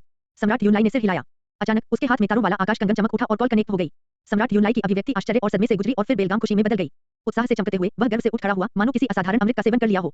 जल्दी जल्दी जल्दी, सम्राट यूनलाई खुशी से चिल्लाए, जल्दी जांच करो, हमारे शाही परिवार में यह वांग ये कौन है? तुरंत।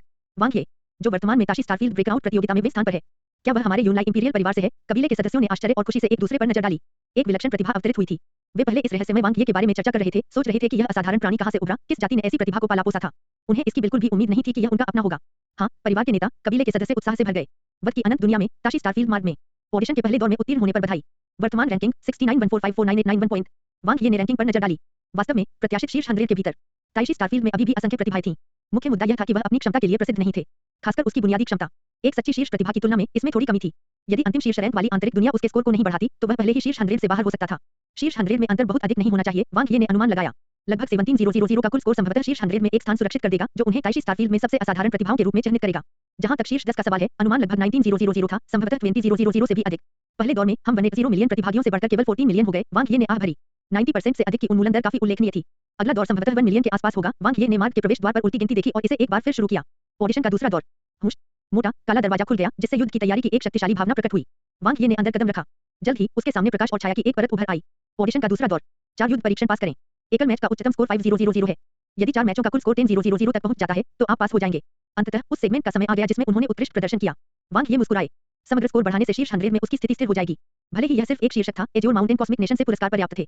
100 मिलियन डार्क क्रिस्टल, 100,000 योग्यता अंक और नीला पर्वत मिट्टी की टेम्पलेटें। उनमें से प्रत्येक बिल्कुल वही था जो वह चाहता था। आओ, मुझे इस प्रतिद्वंद्वी का सामना करने दो। वांग ये ने पहले कमरे में प्रवेश किया। एक पल में उसने लड़ाई की भावना से भरे ग्रह पर कदम रखा। संपूर्ण आकाशीय पिंड से युद्ध की स्पष्ट भावना से भरी हुई एक दुर्जय शक्ति का संचार हो रहा था। आसुरी ऊर्जा संघनित होकर एक आकृति का निर्माण करती है। उसका शरीर अत्यंत परिष्कृत, शुद्धतम अंधेरे पदार्थ से बना हुआ लगता था।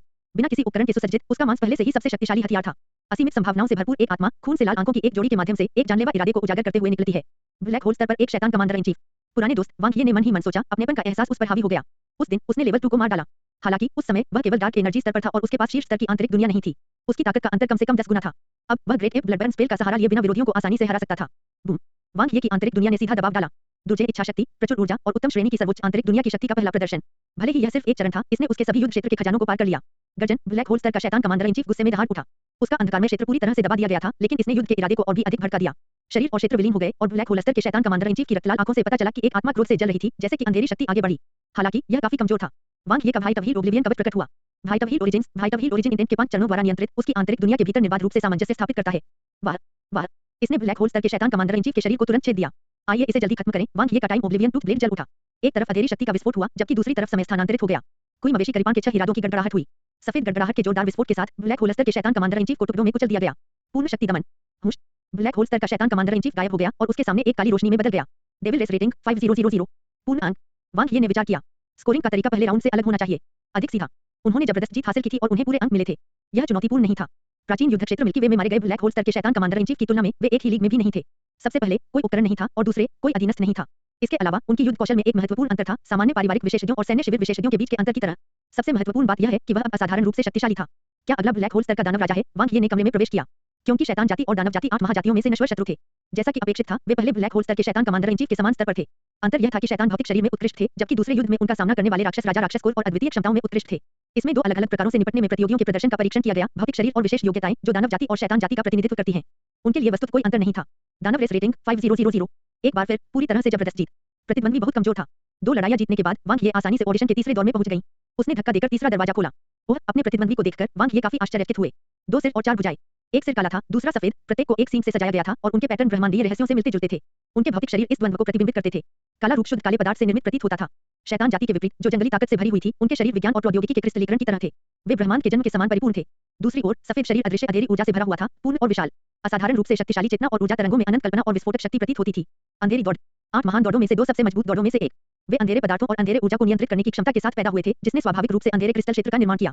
उन्हें ब्रह्मांड में सबसे मजबूत शरीर और आत्मा वाली महान जाति के रूप में स्वीकार किया गया था। वांग ये उनसे अच्छी तरह परिचित थे। असंख्य जाति वेश्यालय में मानव आभासी ब्रह्मांड में उनकी जिज्ञासा ने उन्हें अंधेरी जाति के शरीर के रहस्यों का अध्ययन करने के लिए प्रेरित किया। डबल प्रवेश। एक ही उद्देश्य से 2 दिल। उनके दोनों शरीर एक दूसरे के पूर्णतः पूरक थे। जुड़वा बच्चों से भिन्न अंधेरी जाति के दोहरे शरीर एक में विलीन हो गए। बूम! लड़ाई शुरू हुई और वांग ये की आंतरिक दुनिया तुरंत खत्म हो गई। एक शीर्ष रैंक आंतरिक दुनिया ने एक परिपूर्ण दूसरे स्तरीय अंधेरे क्रिस्टल क्षेत्र का सामना किया। जन्मजात डार्क क्रिस्टल क्षेत्र पूर्णता तक पहुंच गया है। वांग ये ने बाई की 7 परत कवर को खोल दिया। रहस्यमय नक्काशी की परतें रोशन हुई, जो धीरे-धीरे ब्लैक होल स्तरीय डार्क रेस के डार्क क्रिस्टल क्षेत्र पर हावी हो गईं। एक पल में ब्लैक होल स्तर की डार्क रेस से हमले आ गए। शक्ति, गति और विस्फोट तथा सभी अपने चरम पर। तेज और क्रूर। उनके शरीर पर गहरे क्रिस्टल की एक परत संघनित हो गई, जो अपनी सीमाओं से परे एक शानदार रोशनी बिखेर रही थी। Super body spell. Dark crystal जादू। सुदृढ़ीकरण प्रणाली का उत्साह अधिकतम पर था। मैं तुमसे डरता हूं न। वन वांग ये का टाइम ओब्लिवियन टूथ ब्लेड चमक उठा। अधेरी शक्ति ने समय परिवर्तन के साथ मिश्रित एक चमक उत्पन्न की। बूम! इस समय प्रतिभागियों को दूसरे दौर में ब्लैक होल स्तरीय डार्क रेस पावरहाउस का सामना करना पड़ा। नहीं, धतमन, बकवास। स्थिति अत्यंत गंभीर थी। अधिकांश सुपरस्टार स्तर के विशिष्ट प्रतिभागियों को ब्लैक होल स्तर के राक्षसों और शैतान दौड़ के खिलाफ थोड़ा फायदा हुआ। हालांकि ब्लैक होल स्तर की अंधेरी दौड़ का सामना करते हुए वे ढह गए। कुछ को अंधेरे क्रिस्टल क्षेत्र द्वारा कुचल दिया गया था। कुछ नजदीकी मुकाबले में टूट गए। अन्य लोग ब्रह्म मंत्रों से हतप्रभ थे, उनके निधन से अनभिज्ञ थे। ऐसे लोग भी थे जो अपने शरीर की विस्फोटक शक्ति के साथ-साथ ब्रह्मांडीय मंत्रों और आदिम आशय मंत्रों से पराजित हुए थे। मौतें विविध और रंगीन थीं। न केवल सामान्य प्रतिभागियों ने बल्कि शीर्ष रैंक के विशेषज्ञों ने भी अलग-अलग स्तर की भीषण लड़ाई का अनुभव किया। कितना भयानक मांसल शरीर है। यदि मेरी अविनाशी कलाकृति नहीं होती, तो मुझे कोई मौका नहीं मिलता। 11 रेड रिवर कॉस्मिक नेशन के वर्तमान नंबर 1 शियान ने टिप्पणी की, जब उनका हथियार पवित्र अग्नि जैसी रोशनी से जल रहा था। उसका कवच फटा हुआ था और उसका एक बार सुंदर चेहरा विशेष रूप से अस्त-व्यस्त दिखाई दे रहा था। Dark race rating 4000। इसने सीधे तौर पर मेरे स्कोर से 1000 अंक काट लिए। वन शियान ने अपनी भौहें सिकोड़ लीं। ऐसा लगता है कि पूर्ण अंक प्राप्त करने के लिए एक महत्वपूर्ण लाभ के साथ एक निर्विवाद जीत की आवश्यकता होती है। यह बहुत कठिन है। 1 दूसरे दौर में शीर्ष 100 में प्रवेश की उम्मीद कम है। वांग ये ने भी लड़ाई का समापन किया। उसके सामने एक संकेत उपस्थित हुआ। Dark race rating 5000। यह सभ्य है। ऐसा लगता है कि जब तक हम पूरी जीत हासिल नहीं कर लेते कोई समस्या नहीं होगी। Black hole level dark race विशेषज्ञ ने बहुत अधिक खतरा पैदा नहीं किया। ज्यादातर ने दानव और शैतान दौड़ पर पिछले वर्चस्व को एक महत्वपूर्ण लाभ में बदल दिया, जैसा कि उच्च आयामी जीवन रूप से अपेक्षित है। यहाँ तक कि सामान्य असुसज्जित ब्लैक होल स्तरीय डार्क रेस सदस्यों में भी ऐसी ताकत होती है। ब्लैक होल स्तर पर डार्क रेस के विशिष्ट सदस्य लगभग एक में बदल सकते हैं। यह ब्लैक होल स्तरीय डार्क रेस थोड़ी कमजोर नहीं थी। हालांकि उच्च आयामी जीवन रूपों की जन्मजात शक्ति वास्तव में अद्वितीय थी। अंतिम प्रवेश द्वार। हुश, उसकी आंखों के सामने प्रकाश और छायाएं एकत्रित हो गईं। सचमुच यह आसमानी दौड़ है। वांग ये ने अपने सामने पवित्र उच्च आयामी जीवन रूप का अवलोकन किया। उसकी पीठ पर तीव्र चमक बिखेरते हुए विशाल पंख थे। एक चमकदार प्रभामंडल उसके सिर को सुशोभित कर रहा था और उसके अविश्वसनीय रूप से सुंदर चेहरे पर कोई भावनात्मक उतार चढ़ाव नहीं दिख रहा था। पंख अंतरिक्ष का प्रतिनिधित्व करते थे और प्रभामंडल समय का प्रतिनिधित्व करता था। आकाश की दौड़ अंतरिक्ष के पथ और समय के पथ को नियंत्रित करने में स्वाभाविक रूप से कुशल थी। ब्रह्मांड की 8 महान जातियों में से वे समय और स्थान में सबसे अधिक प्रतिभा वाले थे। डार्क रेस के समान स्काई रेस में लिंग भेद नहीं था। वांग ये इस बात से अच्छी तरह वाकिफ थे। सभी उच्च आयामी नस्लों में लिंग भेद का अभाव था। उदाहरण के लिए ब्रह्मांडीय जानवर और दिव्य वृक्ष जाति। इसे लाओ वांग ये भी काफी उत्सुक थे। इस युद्ध रूप में आकाश दौड़ कितनी शक्तिशाली थी। ताइशी स्टार नेटवर्क 105 ब्रह्मांडीय देशों के ब्रह्मांडीय मानवों ने रैंकिंग सूची को ताजा करना जारी रखा और ऑडिशन के दूसरे दौर के समापन का बेसब्री से इंतजार कर रहे थे। विशेष रूप से प्रमुख परिवारों की उनकी चिंता थोड़ी बेचैनी से भरी हुई थी। प्रत्याशा का एक निशान छिपा हुआ था। हालांकि वास्तविकता अक्सर कठोर थी। ताकतवर मजबूत ही रहा। कमजोरों का सफाया कर दिया गया। पहले 2 ऑडिशन राउंड सीधी और स्पष्ट स्क्रीनिंग थे। यदि क्षमता अपर्याप्त थी तो एक छोड़ दिया गया। यदि युद्ध कौशल में कमी थी तो कोई चला गया। ताइशी स्टारफील्ड में 185.79 मिलियन प्रतिभागियों में से शेष सभी संभावित और युद्ध कौशल दोनों में उत्कृष्ट थे। शीर्ष क्रम के व्यक्तियों के पास दोनों थे। जे जियामांग स्टार 332 जेउक 2 तियाइशी ओयोई युन बुफान 3 हेइदुन 91 आप। रैंकिंग में बड़ा उल्टफेर हुआ। जेउक और युन बुफान जो मूल रूप से पहले 2 स्थानों पर थे ने स्थानों की अदला-बदली की। तीसरे स्थान पर रहे वू युन 2 को मूल तीसरे स्थान से अचानक छठे स्थान पर गिरावट का अनुभव हुआ जो काफी गिरावट थी। आप प्रभावशाली है, बहुत स्थिर है। वू युन 2 की तरह वह एक नवागंतुक है लेकिन वह तीसरे स्थान पर पहुंच गया। युन बुफान अभी भी इसे नहीं काट सकता। प्रतिभा चयन की लड़ाई में उनका निष्कासन अकारण नहीं था। ब्रह्मांडीय राष्ट्र की 3 शक्तियां काफी दुर्जय हैं। 2 राउंड के बाद वे शीर्ष 10 में 5 स्थान पर हैं और शीर्ष में भी 21 सीटें हैं। अरे एजोर माउंटेन कॉस्मिक नेशन के पास आश्चर्यजनक रूप से शीर्ष 100 में 2 और हैं। वांग ये वे उसमें उल्लेखनीय सुधार हुआ है। उनकी युद्ध कौशल अद्भुत है। एजोर माउंटेन कॉस्मिक नेशन में ऐसी प्रतिभा कब उभरी? आखिर कोई खबर क्यों नहीं थी? फ्लाहा वह बस आप सभी को थोड़ा सा आश्चर्य देने के लिए छिपा हुआ है। हैरान एजोर माउंटेन कॉस्मिक नेशन वास्तव में आश्चर्यचकित रह गया। वे भी काफी हैरान थे। यह विचित्रता कहां से आई? यहाँ तक कि उनकी सावधानी से तैयार की गई प्रतिभा लैंजिया भी 2 राउंड के बाद केवल वे स्थान पर रही लेकिन बमुश्किल शीर्ष 100 में जगह बना पाई। दूसरी ओर वांग ये अप्रत्याशित रूप से वे स्थान पर थे। इसका मतलब है कि वह पूरे ताशी स्टारफील्ड में सुपरस्टार स्तर था। यह अविश्वसनीय रूप से आश्चर्यजनक था। इस समय मुख्य ग्रह पर शाही परिवार भी उत्साह से गूंज रहा था। क्या यूनलाई को अभी तक पता नहीं चला? वे इतने धीमे क्यों हैं? सैन्य शिविर को पहले ही पता चल गया है। यह वही है जिसने प्राचीन युद्ध क्षेत्र मिल्की वे मिशन में उत्कृष्ट प्रदर्शन किया था और लेफ्टिनेंट कर्नल वांग के रूप में पदोन्नत हुआ था। इसमें कोई आश्चर्य नहीं कि उसकी युद्ध क्षमता इतनी प्रभावशाली है। यूनलाई प्लानर हाँ, मुझे उम्मीद नहीं थी कि वह लड़का इतना अच्छा प्रदर्शन करेगा। लकीर बहुत भाग्यशाली है। चिंता न करें, मैं यह सुनिश्चित करूंगा कि वह अच्छी तरह से आराम करे और तीसरे और चौथे राउंड में और भी उत्कृष्ट प्रदर्शन का लक्ष्य रखे जिससे वैश्विक राष्ट्र का गौरव बढ़े। कॉल खत्म करने के बाद सम्राट यूनलाई मुस्कुराना बंद नहीं कर सके। कुछ ही देर में उन्हें अन्य ईर्ष्या से भरे शाही परिवारों से अनगिनत बधाई संदेश मिल चुके थे। उनका यूनलाई इंपीरियल परिवार सुर्खियों में था। वांग ये को बहुत बहुत धन्यवाद। क्या उन्हें अभी तक पता नहीं चला? सम्राट यूनलाई अधीर हो रहे थे। उसने पहले ही दावा किया था कि वांग ये कितना अद्भुत था लेकिन उसने यह भी नहीं देखा था कि वह कैसा दिखता था। परिवार के नेता ऐसा लगता है कि वांग ये ब्रह्मांडीय राष्ट्र में नहीं है। हमने मानव आभासी ब्रह्मांडीय नेटवर्क से सत्यापन किया और पाया कि वांग ये वर्तमान में रेड रिवर कॉस्मिक नेशन में है। 1 सम्राट यूनलाई उसकी बातों से भ्रमित हो गए। वांग ये दुश्मन देश में क्या कर रहा था? इसके अलावा एली ने अभी एक संदेश भेजा है। कड़ाई से कहें तो वांग ये हमारे यूनलाई इंपीरियल परिवार के क्षेत्र का नागरिक नहीं है। क्या? सम्राट यूनलाई की आंखें ऐसे चौड़ी हो गईं जैसे उन पर ठंडे पानी की बाल्टी डाल दी गई हो। एली के अनुसार वांग ये सितारा ब्रह्मांडीय नागरिक के लिए आवेदन करने के लिए केवल हमारे क्षेत्र की पहचान उधार ले रहे थे। सम्राट यूनलाई अवाक रह गए। हड़बड़ाहट मेरे लिए एली ले आओ। मैं वांग ये से व्यक्तिगत रूप से संपर्क करना चाहता हूँ। वह मेरे यूनलाई शाही परिवार का नागरिक होना चाहिए। लेमेई ग्रह मिंजिया मनोर वांग ये ने ऑडिशन के 2 राउंड पूरे किए और 44118042 की रैंकिंग के साथ सफलतापूर्वक आगे बढ़े। वह आसानी से उनकी उम्मीदों पर खरे उतरे। 3 दिन का विश्राम था। उसके बाद ऑडिशन का दूसरा भाग शुरू होगा और ऑडिशन का तीसरा और चौथा दौर शुरू होगा। शेष 1.18 मिलियन प्रतिभागियों में से केवल शीर्ष 10000 ही मुख्य प्रतियोगिता में स्थान सुरक्षित करेंगे। जीजाजी आप अद्भुत हैं। सफेद लोलिता पोशाक पहने लिंगलिंग प्रशंसा और उत्साह की अभिव्यक्ति के साथ उड़ गया। जीजाजी आप ताशी स्टारफील्ड में वे स्थान पर हैं। ज्यादा दूर नहीं, यूमिन शान से खड़ी थी। उसके पतले पैर एक दूसरे को पार किए हुए थे और वह पूल के किनारे एक पेड़ के सामने झुक गई थी। उसकी खूबसूरत आंखें उसकी प्रशंसा को छिपा नहीं पाई। यह बहुत अद्भुत था। यह एक सुपरस्टार स्तर की ताशी स्टारफील्ड ब्रेकआउट प्रतियोगिता थी। वांग ये वे स्थान पर थे जो उनकी ताकत साबित करने के लिए पर्याप्त था। यहाँ तक कि उसके पिता महान समुद्री डाकू जो ब्रह्मांड पर प्रभुत्व रखते थे शायद तुलना नहीं कर सकते थे। सामान्य रूप से खेलें। वांग ये ने लिंगलिंग को नीचे बिठाया और यूमिन को देखकर मुस्कुराए। क्या याओ और नांते अभी तक बाहर आए हैं? उसने पूछा। डार्क एनर्जी हिडन ड्रैगन चैन और सुपरनोवा प्रोडिजी टूर्नामेंट एक साथ शुरू हुआ। यहाँ तक कि प्रतियोगिता के प्रारूप भी लगभग समान थे। अंतर अलग-अलग ताकत के स्तर और उन्नति स्थानों की संख्या में है। मैं उनके बारे में भूल गया। वन लिंगलिंग ने ताली बजाई और अपना मुंह थोड़ा खोला। वांग ये ने यूमिन की ओर देखा जिसने भी अपना सिर हिलाया।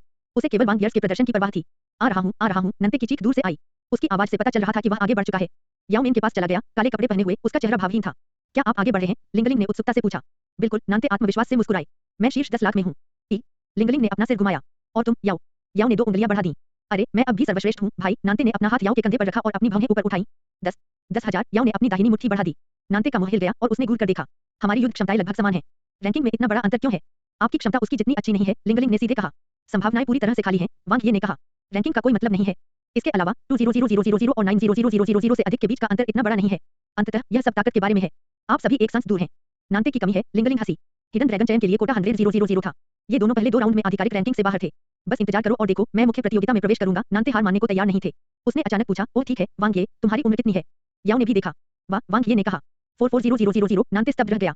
उसने अपना सिर हिलाया और अपनी आंखें चौड़ी कर लीं। आप ताइशी स्टारफील्ड में वे स्थान पर हैं। बेशक, जीजाजी बहुत कमाल के हैं। लिंगलिंग ने अपने हाथ अपने कूल्हों पर रखे और गर्व से भरी हुई थी। नानते हक्का बक्का रह गया। याओ भी दंग रह गया। वे जानते थे कि वांग ये मजबूत था, लेकिन उन्हें उससे इतना मजबूत होने की उम्मीद नहीं थी। इस स्टारफील्ड स्तर के जीनियस चयन में भाग लेने के बाद ही उन्हें एहसास हुआ कि वे कितने छोटे थे। ब्रह्मांड में बहुत सारी प्रतिभाएं थीं। वे केवल कड़ी मेहनत और कठिन संघर्ष ही कर सकते थे। हालांकि एक सच्ची लौकिक स्तर की प्रतिभा ठीक उनके बगल में